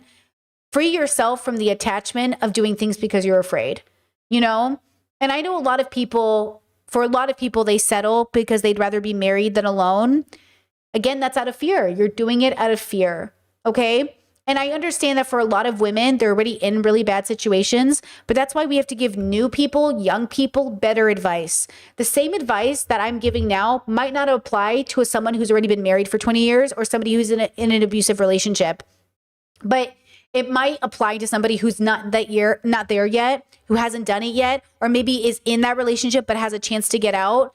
Like, I want you to know there's always something better waiting for you when you're ready. But at the same time, like, it's going to be the hardest thing you ever did, And I don't know, I just think like it's the language. Like, if your partner is denying you sex, if your person is withholding sex, then I would ask, like, why are you in a marriage with somebody who, like, doesn't have the same values, doesn't like you, doesn't love you? It's like, that's really the question. I think sometimes when we have these conversations, we're always starting at like this point, but girl, go backwards. How did you get there? Listen, look at this comment here. My best friend just passed away. His ex-wife denied him sex for an entire marriage, 20 years, no sex. Since he passed, I've been very tempted to reach out to her to express how disgusting she was for doing this to him. She also poisoned their only kid against him, so he was shut out completely and then he died. Life is so infuriating. I want justice for him. First of all, I can't believe that story on face value, but I'm sure it happens to somebody. But also, like, what do you mean she denied him sex for an entire marriage, right? Like, what do you mean she poisoned her kid against him? Maybe that happens, but what do you mean by it? And what do you mean, like, he died, life is so infuriated, I want justice for him? You want justice because your bestie's ex-wife didn't have sex with him? Or do you want justice because you feel like your bestie was abused, and instead of being his homie and encouraging a divorce, you stayed by and watched him stay in an abusive marriage? Are you saying that, what are you saying? Like, what is really being expressed here? Again, I know we're not perfect and we can't save all our friends from abusive marriages, but also, like, what are you even saying here? Okay? And so I think, like, with all of these conversations, we have to have an honest conversation with ourselves first and foremost. Why are we interested in marriage and why do we want it? Listen, every single one of the girls in my life that I ever see settle for loser men are girls who have not deconstructed loneliness and are afraid of being alone. They are afraid of being alone. And that's why I say my life, I was liberated from toxicity the moment I started to have a good relationship with myself. And the moment I stopped feeling alone when I was by myself. The moment I stopped feeling loneliness because I was single. Once that happened, it changed. But also, guys, it wasn't just that I was single. Pause, hold on. It wasn't just that I was single, but even around my friends. I would feel lonely even if I was in a relationship. I would feel lonely even if I had a bunch of friends. What I had to realize, because I've never been alone. Keep in mind, I have been in and out of relationships my whole life. I've been surrounded by friends my whole life. So I'm a different case. But I had to learn how to stop being lonely in a group. I had to stop and realize, like, it's not that I even have somebody. It's that I am lonely within my own consciousness. That I don't know what I'm doing on planet Earth. I don't even know why I'm alive. Okay, that existential dread that I was going through was like, none of it was going to matter if I didn't want to be alive. Okay? What shocks me is when people aren't suicidal, but they're willing to stay in a sexless marriage for 20 years. Girl, you're not even thinking about killing yourself? You know what I mean? Like, you know, I'm sitting here thinking about killing myself, even if life is great, and you're sitting here, life is miserable, and you're not even thinking about that? Very different brains. Very different brains. You know what I mean? Like, we're having different brains. And by the way, I understand that when I say, like, even when life is working out, life never really worked out until I went to therapy and I did philosophical work and I got out of my toxic relationships. And then at that point, everything did kind of work out because I knew what I was doing here, right? And I think that's what's missing. What are these men even doing on the planet? Is it just so they can get married and fuck? Is that it? Is that your whole fucking life? Are you just so defined by fucking and working? Is that it? Is your whole life just fucking and working and having kids? Like, is that it? You do you, boo. You do you. Discord said, I think I get it. Divorce could mean a loss of status in the man, while sleeping with another person increases their perceived status in patriarchy. I mean, it makes sense if you look at people status obsessed animals. That's true. I guess in patriarchy, at least he got, you know, another woman. But if he divorces his wife, then he's like a divorced man, which also looks bad for her. So maybe they both avoid divorce because they both don't want to handle the stigma, which should be deconstructed. This is why I say deconstruct patriarchy. There's nothing wrong with getting divorced, and you are not less than because you've been divorced before. But the dilemma is, like, we still have to deconstruct why that's a stigma. And that also keeps people in bad marriages because they don't want to deal with the friends and family talking about them, right? That's what I'm saying. It is also a cultural thing. We as a society have to reinforce that it's okay to divorce people, okay? Because at the end of the day, if this is the love of your life, you're not thinking about divorcing them. If this is your high compatibility partner, you're not talking about divorce unless there's abuse. So in that case, get divorced. Get divorced. Why are you staying in an abusive marriage? You know what I mean? It doesn't make any sense. You know, just as the nuclear family is the first fascist system most of us encounter, and it's rearing its ugly head as loud as possible with this administration. They are trying so hard to push this nuclear family, to shame women who retire with 20 cats, to shame people for being single. They are going so hard towards men too. They are absolutely targeting men and young boys so hard. Okay, they are absolutely radicalizing the men, and the men will take it out on the women. And it's going to happen all over again. Get ready, girls. Start being so diligent in first dates. Start asking the hardest questions you've ever asked somebody on a first date before you end up marrying a man who's going to abuse you for the next 20 years. But you know what I'm saying? Because he's some fascist fucking Trump voter. You know what I'm saying? Like, start really asking the questions that matter, because you don't want to find out 5 years in your marriage. You don't want to find out when your kid comes out gay. You don't want to find out, XYZ, right? You don't want to find out. So ask those questions. Make them uncomfortable in a good, loving, wholesome way. So tell me about fascism. What are your thoughts? Do we hate? Do we love? Do we hate? Do we love? And if they say, well, the real fascists, the leftists, be like, date over.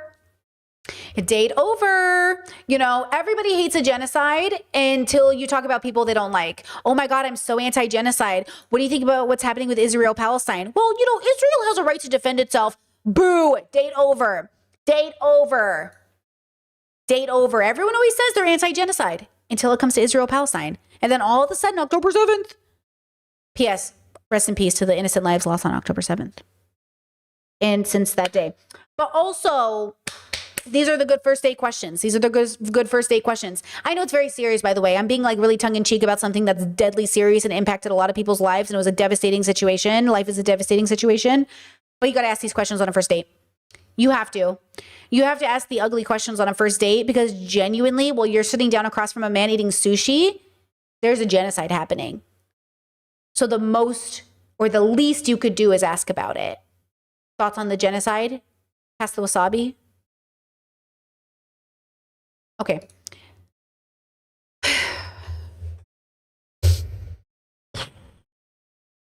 Drew Gooden, everybody. Drew Gooden. Greed is destroying the world. True that, Drew. True that. Here we go. I feel like for the past 3 years, I've heard over and over again that a recession is about to hit. The stock market is going to crash. The housing prices are going to come back down to earth any day now. And yet somehow all of these things keep not happening. And for most people, it doesn't make sense. What do you mean the economy's good? My dentist just tried to get me to sign up for a credit card. Since the pandemic, the cost of living has skyrocketed. Inflation is out of control. Groceries have never been more expensive. Layoffs are Oh, by the way, can I just Croatia versus America? Guys, in Croatia, they do not offer to sign me up for a credit card after I buy a purchase at a lingerie store. You ever been to Victoria's Secrets and they're like, Secret, and they're like, do you want to sign up for a credit card? And I'm like, what? No. You don't do that in Croatia. That is not normal. In America, you will be buying from a clothing store and they're like, do you want to sign up for a credit card? What is going on? What is happening at an alarming rate. At this point, a college degree might be more likely to get you into crippling debt than it is to help you find a job. And even if you have savings, you're more than likely one stroke of bad luck away from losing it all to medical bills. And yet some people will look you right in the eyes and tell you, I don't know what you're talking about. The numbers are green. Is this guy stupid? The problem is each of these people are kind of correct in their own way. This is the best the economy has ever been if you already have money. If you bought a house 5 years ago, there's a chance it's already doubled in value. If you invested in the S&P 500 in 2021, you could be up as much as 80%. And that's not like saying, you'd be rich if you just bought Bitcoin in 1973. That's just the regular stock market. You didn't need to have some genius level of foresight to be able to do that. You just needed to already have a bunch of cash sitting around. And obviously for the overwhelming majority of people, that is not the case. If you're living paycheck to paycheck, you're not thinking about the stock market. If you're in your 20s, you haven't even been working long enough to save any money to invest. You don't get to benefit from rising home equity if you don't own a house. So this is the difference between, so as an example, depending on how you were raised and how you get employment, there's people in poverty who are don't even talk to them about the stock market. People in lower middle class, again, don't even talk to them about the stock market. People in the middle class who, it depends, maybe talk to them about the stock market. People in the upper middle class, yeah, you definitely talk to them about the stock market. And the wealthy, you definitely talk to them about the stock market. The beginning conversations realistically for the stock market start somewhere in the middle class, but really only when you're getting towards the upper. They don't really exist before that because you can't even possibly start to think about it. And just for the record, I'm still on this side, girls. Okay, I'm not even on this side yet. I'm still here with the rest of everybody else. And that you know, that's why I'm such a late bloomer. But not only am I a late bloomer, like I am aware of it, that even learning about the stock market is like learning about, it's like learning a language. Okay? Like it's like, what? And then you want me to do that? And while I'm struggling for healthcare and childcare and milk and eggs and what? I don't care. I'm just trying to fucking make some money. I'm trying to celebrate the fact that I may be getting paid $20 an hour. That's what that's what most of us are focused on. We're like, $25 an hour? Holy fuck. $30 an hour? Jesus Christ. You know? And then we're not even thinking about taking that money and possibly, you know what I mean? Okay. So there's such a disconnect between what level you're born into or which family you're born into. Something I thought about as well. My upper middle class friends, for Christmas, their parents like donate money in their name. If that's not the sign of the upper middle class in some bubbles, I don't know what is. You know what I mean? That's beautiful, by the way. I think that is such a lovely, lovely gesture. But you know what the rule is? If you're in debt, you don't have money for charity. How can you give to charity when you don't even have, you are the charity? But then realistically, you're allowed to give money if you want to. Like you can donate to people if you'd like. But realistically, you know, how are you out here giving kids or parents or families $500 for Christmas? Well, you don't even have $500. And yeah, it might feel good in the moment, but it's not, it doesn't even make sense to make two families now struggling for Christmas or like one, you know, it doesn't make sense. But I get it. Okay. But the problem is like, we don't even know about these things because they don't teach it to us in schools. And it's so hard to know on YouTube. Am I watching somebody who really knows about the stock market? Or am I watching a red pill guy who's like, manifest destiny and slash, guys, this is your cryptocurrency. Like, I don't want to learn about cryptocurrency. Okay, I want to learn about the real stock market and how it works. And I don't want to learn from Wolf of Wall Street. You know what I'm saying? I'm not trying to learn from the man who scammed his way into prison and just got out and made a podcast. Okay, I'm not trying to do this. So again, it's like these big conversations, okay? And the audacity, hold on, chat, you just reminded me, but for no reason other than the reason you said homeless with extra panhandling money, share with other homeless. Okay, wait, pause. That's, and I get that, and that's beautiful, but like, okay, people who make money talking about how unhoused people or homeless people are making $50K a year and how they're actually rich panhandling. Have you seen those people who are like, oh yeah, these panhandlers, they bully people off these corners and these guys fight amongst themselves for the best spots on the street and they make a lot of money. Why would I get a job when I can go beg people for money all day? Like there is no concept of the reality of anyone's lives. Like none of us are having it. And by the way, those same rich people that think that's the life of an unhoused person, kind of similar when the unhoused person or the person in the lower middle class think that the rich, they just live so easy. To be honest with you, like, again, pick your hard. So hear me when I say this, pick your hard. That's what I do. That's what my partner and I have decided in our marriage. What is the hard we're going to play? Because we don't want to be hard where we're unhoused. We don't want to be hard where we're uber wealthy, because the expectation of that will come at the expense of our marriage and our values. So what's the game of hard that we're willing to play? And how is that going to work within our life? So we believe in harm reduction. We don't believe in perfection. So we say, okay, well, if this is our value, we can't shop at these places. So we are choosing to make our life a little bit more inconvenient, but for good reason, so it offsets. It doesn't feel like too much of an inconvenience to not shop at these stores, even though it takes a little bit of adjustment, okay? And then when we make that little bit of adjustment, okay, how do we then get to the next step? Like I told my partner this morning, like, hey, in the future, we should, I would like to sponsor families maybe, or sponsor people, or give back somehow. So we need to make enough money to put aside enough money to think about helping people who like can't afford Christmas gifts or can't afford healthcare. Or, you know, somebody one time, I went to go pay one of my medical bills and the hospital was like, oh, somebody paid it off for you. And I said, what? And they said, yeah, somebody paid off. It was like $500. And they're like, yeah, somebody paid it off for you. It was a gift. And I said, oh my God, like what an amazing feeling. And like, that's something I would like to think about doing without understanding I will never be a replacement for systematic failures and systematic we require the system to change to support us. But until that happens, and I do not believe that charity will fix the economy like conservatives do. If everyone gave to charity, then we wouldn't need socialism or universal health care. It's like, no, you know what I mean? No.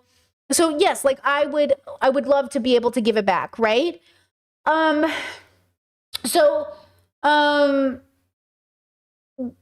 Chess says I'd rather pick the heart of being very wealthy so I can finally fund this famous guy leftist agenda.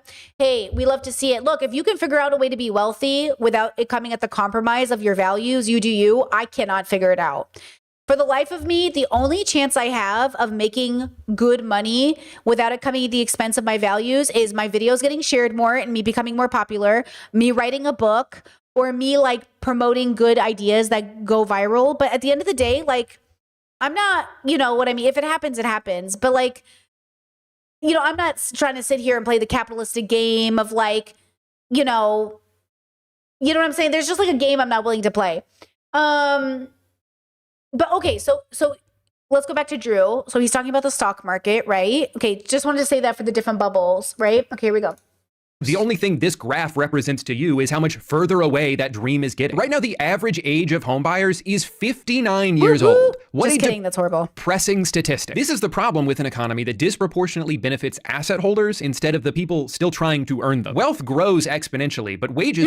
Great point. Chat said, no Britney mugs or shirts. I could not figure out a way to make ethical merch without it being fast fashion or lower quality. And I don't have a big enough audience. Guys, making merch at a higher quality work is really hard. So yeah, no, I couldn't figure out a way. Every piece of clothing you touch was made by human hands. And every piece of clothing you ever throw away will end up in a landfill. So if I get you guys to buy more mugs and t-shirts, which I've tried in the past through fast fashion, it just doesn't seem to make sense with my harm reduction philosophy. Because it's just so unnecessary. You do not need more merch that's say Britney stuff. You need to buy better quality clothes that will last you, or big pieces that will be significant to you in 20 years. You don't need another sweater or hoodie you're going to have to get rid of, right? That doesn't make any sense. So yeah, no merch, right? Aren't even outpacing inflation, which means if your salary hasn't been going up every year, you're effectively making less money. Meanwhile, the fastest way to make $1 million is to just already have 10 million. Leave it in an investment account for a year and congratulations, you now have $11 million. At a larger scale, this is why it feels like there's two different economies happening and they're both moving in opposite directions. 50% of the stock market is owned by the top 1% and only 1% is owned by the bottom 50%. Jesus. Don't let somebody tell you that these numbers going up should discredit your own lived experience. Don't let somebody who's benefited from untaxed inheritance or years of compound interest. Okay, wait, pause. Chat said I always donate my clothes to Goodwill. I hate throwing anything out. Okay, I'm going to ask you guys to consider one thing. You don't have to do it. Stop giving them to Goodwill. Goodwill is taking your Shein clothes that you bought for $5 and selling them for $15 to people. Put them on a marketplace. Put out a poster, go to your neighbors and say, who needs clothes? Normalize hand-me-downs, because I grew up on hand-me-downs. I love thrifting. I love secondhand clothes. But these secondhand clothes, I used to give to Goodwill all the time. So I'm here with you. I hear you.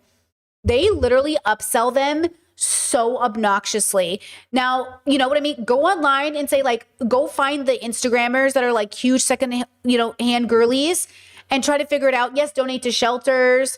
Ask people, I have all these clothes. They're washed. They're clean. Do you want them? Can you do something with them? There is a college girly, a college they, them, a college person sitting there right now in their dorm wishing somebody would drop a bag in their lap. Okay? I know it's an extra step, but I really think that's gonna make a huge difference. Okay? You don't have to do it, but places like Goodwill need to die. Granting them passive income tell you that your problem is you're just not working hard enough. No, the real answer is sorry, you should have been born sooner. Have you thought about that? Maybe instead of wasting all that time farting around. Hey, good news, girls. You just need to be born later now. So now it doesn't matter that we should have been born sooner. The good news is that eventually you just need to be born later. Some kid in the future is going to have a great economy and going to have a perfect life. It's just not us. We missed out. Congratulations, girls. Kindergarten class, you should have been investing in real estate. It's not my fault you're lazy. People are getting squeezed in every direction while also being gaslit into thinking that it's somehow... Oh my God. Wait, I'm so sorry. I have to show you this video just to piss you off. Trigger warning. I'm so sorry. Hold on. Oh my God. Please work. Okay. Thought I would have find it. Give me a second. I want Do you guys remember Jaclyn Hill from Makeup Days on YouTube? This woman had a crazy come up and fall down, okay? Made a shit ton of money, lost a shit ton of money, lived in the most beautiful big house ever. I don't know where she is exactly financially now, but she's used to being poor, then rich, then like everyday girly. But now she is literally on TikTok making these 2 videos. She has 1 million followers. Look at this video and just understand how angry people were at this video. Oh God. to talk about something that I feel like maybe is a little controversial, maybe not, but I feel like no one really talks about it on social media. At least I don't see this conversation being had. But I think about this every day, and this is coming from like an old school beauty content creator. I started on YouTube 14 years ago. Like, that is insane. I have been here for every single era, consistently uploading, downloading every new platform, like watch the birth of TikTok. You know, like I remember when Instagram became a thing, I was already on YouTube when Instagram became a thing. I downloaded Instagram and like it was like this new app and we were posting the square photos. Like, I've been here for all of it. And I feel like we are in such a weird place on social media. Chet said, didn't she come out and say she was never poor? Wait, sorry. Everyone thought she was poor, but her father was like a religious leader of some kind, and like they had money, and then they were like evangelicals of some kind. Like, wouldn't her parents go to different countries and like try to convert people, right? Okay. Content creators where I am like fighting. I feel like I am like trying to run through mud to connect with my followers at this point. I feel like there are so many bots, and I feel like these apps are now controlling who views my videos. And I feel like I get punished and penalized for not showing up and creating all the time. In the sense of, I took off, like I didn't post a TikTok, I think for like a week and a half, 2 weeks, maybe. Like, sorry, shit, life happens. I've been doing this for 14 years. Maybe I'm a little burnt out, God forbid. But then I come back to TikTok and it's like I'm put in like this TikTok jail where my views are complete shit. No one is seeing, like, it's one thing if my engagement is shit, meaning like maybe my views are high, but my comments are low and the likes are low. It's like, okay, so my audience wasn't feeling the vibes of this video. That's fine. But I'm talking like when you have 1 million followers, but your videos are only getting 30,000 views, this is just not the way it used to be. Like when I started, it was so organic. Like you subscribed to the people that you liked, you opened up those apps, or you got a notification on your phone saying so-and-so just posted a video, you go, you engage with it. And like, it was that simple. Now it's like, I put videos out there and sometimes I just feel like I'm talking to myself. I'm like, where is my audience? And it's just, I feel like my audience is really on Instagram stories. Like my girls are there for me on Instagram stories. Like I really know who I'm talking to over there, but I miss the days of knowing who I'm posting my content for. And I'm just like, how do like these new creators grow at this point? Like, do the new creators out there, do you guys feel like you're connecting with an audience, or do you just feel like you're kind of throwing your videos out into cyberspace and like hoping that it's going to stick? Like, I don't know. And like my comments, like I'll post a video and within 10 seconds, I'll get like 15 comments and they're all slightly the same. And I'm like, okay, so like these are like bot comments, like these aren't really my followers. Like, I don't care about that. I'm at the point in my life and in my career where like, I only want to post for my girls, like the ones that I've built this relationship and this trust with. But like TikTok isn't even showing my stuff to those people. So I'm like, I don't know. It's like these apps control who sees our stuff, and like the audience that we worked hard to build isn't even ours. It's owned by these apps, and we just have to like hope and pray that after posting our content, these apps are going to choose to show our content to our audience who chose to follow us in the first place. I'm just so confused, and I don't see a lot of people having this conversation. This will probably put me in TikTok jail for like the next 6 months. So if you see me, hi, I love you and I miss you. Okay. Personally, I feel like you guys live in dystopia. I was wondering how I'm going to financially recover from trying to give my kids a Christmas. Meanwhile, you guys are moving to LA and buying handbags that are more than my mortgage. So I scroll past it. I think of a lot of the times the new creators don't have millions of dollars and multi-million-dollar mansions wearing our monthly income and one outfit on their body. Life is hard right now, and people are following and interacting with people that align with their life. Girl, we can't afford fruit, and you're telling us in front of us with an $800 balsam high hill tree and a $135 sweater. I also do giveaways all the time in quotation marks, because she's like, I always do giveaways. Not her saying, where are my girls out? The girls answering her and her disagreeing and deleting comments. Follow her since day one when you worked for MAC. Go back to your original content, buying drugstore products and teaching us how to do your brows. I learned how to do my brows when you started with MAC products, then changed to Pharmacy Dupe because it's cheaper and haven't looked back since then. I grew up, well, we all grew up, sis, We work full-time jobs and have children and barely have enough time and money for ourselves. We simply don't relate to influencers anymore. At the end of the night, when winding down, I don't want to open YouTube or TikTok to look at everything I bought today videos, or I think that's what they were saying. And look how much free PR I got sent to me. We're tired and over it. Because your era is over, that's okay. I'm sick of buy mentality. Teach me something, educate me. This is what I want. I've been following you since your early days on YouTube and still watch on an occasional video, but it's just not relatable to me anymore. I myself am more personally relatable to and inspired by creators such as Sophie B, Gianna, Janae, Marie, and Taylor and Soph. They just feel more at home now, and that's okay. We grew and our interests changed. You know, your girls will find you, Jacqueline. Babe, the sweatshirt is $140. That's my entire weekly grocery budget that can afford our entire family. There are people dying, Kim. Not relatable. Ads, sponsored content, TikTok shops are ruining my TikTok experience. Babe, we can't afford groceries. We don't want to see anything wealth related. The world is burnt out on seeing content creators be rich. In 2016, it was aspirational. In 2016, there was still a hope that some of us could be you.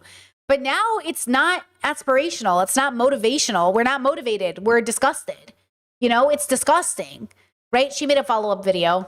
Hey, so I posted a TikTok yesterday, and in this TikTok, I was talking about just being a content creator for the last 14 years and how I've watched these apps just change and how I really feel like TikTok specifically like punishes you for not posting. And then like if you don't post a video for a week or two, they put you like in TikTok jail is like what I consider it, and they don't show your content to your audience.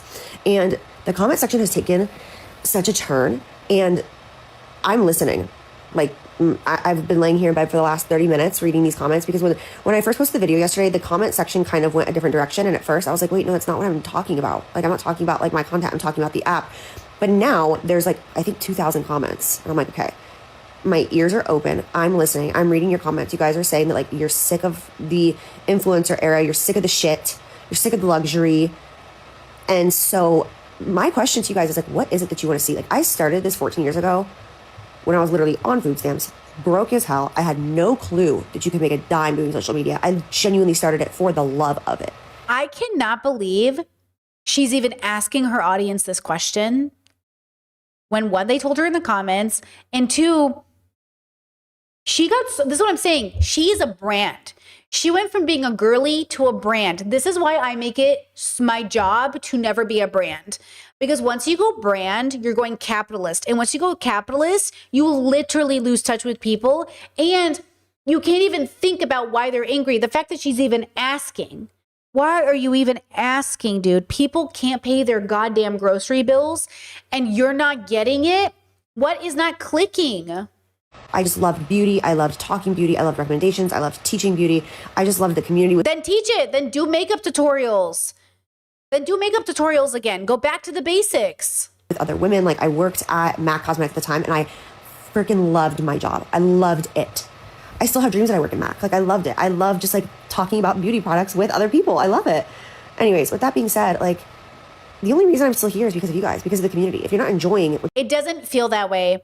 It feels like with a lot of these YouTubers, they're not still here for the community. They're here because they love the way it feels to be one of the top creators, not because they love it for the game, right?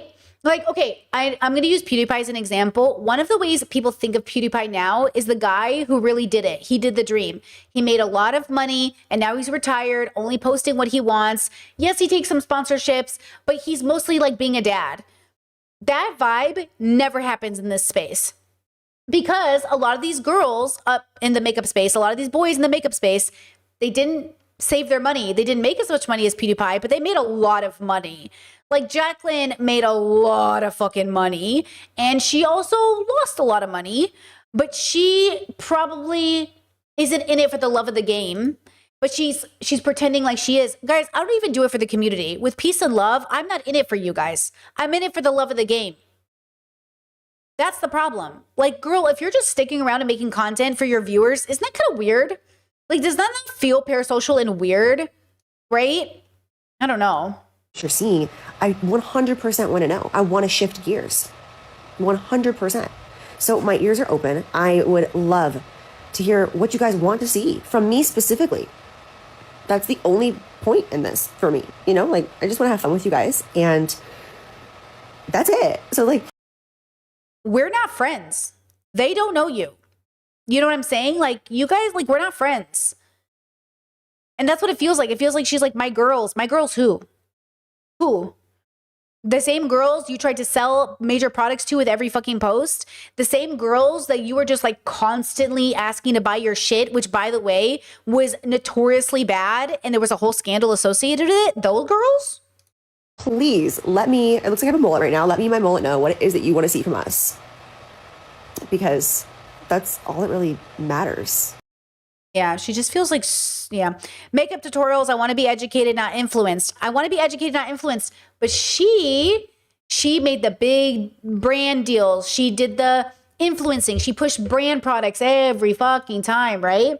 Just as District 12 is tired of watching District 1 complain about luxury some of us would die to have, we want someone to show us cheap products to look like a baddie because we have no money, unlike the influencers.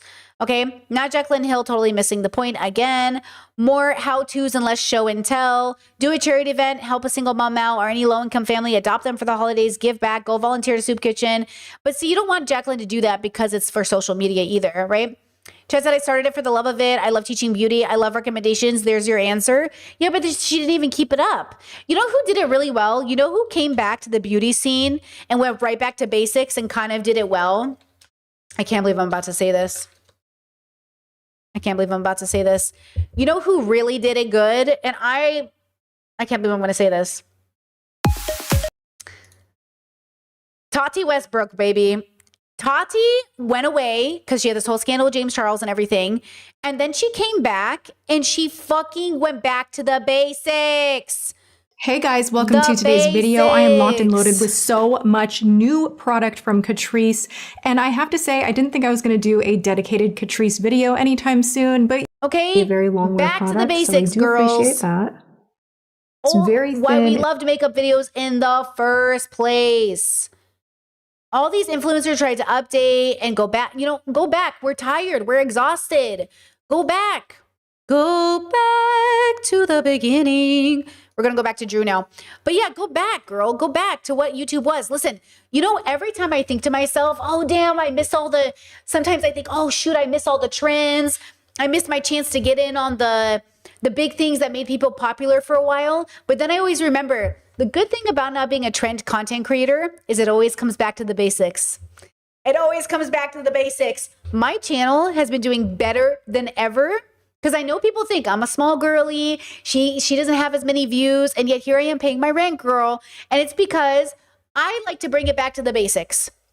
Okay, back to the basics of why we even like streamers or why we listen to content or why we watch you know, you imagine Dr. Kirk Honda being like, hey guys, this is what's trending this month. Like, just do what you're good at and we'll be here. Because even if people get burnt out on the same content, they'll come back or new people will find it. But if you're always following the trends and you're just trying to be an influencer, eventually you start to look kind of kooky. Like you start to look a little crazy. Like you start to look like a little like because you're not even like a person at that point. Then all they see you as is like a sticker on a bumper sticker of like an Amazon. You know what I mean? Like it looks gross. And that's not the point. The point of this is not to manufacture, oh guys, I just have messy hair. I'm in my bed. I literally have been like, I just woke up, but like secretly you didn't just wake up. You've been awake for hours and you had to make it look like you just woke up. So you got back into bed. I'm over it. If it looks to me like you got into bed to make this TikTok, I'm skipping, I'm blocking. I'm so exhausted. Stop making fake, I'm just at home relaxing TikToks. Just be relaxing at home and film. You know what I'm saying? How our fault. There's CEOs in earnings calls bragging about how they get to make customers pay for inflation so they don't have to. The economy is so bad right now, I'm about to segue into an extremely ill-timed brand deal in a video about greed. You think I like looking like a hypocrite? Of course not. But my avocado toast isn't going to pay for itself. Hi, I'm Upside Down, and I'm here to tell you about today's sponsor, NordVPN. If you're watching this video, you're probably connected to the internet. And if you're not watching this video, how are you hearing this? Anytime you're connected to the internet, especially when you're on public Wi-Fi, you should consider using a virtual private network for an extra layer of security. A VPN creates a nice, warm, encrypted tunnel for all your precious data to pass through as it gets communicated between your devices and the internet, keeping your sensitive information safe from criminals, losers, and especially freaks. But NordVPN takes online security a step further with Threat Protection Pro. All you gotta do is flip it on in the desktop app and it'll block dangerous ads, check your downloading files for malware. It can even warn you if you stumbled onto a fake online shop before you try to buy something that doesn't actually exist. You may think you're way too smart to fall for something like that, but take it from me, it could happen to anyone. You might have also heard that a VPN allows you to unlock websites and content that may be restricted in your area. Just by changing your virtual location in the app, you can essentially trick the internet into thinking that that's where you are, unlocking that show, movie, or YouTube video that randomly got blocked in 98 countries for some reason in the process. If you want to try out NordVPN for yourself with a 30-day money-back guarantee, go to nordvpn.com/gooden for my exclusive deal with 4 extra months added on. You can also get there by clicking the link in the description or scanning the QR. Yeah, Discord said, I've started viewing influencers as more like info commercial sales. Yeah, like the OxyClean guy. They aren't credible outside of the bright colors and loud voices. That's why I don't want to be an influencer. I want to be a creator, but like I don't want to influence. I don't work with sponsorships. It's very hard for me to even think about pushing something at you guys. Other than, of course, what's the one thing I push at you guys? Memberships and Patreon. But that's just to fund the content you're already watching. So like you don't even have to do it though. Honestly, my biggest paycheck is still AdSense. So watching and sharing my videos is a big deal. Look, would I love a video to go more viral? Would I like my content to get more out there? Would I like to be more popular? Sure. But you know what I really want to be successful? My podcast channel. So make sure to hype those videos within the 7 days of them coming out, because that podcast channel, that feels like, you know what I mean? That feels like a space where like it can go more popular without it coming at the expense of my mental health. But here on this channel, if we tried to make this channel big, we would have to invite a lot of horrible comments. Like, you know what I'm saying? Like you can't just go like, I think that's the problem is like, I'm not willing to sacrifice our mental health, but especially mine, of course, like by opening this channel up to virality versus my podcast channel. Oh yeah, I hope that shit goes viral. You know, absolutely. Chat says, do you pay closer to attention to views or subscriber growth? Views. Subscribers don't matter at all. The only reason you want more subscribers is to make people think you're important, which psychologically speaking would be great, but for companies to sponsor you. But the views are what pay us. At the end of the day, it's eyeballs. YouTube only cares about eyeballs. They don't care how many subscribers you have. Though it does look good in their system if you do rise in subscribers. It looks bad if you lessen in subscribers, right? So like subscribers don't pay you more money. They give you more clout. So you do want them. You want both. But one is direct payment and one is clout. Like one is like credibility. Like getting to 1 million subs is credibility. But then, you know, look at Jaclyn Hill saying, I have 1 million followers and like, where are my views? Do you know what I'm saying? Yeah. Code on the screen, but don't scan me. That's not going to do anything. I'm just a guy. Thank you to NordVPN for sponsoring this video. The economy sucks ass for most people right now. The only reason we're not technically in a recession is because the GDP is still going up. But the only reason the GDP is still going up is because of the AI industry. But the only reason that even looks as good as it does is because a handful of companies are just like passing money back and forth. But there's no recession. You're hallucinating now. Because the AI industry is now single-handedly propping up the entire global economy, there's really only 2 paths forward. Worst case scenario, it turns out it is all bullshit. The bubble pops in spectacular fashion, trillions of dollars of investments cannot get paid out, and everything goes up in flames. Or best case scenario, a few billionaires get even richer. Wait, is that what we're hoping for? All right, you're gonna have to bear with me while I go on another AI rant here. I know I do this like every 6 months, but it's not going away. It doesn't count as beating a dead horse if the horse is still alive. We got to kill that horse first. People largely do not like AI and are worried about the future it imposes. It's currently being used to make a bunch of promises that almost no one asked for. The main appeal of it comes from corporations who see advancements in AI as a way to further reduce their dependence on human labor. The only thing cheaper than outsourcing jobs is just eliminating them altogether. The wet dream that soils the sheets of every CEO is a company that's somehow run entirely on its own and they can just sit back and collect all the profits for themselves. No more dealing with pesky labor laws or health insurance or can I have Saturday off? My family died. No! Oh, damn, bro. That hurt my feelings. Chat said, what about likes? Do they matter? Yes, likes matter because it's engagement. Comments matter, likes matter, engagement matters. The other reason this channel will never be viral is because I block people. If I didn't block comments, my videos would get more views. But because I block racist comments, homophobic comments, because I block anyone who misgenders anybody, because I block all the misogynists in the chat for the most part, I do lose viewership. YouTube isn't going to promote a channel that doesn't have activity. So if your channel isn't getting any engagement, YouTube says, why should I promote this? So the reason why people use rage as a reason to bring in views is because it gives engagement, right? So that's why they don't censor their comments, because every time a person comments, it's engagement for the app and the YouTube algorithm pushes it out. You know what I mean? Right? Chess says, does live count or live chat count as comments? Yeah, it does. Live chat counts. Yeah, live chat engagement on chat counts, liking during the chat counts, sending super chats counts, liking, like being active. You know, this little heart thing here, this little emoji thing here, this helps. You know what I mean? It's just activity. You see, I'm clicking hearts in the chat. That helps. Yeah, all of that stuff helps. But YouTube just wants to know people are watching so they can promote it to other people who will enjoy it. But if you're not getting engagement, then YouTube's like, what? That's why I don't censor comments on my podcast channel for the most part. I barely block there. Because it's like a wild, wild west over there, but it's making like pretty good money. It's doing pretty good for itself. The views are crazy. Like the views are crazy on that channel. And it's literally because the formatting, the lack of censorship. So now the comments don't even belong to me. They're just like its own ecosystem, you know? But yeah, Chad says, LOL Hassan, Def does right. He's always raging. Well, that's the point, right? Like it is the point. The point is, you know, be strong about your conviction, bring out the audience that you know is going to like be the most pissed, and then let them run wild in your comments and make the money. It's just here on this channel, it would just bring down the feelings so significantly if we did that. So that's why the podcast channel, you know, sometimes people be like, why are you centering so hard on the patriarchy and men? Because it's like, well, I want to be hardcore with my message about deconstructing patriarchy, and I know men will get mad. And I know they'll click on the video, and I know they'll message 5, 7, 10 times on the same video. And I know they'll watch through because they're mad, and I know I'll pay my rent. See how I try to balance the sacrificing myself through capitalism?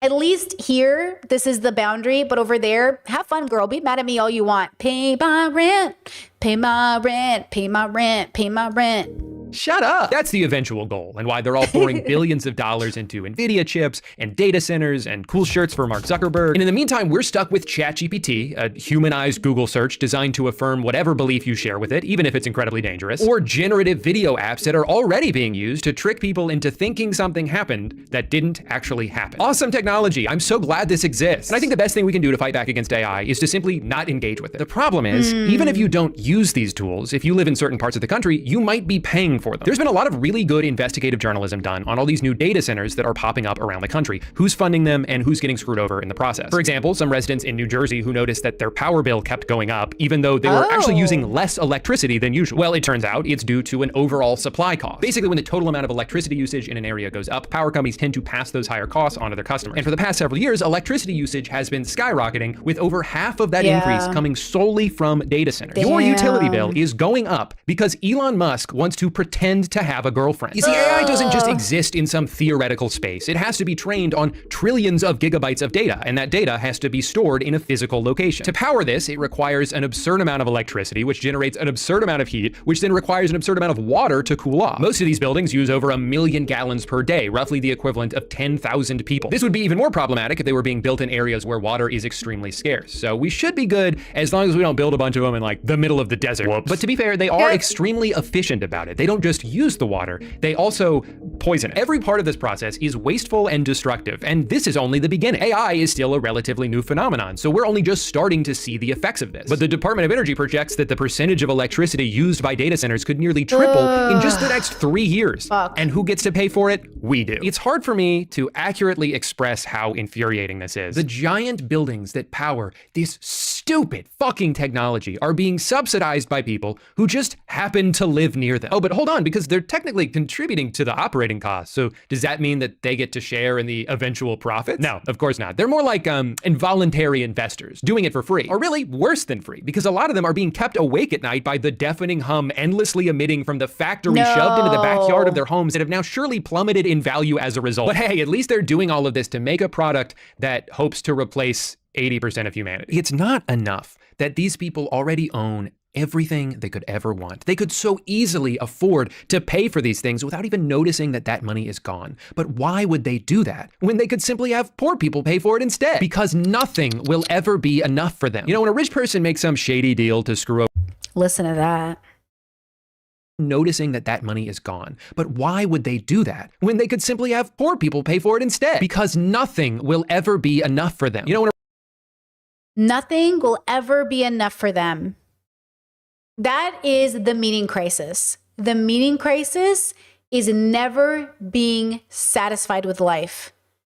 And this is why I say, like, if you look at the levels, my level system, and you think about why, and again, it's not to say this is exactly always the case, but generally speaking, okay, there's like these level, girl, could you be more sideways? There are these levels, okay? And in the 2 range, there's A, B, and C's, okay? 2 A's, 2 B's, and 2 C's. Generally, a 2A who falls into a specific category, who ends up owning a thing called Amazon, okay, is never satisfied. This guy who made Meta, never satisfied, because people who are satisfied, they don't do this. Now, to be fair, people that are generally satisfied, okay, hold on. Ooh, let's talk about this. Okay. So they are never satisfied in an evil way because it makes them justify the evil, because look at the expense of the planet, people, jobs, quality of life, not improved by Amazon and Meta, no matter how much they convince you it is. Okay. People here who find contentment, okay, 2Bs, they can do that. A lot of 2Bs are very content, but they're not seeking Amazon. They just want to be able to play with their kids and go to school and do all those things, right? 2Cs, they're not content, but they are the biggest victims of this bubble here. Like 2Cs are the greatest group of people to market to from a 2A perspective, but 2Bs also fall for 2A scams and marketing and all that stuff. But 2Bs have a more solid relationship with their values, so they're more likely to be cynical customers, but 2Cs are more likely to be hopeful customers. I'm unsatisfied with my life. Hey, can you help me? 2Bs, I'm unsatisfied with my life, but I'm not convinced you can help me. Prove it to me. 2As, I know you're unsatisfied with your life. Here's this thing that will improve it, right? And this isn't just like evil Machiavellian 2As. This is like groups of people who have evolved to believe, who have come to a consensus that they're on a floating rock in space. Why should I try to be good? Why should I try to be a better person? The world is melting. Resources are going down. I might as well make a lot of money and attempt to do something interesting with life. Elon Musk is a man who was not content with his life, so he tried to do great things, but he didn't have the greatness in his character to actually produce those things, nor did Jeff Bezos or any of these men like Mark Zuckerberg. So the greatness that they create is actually an illusion of greatness, and we buy into it. Like, we do buy into it, generally speaking, right? Like, we buy into the narrative that they are in some way going to make our life better, but they don't. But then we can't do anything about it because our other values are okay, so if you're a conservative who thinks God made planet Earth for you, and animals are secondary to people, and women are secondary to men, and gay people are pedophiles and trans people are sick, and these people at the top, okay, hold on, I got it. Hold on, this is hard for me on the spot. Hold on. These people at the top just need to sell you something that's packaged in a way that makes this belief work perfectly with you, and you'll buy into it the moment it clicks, which is why these guys are now doing deals with Trump. And now that they're being nice to Trump, conservatives are nice to them. But when Jeff Bezos 10, 15 years ago was considered a liberal who appealed to the bubble of liberals and progressives who were like, oh, not Amazon. Elon Musk built electric cars. Oh, and Elon Musk cares about the environment. They're like, Elon Musk. And so now conservatives are like, fuck Elon Musk. And liberals are like, we love him. But then he switched teams.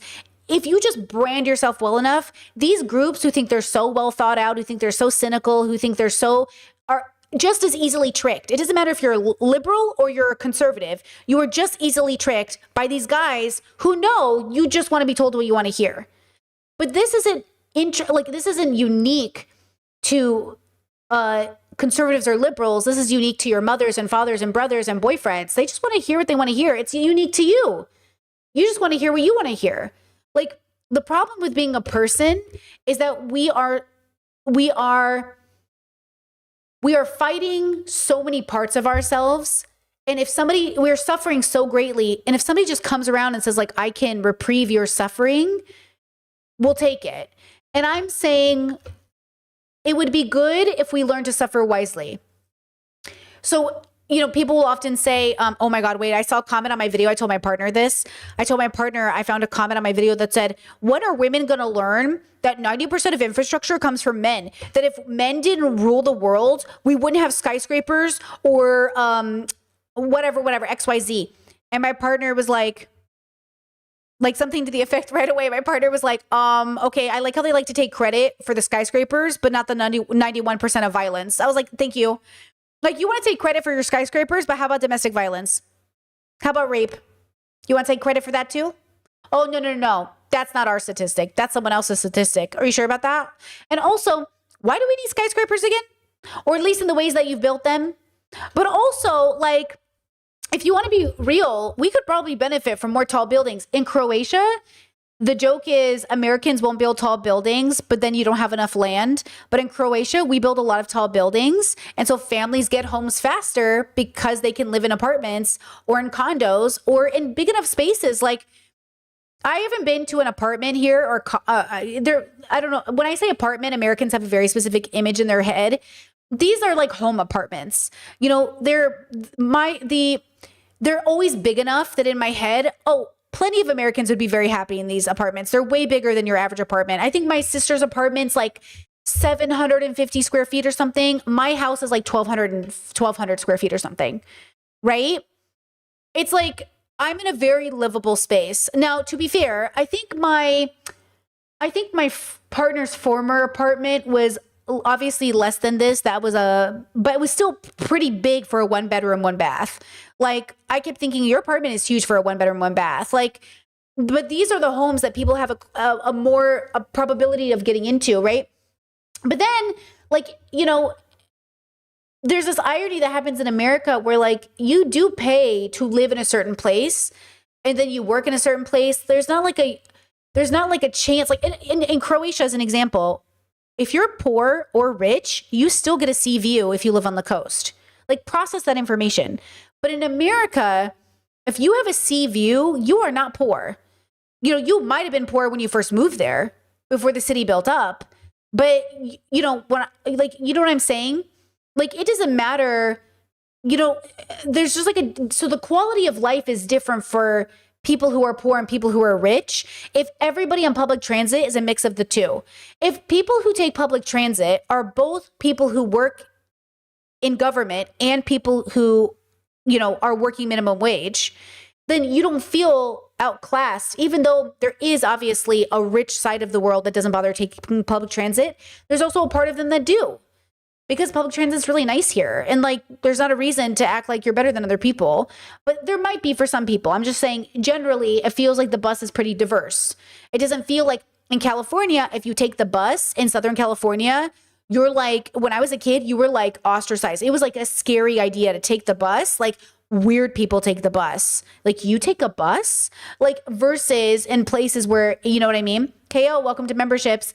So not only do they make you build hierarchy with your neighbors, but they pitch you up against each other to feel bad. Like, I don't want to be on the bus with those people. I don't want to be in public with those people. I don't want my neighbors to be these people, right? White flight is a real reality where in a white neighborhood, if a black or brown person moves in, there's a white flight. There's a worry that if a black or brown person moves in, the neighborhood will go down. But the irony is, like, if you all move out, the neighborhood naturally goes down because you all just moved out.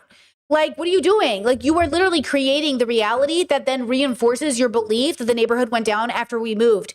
It went down because you all freaked out and moved out. You know what I mean? Like, and then you sold, it's just like, it's so crazy. Okay.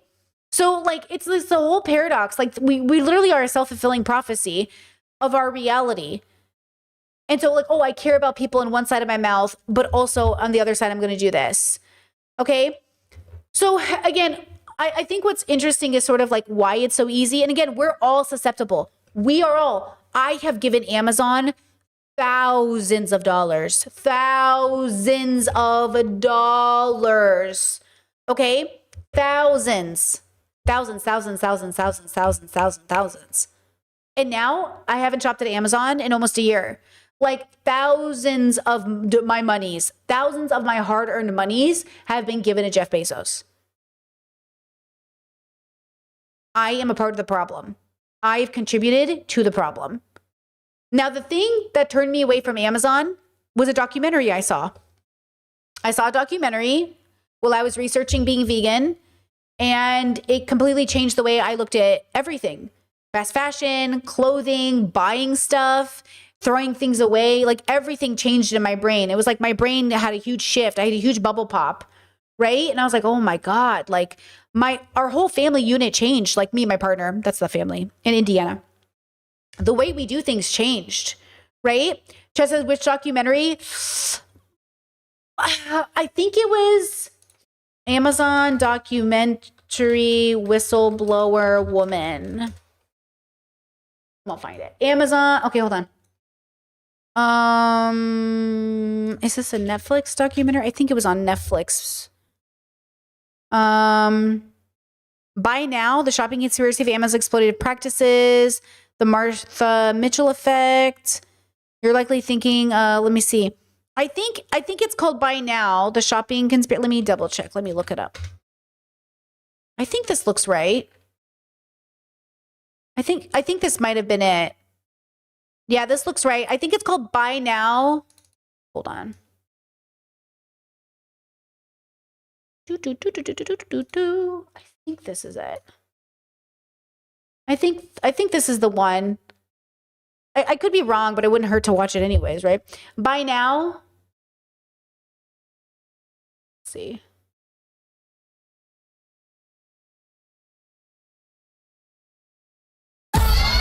Buying new stuff feels great, right?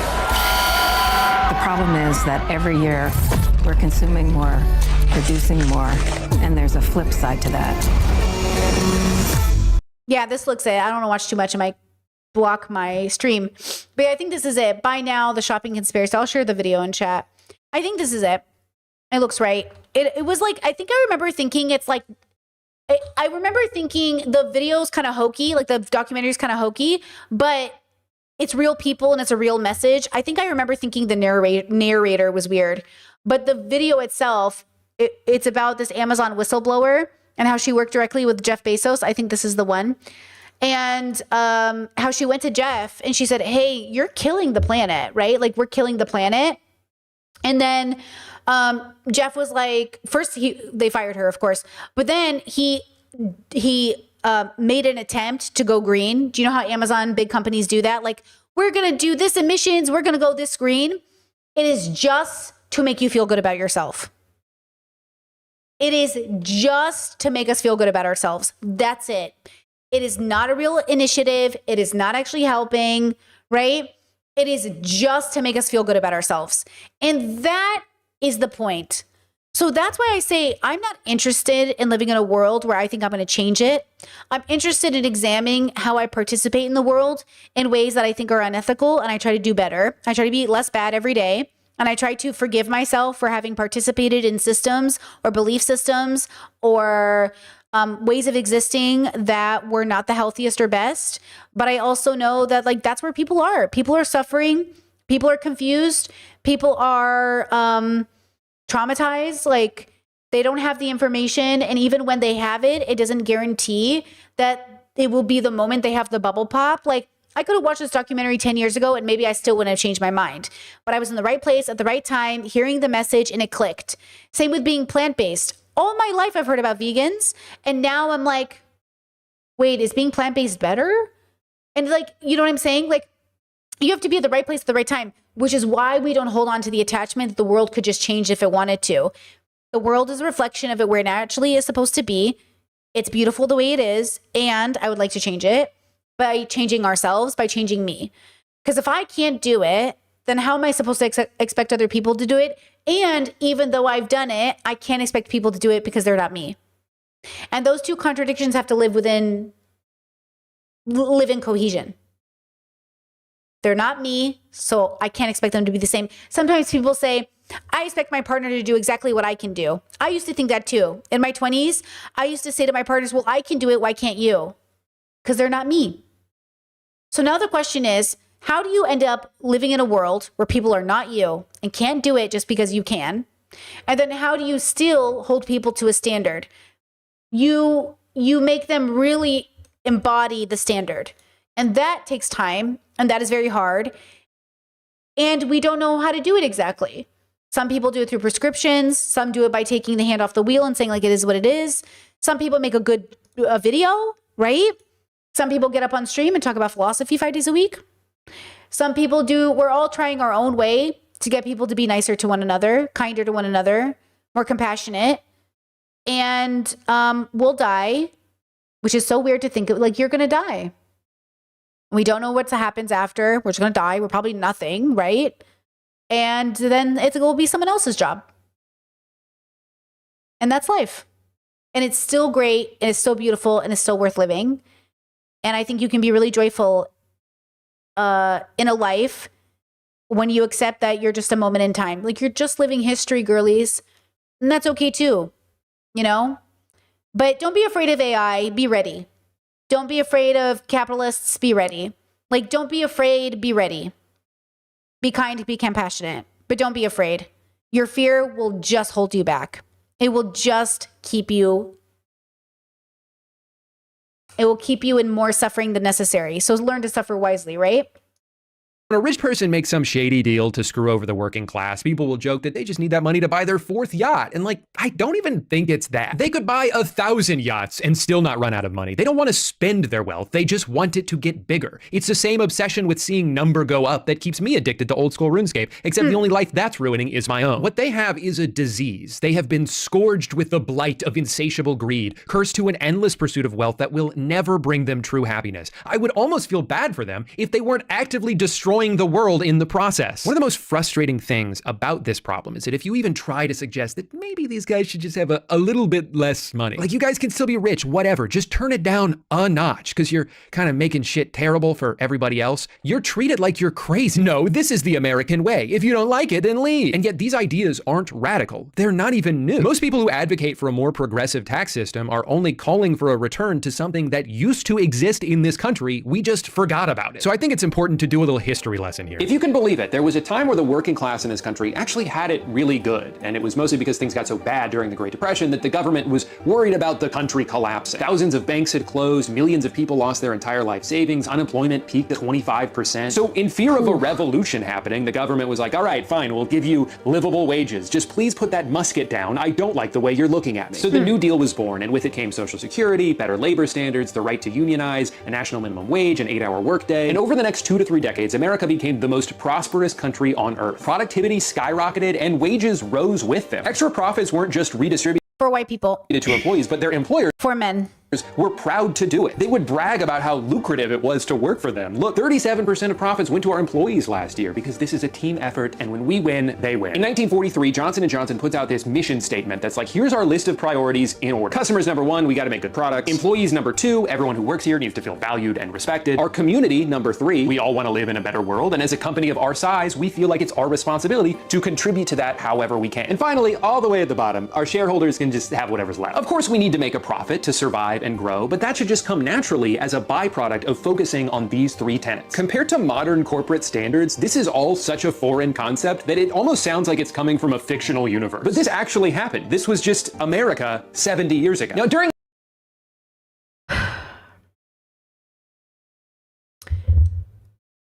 this is fiction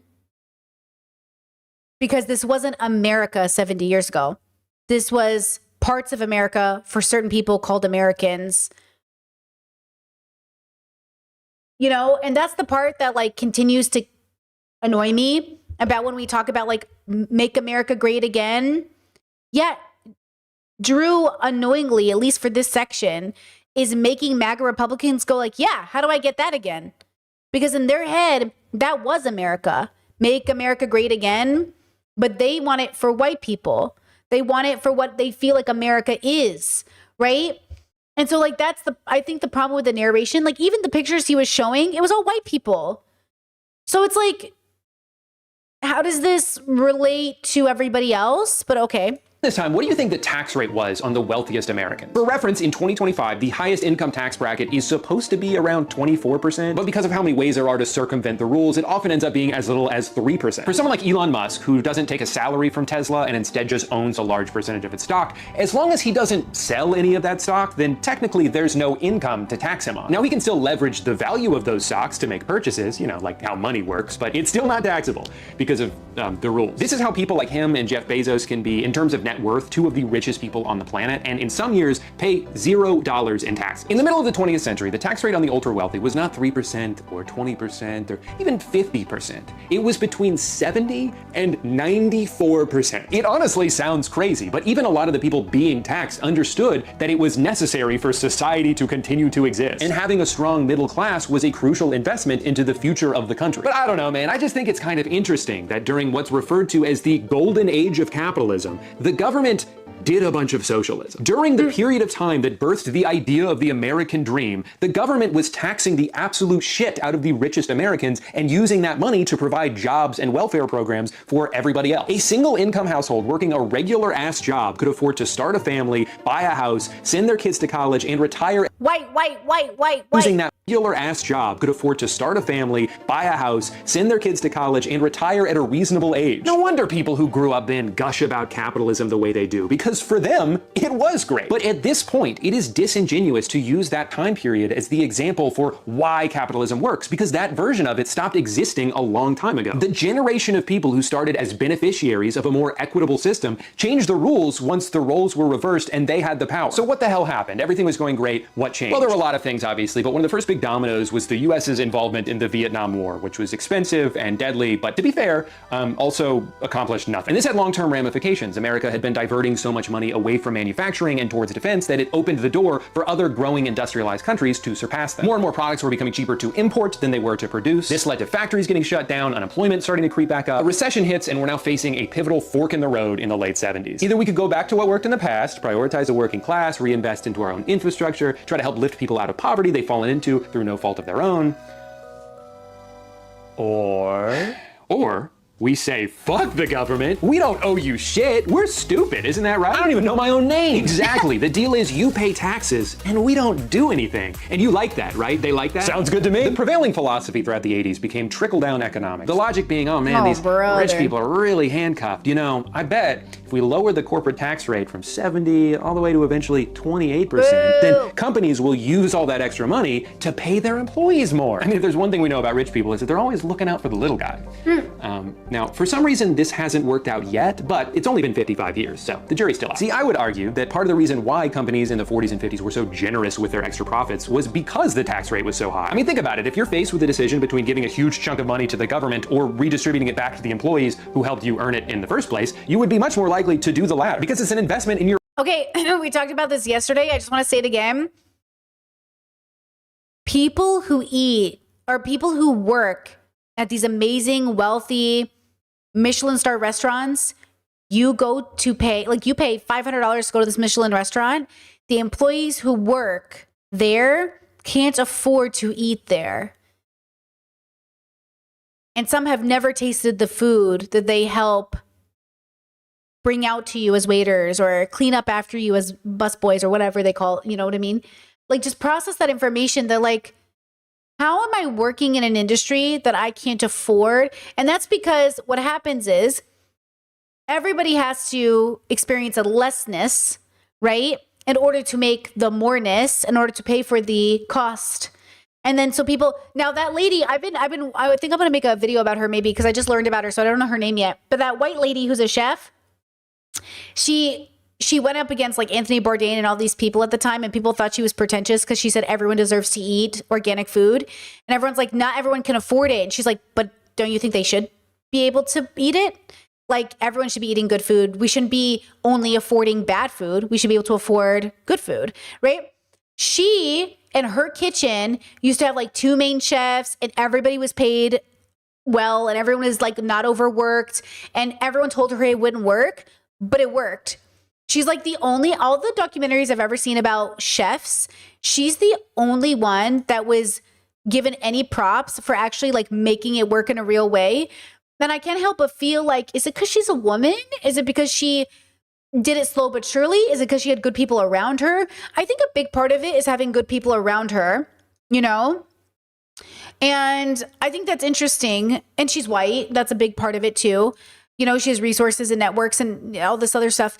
But I think there's something about that. Like sometimes people think I've been learning about this with veganism, where I learned some of the propaganda from the meat industries and things I believed was that being vegan was more expensive.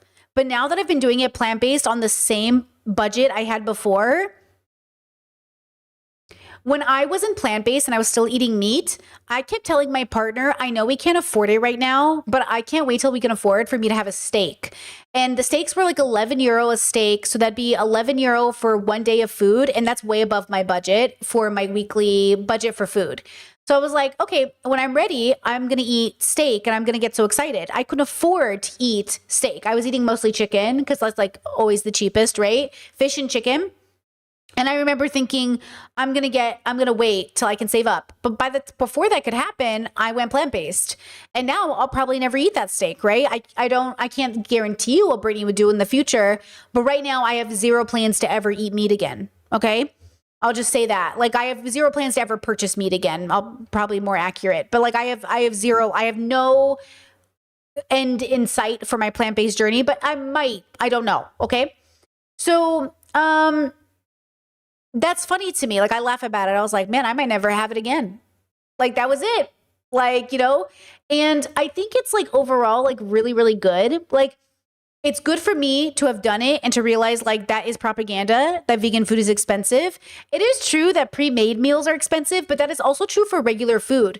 Like my mom raised us on a regular diet, no plant-based, nothing, just an Assyrian diet, like mostly Assyrian food. Okay. It was also expensive to eat prepackaged food. My parents always said, if they make it convenient for you, you're paying the price. The more convenient it is for you, the more you are paying, right? Okay. So if that's the case, then even when I was eating meat, I still wasn't buying prepackaged food. I couldn't afford it unless it was like a treat, right? So like all of these like conversations we're having about cost and how much things cost is also implemented by, you know, is also impacted by the meat industry, right? First of all, no slander on vegan cheese because I have access to the most delicious vegan cheeses and they are about the same prices of regular cheese. In Croatia, vegan food is very similar to regular food.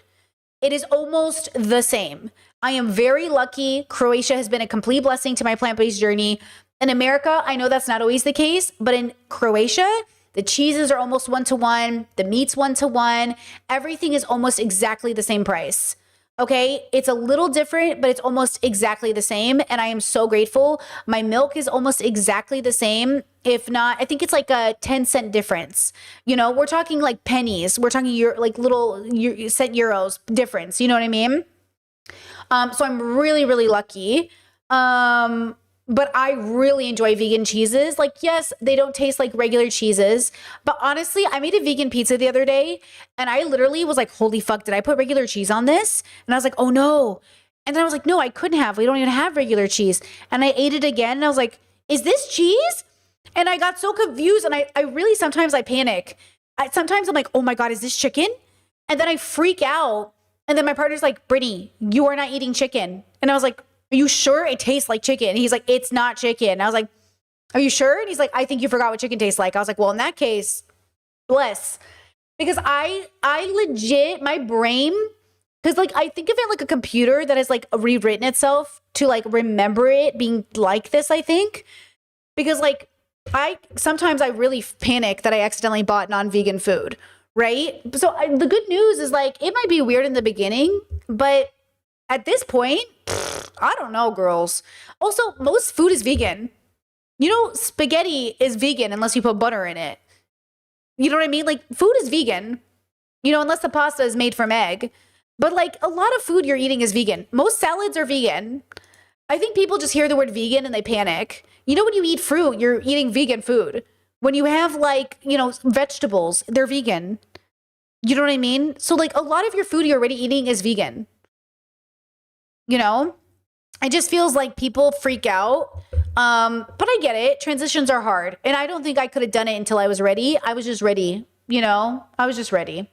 Own company. It's a mutually beneficial exchange. Well-compensated workers are proven to be more loyal and more productive, and those are two things that you want. Now, there were other factors as well, loosening a lot of anti-monopoly regulations, the legalization of stock buybacks, but this dramatically lower tax rate is a big reason why the 80s serves as the dividing line on just about every economic graph you could look at. This was the beginning of a long and continuous transfer of wealth from the working class to the top 1%. And while it would be very easy to just blame all of this on then President Reagan, that would only be mostly true. Sure, this new approach opened the door for more exploitation and greed, but you still needed a few scumbags willing to go through that door for the evolution to be complete. And nobody sprinted through it faster than one man. The real-life cartoon villain who designed the blueprint that most modern CEOs are still following to this day. His name was Jack Welch, and he's often referred to as the man who broke capitalism. During his tenure as CEO of General Electric, he turned the once quintessential American company. Chat says you're probably the most open-minded vegan I've listened to. A lot of them don't really take into consideration how few people have the privilege of turning down food. Well, first of all, I'm not vegan, so that probably maybe is a part of it. I'm not vegan. I'm plant-based. And the reason there's a difference is because vegan is a philosophy, and I'm not there yet. I don't have an embodied relationship with that word yet. So I eat plant-based, and part of that is that journey that I don't know what I'll be like even if I become vegan in that sense.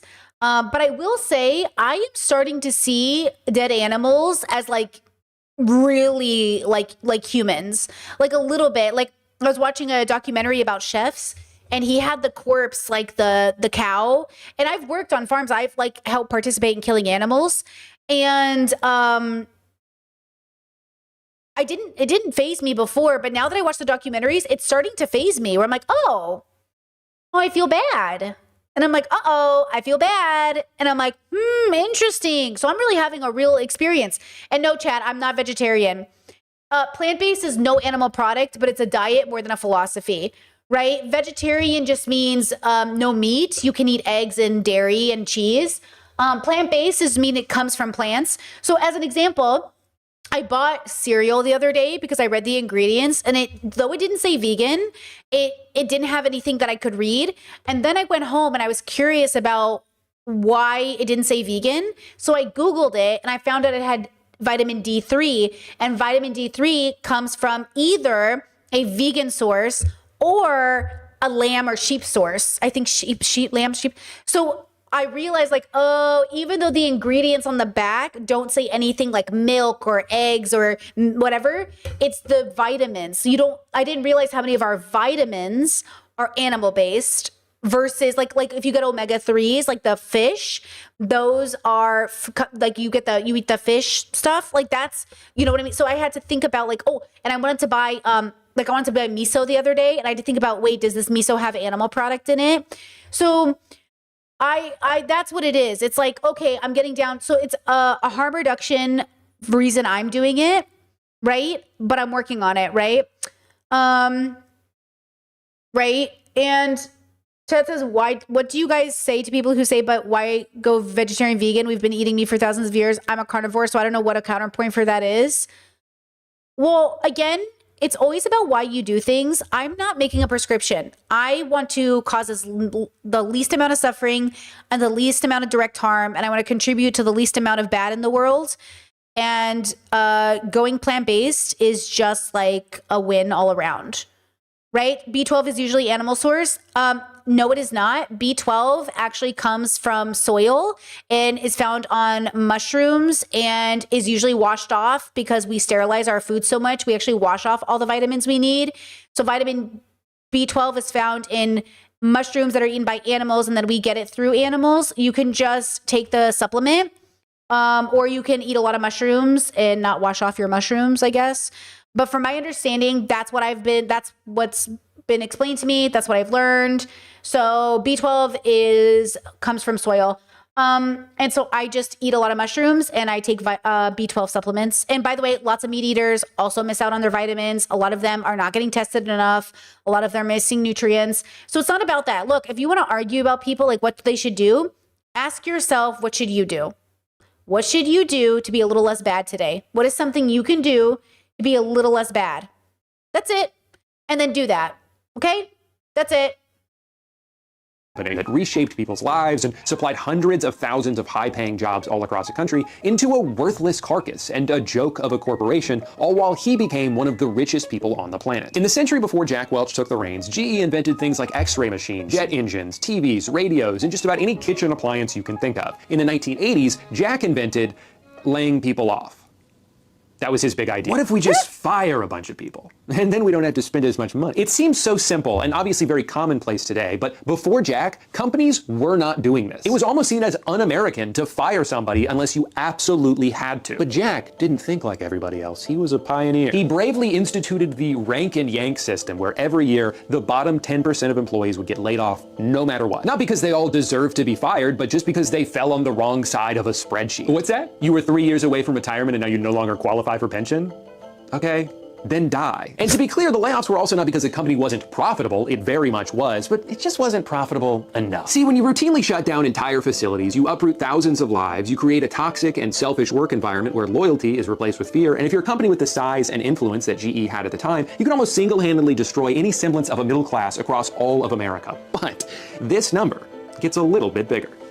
So it's kind of a fair trade. GE was at the forefront of this countrywide philosophical transition from an economy that cared about making things and rewarding the labor it took to do so, to an economy that only cared about shareholder value and would prioritize anything it could to make that number go up. But the thing about the stock market is it's mostly just about perception. As long as something seems to be growing in value, then people will be more likely to invest in it, which will in turn cause it to be more valuable, even if it shouldn't be. A lot of what Jack did during his time as CEO did not make the company better, but it did make it bigger. And in the eyes of Wall Street, that was all that mattered. I mean, come on, a business that relies on something boring like selling products can only grow so much. But a company that's constantly acquiring other companies simply has no ceiling. I mean, they could be worth infinity dollars when you think about it. So that's what they did. Over the next few decades, GE bought and sold hundreds of companies, and Jack was lauded for his brilliance because from the outside, everything seemed to be working. I mean, sure, they were becoming a bloated, nonsensical hodgepodge of unrelated businesses, eroding the company's infrastructure and prioritizing constant quarterly gains over any long-term sustainability, but no one gives a shit because the stock price has never been higher. They've stumbled upon an infinite money glitch. They're just alchemizing value out of thin air. It gets to a point where the company founded by Thomas Edison doesn't even make their own light bulbs anymore. It's cheaper to get them somewhere else. Who cares? All they care about now is their ballooning financial division. They're issuing high-interest loans. They become a massive holder of subprime mortgages, a famously good investment to make in the early 2000s. Literally whatever it took to juice the numbers, that's what they would do. After about 30 years of short-term decisions that received instant gratification from shareholders but were gradually making things worse for the company and its dwindling number of employees, GE had become severely overvalued. And it wasn't until right after Jack retired with his $400 million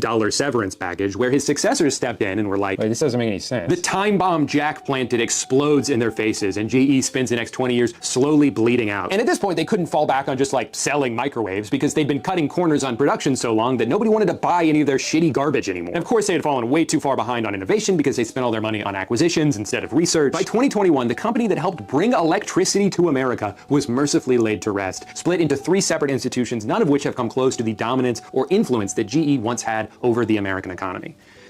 But here's the thing. You know who isn't affected at all by the cataclysmic downfall of General Electric? Jack Welch, because he's dead now. He already got to live his entire life of luxury and adoration without ever having to deal with the fallout caused by his action. He took control of a building with a rock-solid foundation and just kept scrapping it for parts until the only thing left for it to do was collapse under its own weight. But by that point, he was long gone. I believe that this is the goal of those who now follow in his footsteps. They don't need to care about whether or not what they're doing is harmful or unsustainable. As long as the facade can be maintained long enough for them to reap the rewards, it doesn't matter.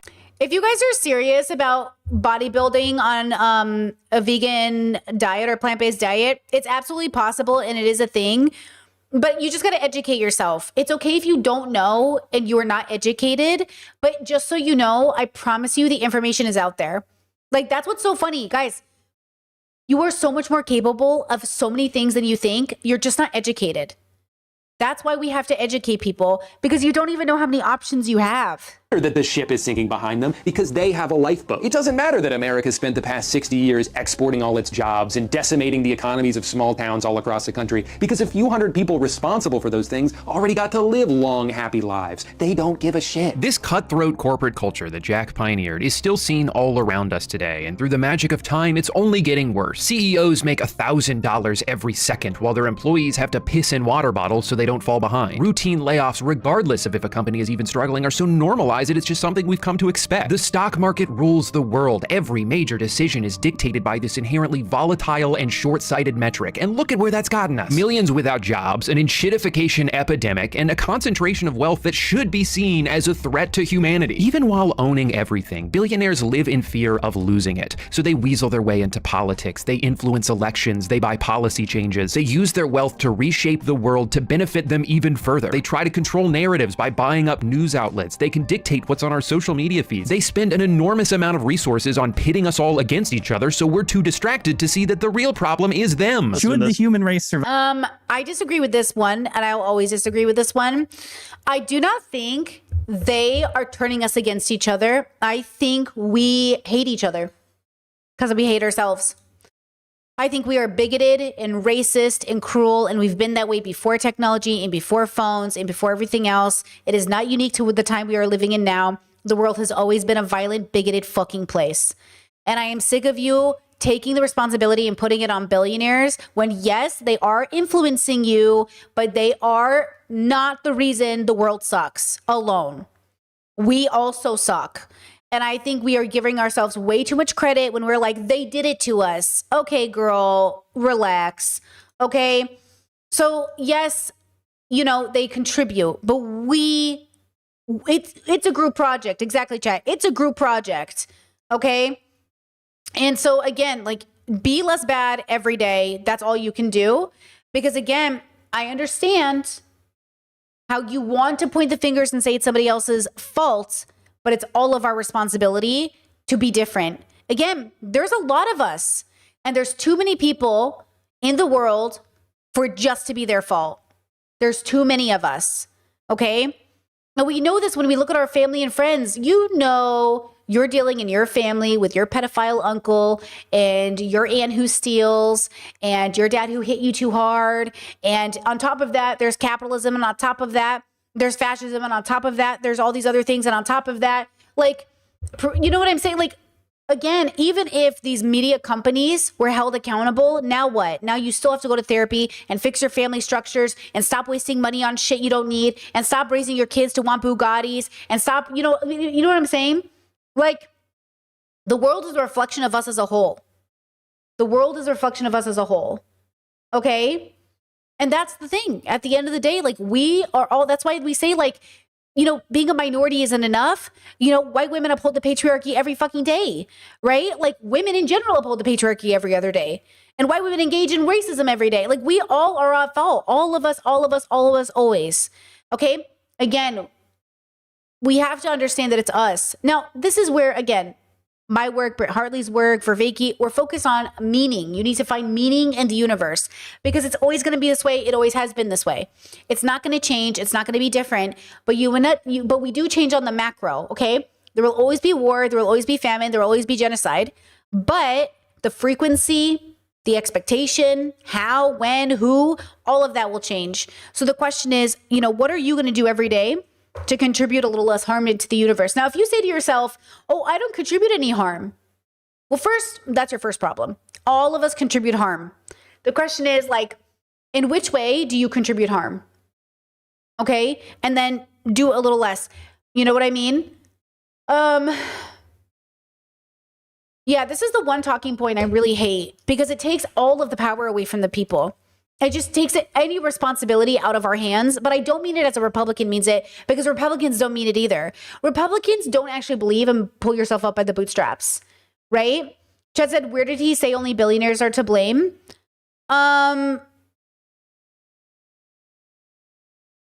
listen to what he said. Us all against it. They can dictate what's on our social media feeds. They spend an enormous amount of resources on pitting us all against each other, so we're too distracted to see that the real problem is them. We're too distracted to see the real problem is them. That makes us the problem. because we're too distracted to see they're the problem. We're the problem. And they're the result of them. They're the result of their greed exploiting our greed. That's what I'm saying. Like, as much as people sit here, like, if we know 40% plus of babies are unplanned, we know we're the problem too. Come on now, right? That's what I'm saying. I'm saying it's both and also. Okay, it's both and also. We are too fucked up as a species to to even start to understand it in the first place. But like, you're already, listen, if you buy into this narrative that the billionaires are forcing us and pitting us up against each other and they're evil and there's nothing good in our food and there's nothing good about Earth, why the fuck did you just bring a baby into the universe? Why the fuck are you bringing new babies into the universe, right? It's like, what is your form of, okay, then I'm going to do better than these people here? Because that's the thing that I don't understand about people is like, you'll say like, oh, this is harmful, we shouldn't do this. And then you'll go back and you'll slap your kid across the face. Oh my God, parents shouldn't be abusive to kids. I hate that. Also, come here, kid, I'm going to spank you. It's like, you will sit there and talk about how like bigotry is bad. And then you'll sit here and say the most racist shit I've ever heard. It's like, hello? It's like, you'll say like, fuck these big billionaires. Also, did you guys just get your new Amazon Prime? It's like, oh yeah, I hate Amazon, but also I just took a deal from Amazon. It's like, I understand. It's very hard to be a good person. So I'm not speaking from a place of a person who hasn't contributed to Amazon. That's why my suggestion to you is not a prescription. I'm just saying, do less bad. I'm saying, stop trying to be a good person. It's obviously not working. The road to hell is paved in good intentions. Be a little less bad today. But first, you'd have to humble yourself and realize you're also bad, which is hard. It's a really hard thing to know, right? Would the human race survive? Everything kind of sucks right now, and as a result, most people are justifiably pretty angry. But for media outlets and politicians, that anger is their single most powerful tool because they can tell you where to direct it. And they don't even... Hold on. Chet says that's part of it. They make the bad convenient, especially hard to avoid if you're poor. So what you mean is middle class, because if you're poor, you can't afford what they're offering you. You can only get it if you're very lucky or given time, right? Like, do you mean poor, like poverty? I did not grow up poor. I grew up middle class, but it felt like I was poor. But I did not grow up really poor, right? Like, when you're really poor, you have like 12 to 15 to 20K a year, maybe. And that's gracious, right? If you're 40K a year, you're not poor. You're still middle class, aren't you? Isn't 40K still middle class? That's what I'm saying. Like, hello? What is middle class now in America? Oh, maybe you are considered poor now. 56. Let me see. What's poor now? Because to me, 40K is hard. But when I was growing up, obviously it would have been different. So let's see. The median income, let's see, is 40K. Is that the new poor? Even lower middle class? What's lower middle class? Hold on, that's middle class. What's lower middle class? 35,000 to 75,000, depending. I think you're lower middle class. I think you're still lower middle class at 40K.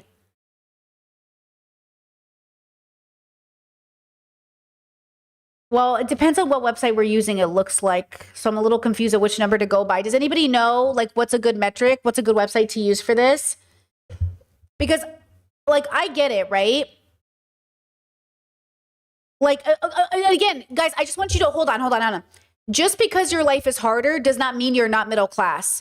I think that's what people are forgetting. Just because it's harder to live off 100K doesn't mean you're still not middle class. It just means it's harder to be middle class and be... Because the illusion, if I'm middle class, I won't struggle. That's not true.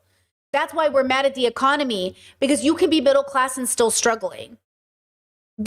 I want you to, hold on. I think we're equating middle class with some illusion of not struggling, because that was the dream they sold us, but not the reality for the economy the way it is. So you can be middle class and still be struggling. Okay, so like, I am middle class, but I do not make six figures. I make more than 40,000 and less than 70,000. Okay, I'm somewhere in the middle. Every year it's a little different, but I'm still middle class. Even, right? So middle class isn't how you feel about how your money's working for you. It's right. So that's why I'm asking, like, how, when I think of poor people, like poverty, I think of people making 20K or less, like 30K or less, right?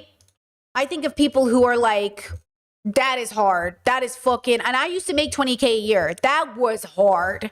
Okay. That was like roommates, bare minimums, credit cards. That was hard, right? Let's see. Discord said median income in America is 60 to 70K. Usually middle class lives around the median. Yeah, but lower middle class or middle class. So that's why it's so frustrating for people right now. It's so frustrating because like people making what should have been good income, it's not going as far. That's why it feels so painful. That's why it's so evil. That, hey, I made this money, I finally got there, and I still feel like I can't keep up. And that's why now imagine making 15K a year, right? Which is possible if you have roommates and family and networks and, you know, all that stuff, but it's very hard, right? Chet says, because in the UK, middle class does not mean what it means in the US. I would say currently if you had 40K USD, which is 30K UK, you are working class financially. We're definitely all working class, right? Yeah, 40K now feels like roommates, bare minimum, etc. Yeah, 40K would be pretty tough without roommates. Yeah. And Chet said, are you saying that for one person or a family? That's a great question. I was just thinking period. But yeah, you're right. Like, is that even one person or is that a whole family? Yeah. That's what's so difficult is like, what are people even thinking of when they think I'm middle class? Because like, oh, I just realized he had Avatar posters behind him in this. He has Ember Island and Ba Sing Se. That's so funny.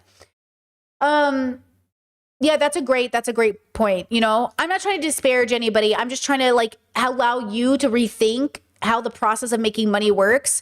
Because if people making $250,000 are still struggling and feel like nothing ever, what's happening is they're making $250,000 and still not being awarded the life they were promised. They're still middle class. Oh, well, they're upper middle class, right? Like they're still upper middle class or whatever. So that's the thing is like, when we make money and we were told this money would afford us this life and it doesn't, then we think we must be poor. But that's not what poor really is when we talk about poverty.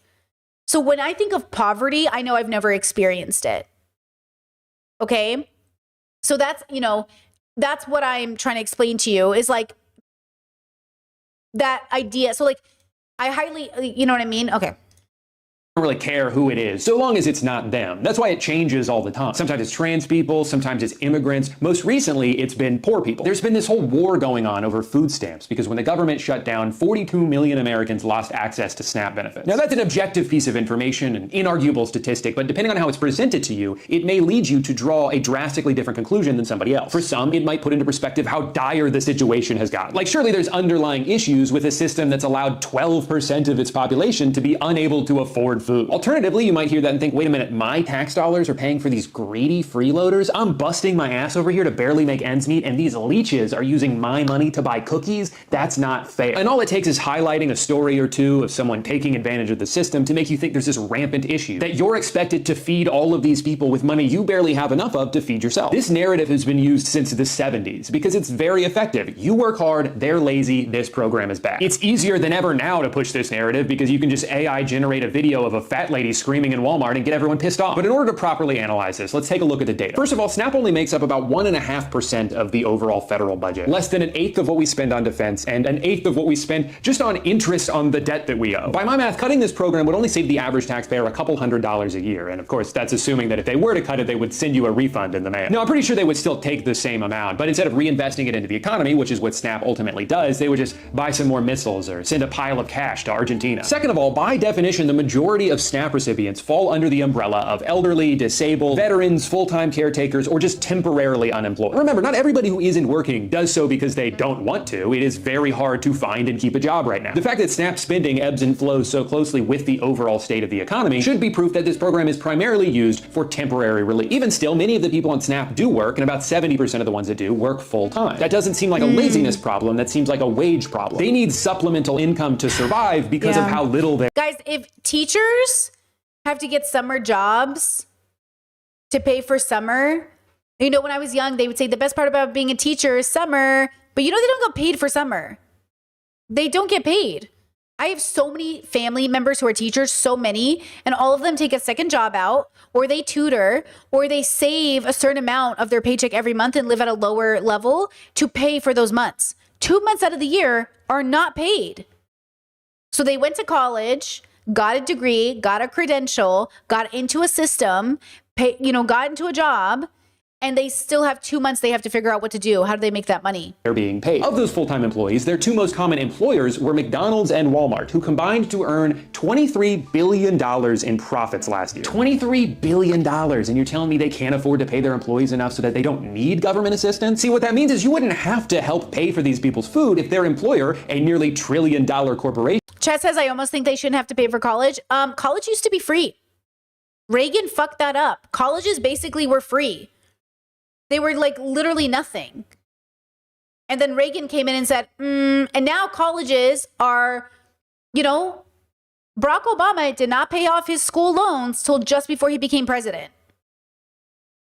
Just paid them a livable wage. You're more upset at the people using the program than the companies who have put them in a position where they even need it in the first place. Also, Walmart double dips here. The majority of food stamps are redeemed at Walmart. So not only do they save money by underpaying their staff, but their revenue then gets subsidized by this program because that's where people tend to use it. Final statistic, about a third of SNAP recipients, over Chet said, that's crazy. Why did it change? Basically, think about it this way. Anytime the government said they would help out the population and white people were like, sounds great, bro. The moment black, queer, gay, trans, mostly black people were involved, they were like, nah. Racism is literally the reason why Americans are suffering so hard because they didn't want black people to benefit from the same things. Everything, welfare, schools, education, they didn't want to see it happen. Isn't that amazing? This is why I say your bigotry is the problem. You can keep blaming these billionaires all you want. Your bigotry is keeping you where you are. You can keep pointing your finger at Amazon and everybody else, but racism is doing more against your self-interest than any of these billionaires ever can because all they're doing is exploiting it. They're exploiting your racism and they are using it to make your life miserable. And then you are still finding a way to point your finger at brown people. If you were less bigoted, your life would be better. 12 million of them are children. What's the argument there? Are they not working hard enough? What, you don't want to get a job just because you're 7? Like, can we stop for one? And by the way, yes, anti-blackness, chat, racism and anti-blackness is a global phenomenon. Everything that sucks about your life is because of anti-blackness. And it's a global phenomenon. It's really an amazing thing when you realize it. Every problem is somehow connected to some relationship to white people's obsession with black people.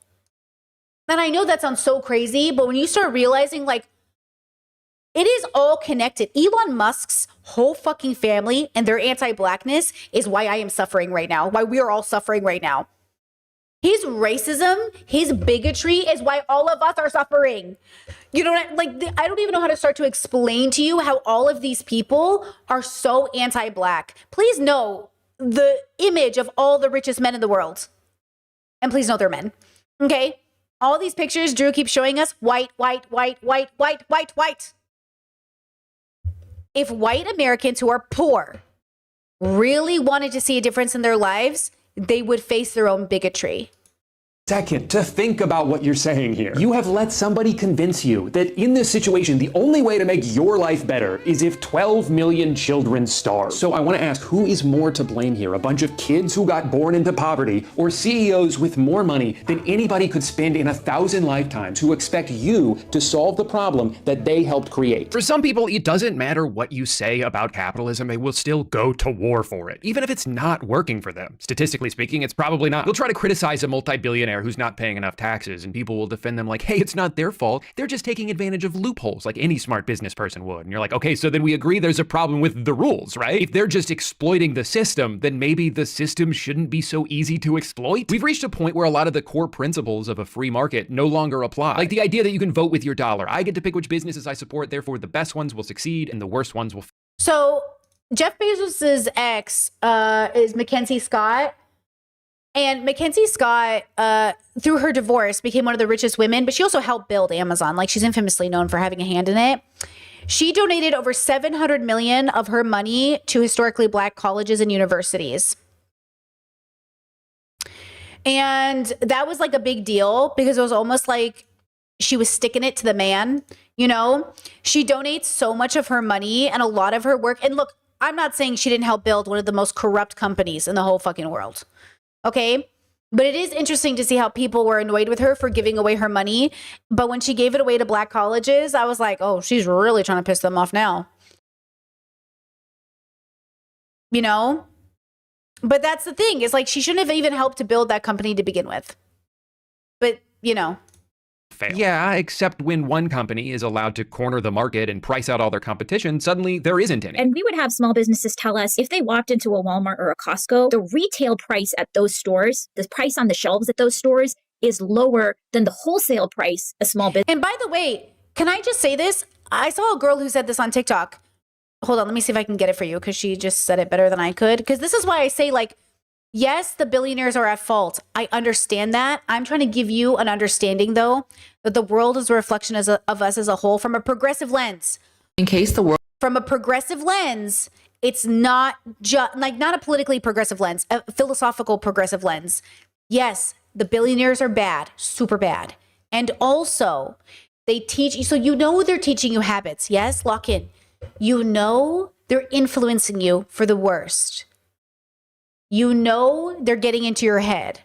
Without becoming a conspiracy theorist, how do you improve and go back to some sort of realization that, like, oh yeah, they're trying to make me buy a new iPhone every time it comes out.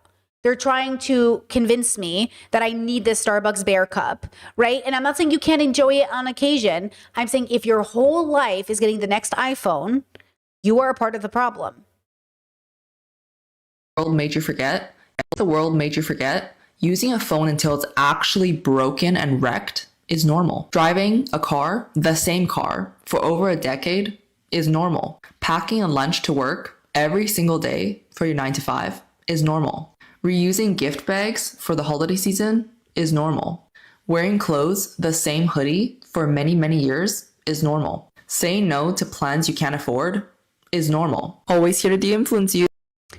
Like, I think, you know, because this Christmas I'm making a scarf for my mother-in-law.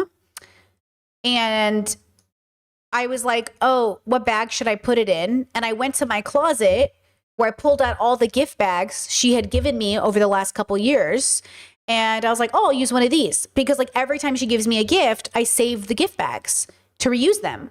Because, like, why would I throw them away? They're, like, perfectly cute gift bags. And then the joke my mother-in-law and I have is that we just keep giving bags back and forth to each other. So she'll come over and she'll give us a bag, and then I'll give her something and I'll give her the bag. And then she'll come over and she'll give me the bag, and then I'll go back and give her the bag. And, like, that's the thing is, like, I understand that under capitalism, some people would say, oh, that's so rude. She gave you that bag. It's so tacky. Go get a new one. I'm not getting a new bag. No, it's a perfectly decent bag. I'm going to put the scarf in the bag and I'm going to give it to her. And, like, that's the thing, right? Is, like, even my phone, my phone is staying until it's dead. My brother, he bought my car from me when I came to Croatia. And he got it at, like, a super good deal, right? It was a great car. It lasted him, it was like at 100,000 miles. It was like, it was going, you know, but he bought it at a really good deal. And it finally crapped out on him, and he drove it till he absolutely drove it into the ground. He's like, one of my favorite, I love that car, bro. That was a great car. I was like, that was a great car. And I was driving that. I bought it used, and I drove that car 100,000 miles. I drove it 2 road trips. I drove it all around. It towed my trailer. That car had so much life in it. You know what I mean? And I paid it off. He bought it for me in cash. He got to use it for a while, paid like nothing for it. Then he drove it into the ground. He was a good car. He was very responsible, but the car naturally died, and he got a new car, or a used car, whatever, got a brand new car, whatever it was. The point is, you know, he has a new vehicle, but he took his time getting that new vehicle because I was like, don't rush into getting a new car. Borrow somebody else's car until you can get it. So he borrowed my brother's car, and drove that because my brother works from home. He drove that until he could find a car that made sense for him. And that's a privilege, right? It's a privilege to be able to have a car to borrow before you make a purchase instead of being desperate so you grab anything. Like little things like that go a long way. So he paid for that new car in cash. I think it was a used car, obviously. Paid for it in cash. And now he has a vehicle. And these are all privileges that people don't think about. Having a car someone can sell you that you know it's in good condition. Getting borrowing a car you can drive before you make a big purchase. Sleeping on someone's couch in an area you want to move to before you move there, just in case you don't like it. Like all of these things, right, are important. Using your phone until it absolutely breaks. You know what I mean? Like just making sure you're not buying things just to buy it. Like saying no to plans you can't afford. You know what I mean? Like, you know, and again, it's not the Starbucks you're getting once a week that's killing your budget. It's the Starbucks you're getting 3 times a week. It's you convincing yourself you have to buy lunch because making lunch from home seems like a loser activity, you know, or like, oh, I don't want to warm up my food in the microwave. Girl, I don't give a fuck. Okay, you want to make yourself a PB&J, bro, and eat it from home. You know, or get it from home and eat it at work. You know what I mean? These people you're so afraid of like impressing are literally people who are not going to pay your mortgage. Okay, they're not people who are going to pay your bills. Okay, I don't give a fuck if you don't like my PB&J, bro. Like, I don't give a fuck if you're like, get lunch with us, get lunch with us. Let everybody else around you spend money they don't have. Don't be that person. And they need to de-influence themselves, right? Because even the stress, and by the way, that's why food stamps is so like vicious towards people in poverty, because they can't even get warm food from the deli with their coworkers and therefore get socially ostracized. So instead of buying into the narrative of getting socially ostracized, which they want you to feel, own it and be like, oh, I already ate from home. I did this. I got snap. I did this. Make it a positive, optimistic thing. When you're ready, then a realization that they're trying to ostracize you, because they are. Don't feel bad you're getting food stamps or SNAP benefits. You paid into a system. We paid into a system. That's what it's there for. You know what I'm saying? You know, that's the thing that people have to remember is they want you to feel bad that you're saving your money or being responsible. The world wants you to feel bad that you're, quote, not getting the recent UGG boots or not getting the next computer or not getting this. Like even this computer here, my partner is like, Brittany, this computer is very old. When I moved to Croatia, my new computer got damaged. And we tried to save it, but we only could save components. Okay. It was what it was. We tried to, you know, transfer it over. It didn't go well. So I am using my partner's old gaming computer that's like 10 years old. And he's like, this computer's on its last leg. We should get you a new computer. And I said, let's see how long we can make it last. And now the big joke in the family is like, I wonder if it's going to die today. And I have been successfully using this computer for 2 years.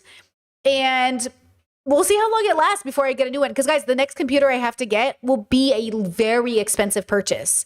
It will be very expensive. And so we were like, let's see if sometimes I really think when the computer starts to slow down, I'm like, oh, fuck, it's about to happen. And sometimes midstream, I think, oh shit, it's happening. But it hasn't yet, girl, knock on wood. It is a big purchase. And so we're waiting. And that's it. It's just like, I know it doesn't sound like you think, oh, we might as well get it now if you have to get it eventually. Yeah, but the eventually is the difference between spending $3,000 every 2 years or $3,000 every 5 years. That's a big difference. Okay? That's a big difference. My hope is if this computer can last me another 3 years, I will be so happy. Like, if I can just get another 3 years out of this computer, I will be so happy. And that's the thing is like, I'm just kind of like, oh, fingers crossed, you know? Chet says you can buy your computer parts and then assemble it. That's what we do. That's what we did. That's what we do every time. Our computers are built from components. My last computer was built from components. It was a very nice computer. You know what I mean? But yeah, this computer is built from components. We build our own computers. My partner knows how to build computers. You know what I mean? He built this one. So like, yeah, like that's not the problem. Like we do save money doing that for sure. We get custom computer parts. We do get exactly what we want from it. But yeah, like it's that kind of idea is like, it's that kind of idea. It's like the little things here and there. But to be fair, I also have to somebody who knows how to build a computer and I do not know how to do that. Right? Like I don't know how to build things, but my partner does, but also I don't need it yet.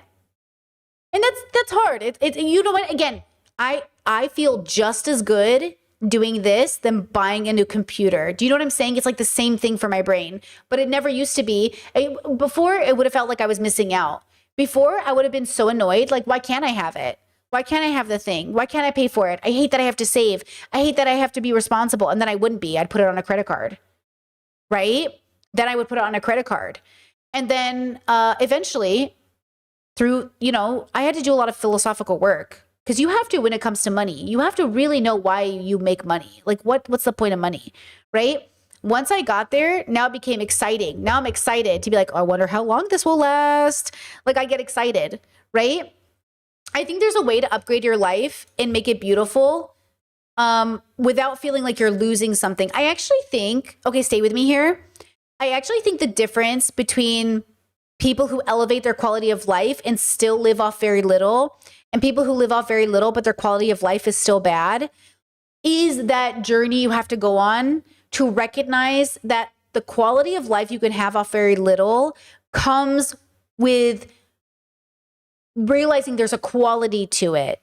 And the quality is very hard because you have to unlearn so much of what you went through as a person. Like when I couldn't afford anything, I would go to the dollar store and buy a bunch of dollar store stuff.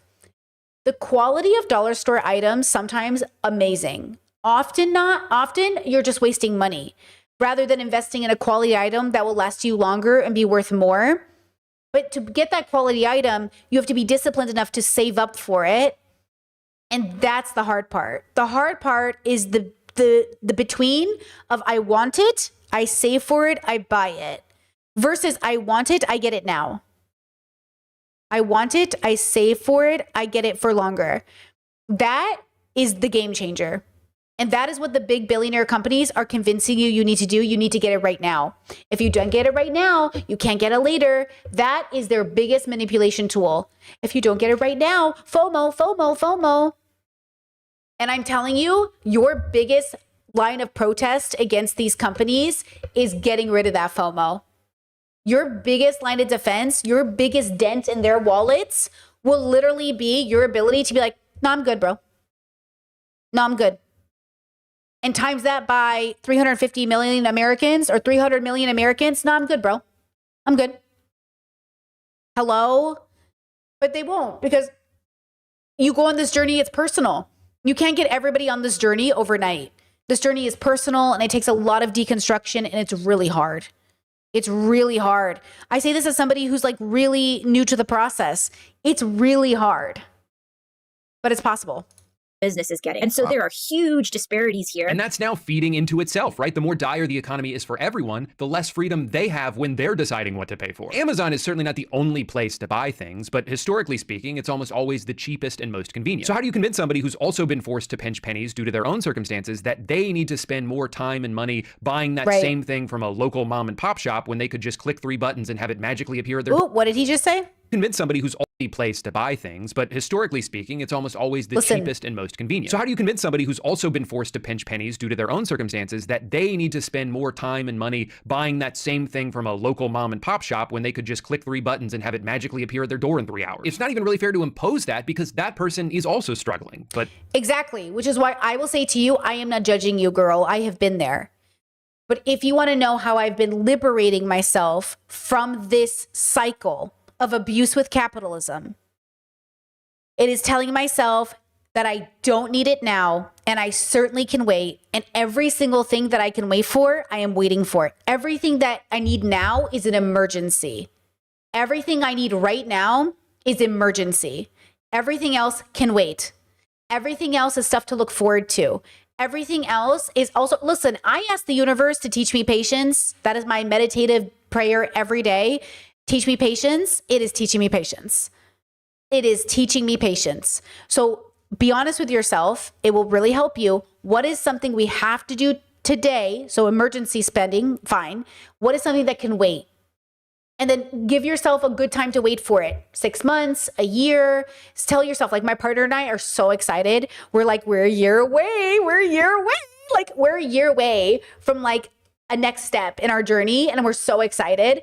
But like it has been a process, okay? It will be a 3-year process in total. But once we get to that like 2027, I'm so excited. And it's just like a little step, by the way. It's not even it's not a big step. It's a little step that represents a big step. Does that make sense? It's not like we're going to buy a car or something, okay? We're not even going to spend a lot of money. It's just like a little step is like so exciting for us because it's a big step for us overall. But it's not like, oh, when 2027, we're going to buy an iPhone. No. Okay, we're going to add a little bit more money to our food budget. That's what's exciting. We're adding a little bit more money to our food budget. That's what it is. So instead of 50 euro, maybe 60 euro a week. I'm so excited. And by the way, I am fed every day. I do not go to bed hungry. So I just need to make it abundantly clear. I am never going to bed hungry. Okay? But this is so exciting. I have never been more excited in my life. 2027 is a big food year for Brittany. But like, you know what I'm saying? Okay, we still haven't debated how much we're putting towards the new food budget, so fingers crossed. But it's not going to be much, okay? It's going to be 10, 20 euro maybe a week, maybe. But whoo, I'm so excited. Because you know what I mean? Okay? That's the stuff that I promise you is so rewarding when you're ready for it, but when you're not ready for it, sounds like I'm tricking myself. I promise you, somebody listening right now is like, Brittany is coping so fucking hard. She's working for slave wages. She's not happy. She's like literally $20 a week more, girl. That's your big excitement. I hear you. If I was in survival mode, I would have had the same attitude. But because I'm in living mode, that $20 a week is like, it means I reached a financial goal that I've been waiting for. Because that's the reward. The reward is good job on reaching this next financial step. Here's your gold star. I'm like, thank you. Versus I would have just given myself that reward without the gold star or without the reaching the next financial goal. And then what am I? Now I'm in debt. I'm suffering. I'm surviving. I can't pay my bills, but at least I have this gold fucking star. Fuck. I want the gold star to mean something. I want it to represent something. And this is like a really big deal as somebody who's a late bloomer, a late starter, you know?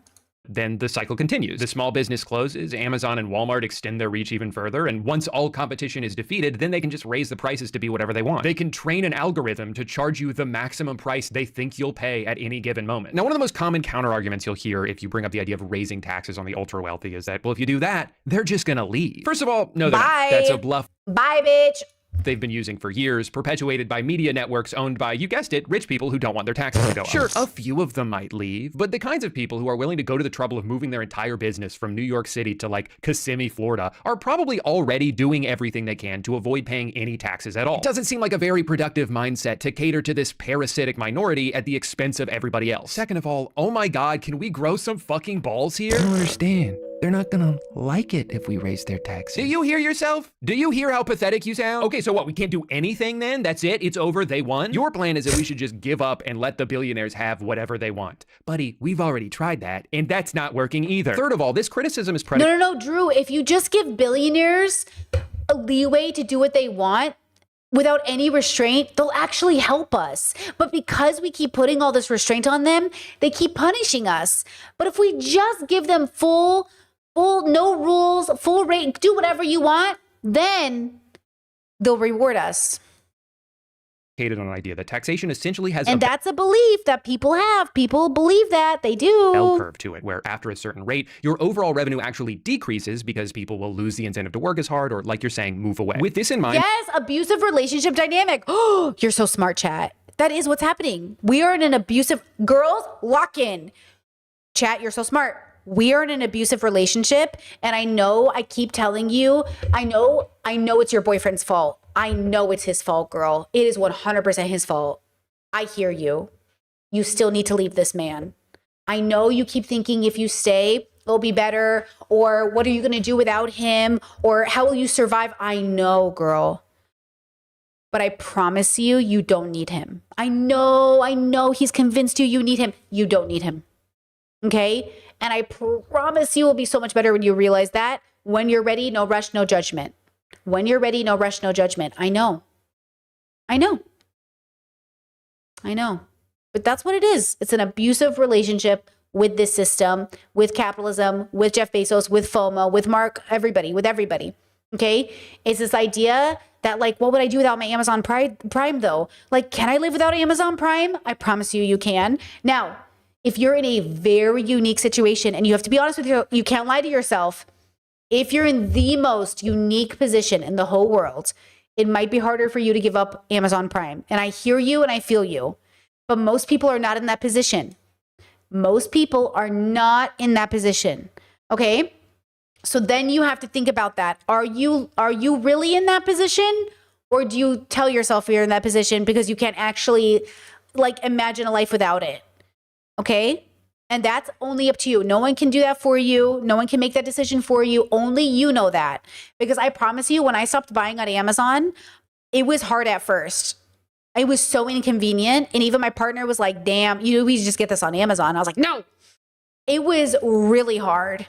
And then it became so easy. And now I don't even think my partner and I ever think about Amazon. We like never think about it. But it was the first few months was like, oh my God, we're going to do that Amazon. And then nothing. Life is good, bro. There have been studies done by economists who believe that every country has its own ideal rate for maximum efficiency. However, the implication that raising taxes would cause the overall revenue to go down would only be true if we were on the tail end of this bell curve, and we are nowhere close to that. So if your main concern is to maximize total revenue, it's pretty clear which direction we should be moving. Otherwise, the very metric your point is referencing contradicts the argument you're trying to make. Now, even having said all of that, I'm not going to sit here and act like just raising taxes is an immediate fix to all of our problems, because we'd still have to rely on elected officials to actually use that money in a sensible way. I'd be happy to contribute more if I knew it was going to better healthcare or nicer parks or public transportation, but if my money's just going to be used to blow up a hospital on the other side of the world, then yeah, maybe I'd rather just give it to a food bank. I don't know all the answers, because at the end of the day, no matter how hard I try to expand my legacy beyond it, I'm still just the road work ahead guy. But I do know that this amount of wealth inequality that's showing zero signs of slowing down anytime soon is not sustainable. Turns out that actually every single thing in the world becoming a for-profit commodity, from housing to healthcare, is just a way to enrich a few people at the cost of many. And I have to wonder if we've finally reached a point now where the greed has gone too far, that it's now so impossible to ignore that no amount of gaslighting about how the economy is good actually will convince people who are dying because they can't afford to go to the doctor that this is just how life should be. History shows that, unfortunately, sometimes things have to get worse before they can get better. And if this is what it takes for a return to class solidarity, then I guess at least we're closer to that than we've been in a long time. We just need to put down our phones, set aside our differences for a little bit, and unite on this one issue.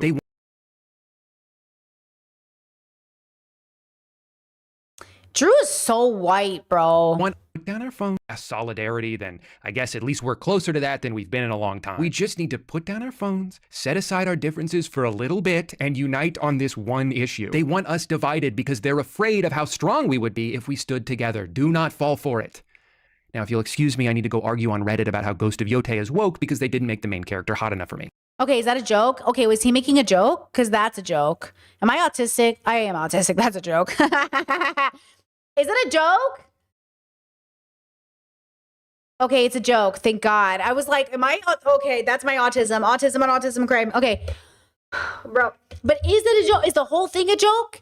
Is he joking about putting down our phones and like kumbayaing? Is that a joke? Is that the joke? Please tell me that's the joke. Okay, I actually am too autistic to know if that's the joke. I know the samurai thing was a joke. But is everything a joke? I hope everything's a joke. Okay.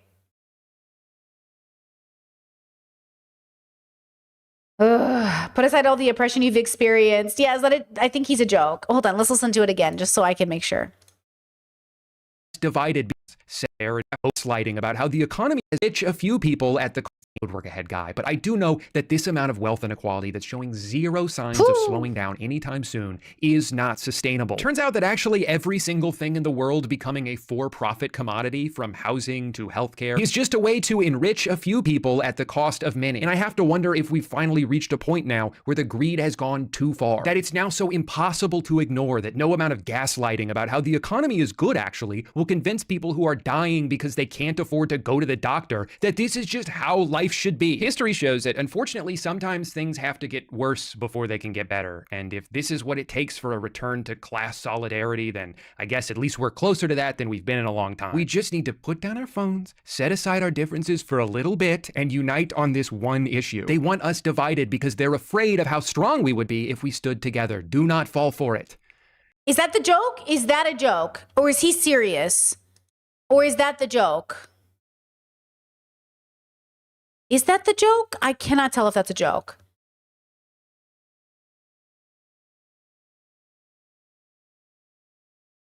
I think he knows he sounds a little crazy, not seem sincere and said it in a cheeky way. I thought it was serious. No, he's being serious. Maybe he just means putting aside differences. And then he makes this now, if you'll joke. Excuse me, I need to go argue on Reddit about how Ghost of Yote is woke because they didn't make the main character hot enough for me. Now that's a joke. I know a joke when I hear a joke. That's a joke. But is the other thing a joke? I don't really know. I don't know. I will say this though. I go back to, I'll share Drew's video in the chat, of course. You guys can argue about what a joke is or not a joke. I will say this. I will give the solution I feel like nobody ever gives, but nobody ever likes, which is like, we know the system sucks. We know it's not perfect and we can't be perfect, but we also know that it can't exist without us because we are participants. That's how they take advantage of us. It's not to stop participating in society. It's to stop allowing their bullshit to work on us. Like, their job is to take as much of our money as possible. Our job is to give them only the amount that makes sense for our families. And that's really difficult. That's really hard. They'll find new ways to take it, of course, right? Through labor, through threats, through immigration. I mean, they'll find ways. But I think that's the thing is like, our bigotry is killing us. And they're exploiting that. Our racism, our homophobia, our transphobia is the thing that's really killing all of us. And the billionaires love using that to exploit us. And we're going to let them do it because our bigotry is stronger than our actual disdain of them or their beliefs or values. And I can't tell which, like, who's the worst person? Like, who is ethically more at fault? Probably just all of us are responsible. But yeah, I really think this comes down to bigotry. We're not as good as we think we are. And the world is proof of that. But I do think we can be better. And I do think we're good enough to be better than what we are. But we're not as good as we think we are. And I think that's really hard to process. You know? Yeah. All right. Okay, girls, we did it. Happy Friday. It's 24 minutes past my when I should have been off. Oh well. It's okay. It was worth it. We had a good time. Thanks for being here. I really do appreciate it. I hope you have a wonderful weekend. Please stay safe, be loving to yourself, be compassionate. Make a list of all the things you want to look forward to in the future, all the things you hope to save up for, and be excited, saving $1 at a time. It really is an exciting process, you know? All right, I'll see you guys next week. And yes, chat says, have you seen the Miss Education of Feminism by Herbie? We're going to watch that next week. We're going to watch it next week, girl. I'm so excited. I love it. I can't wait. I'm so excited to watch it. We'll watch it next week. Okay. See you then. Bye-bye. Bye-bye.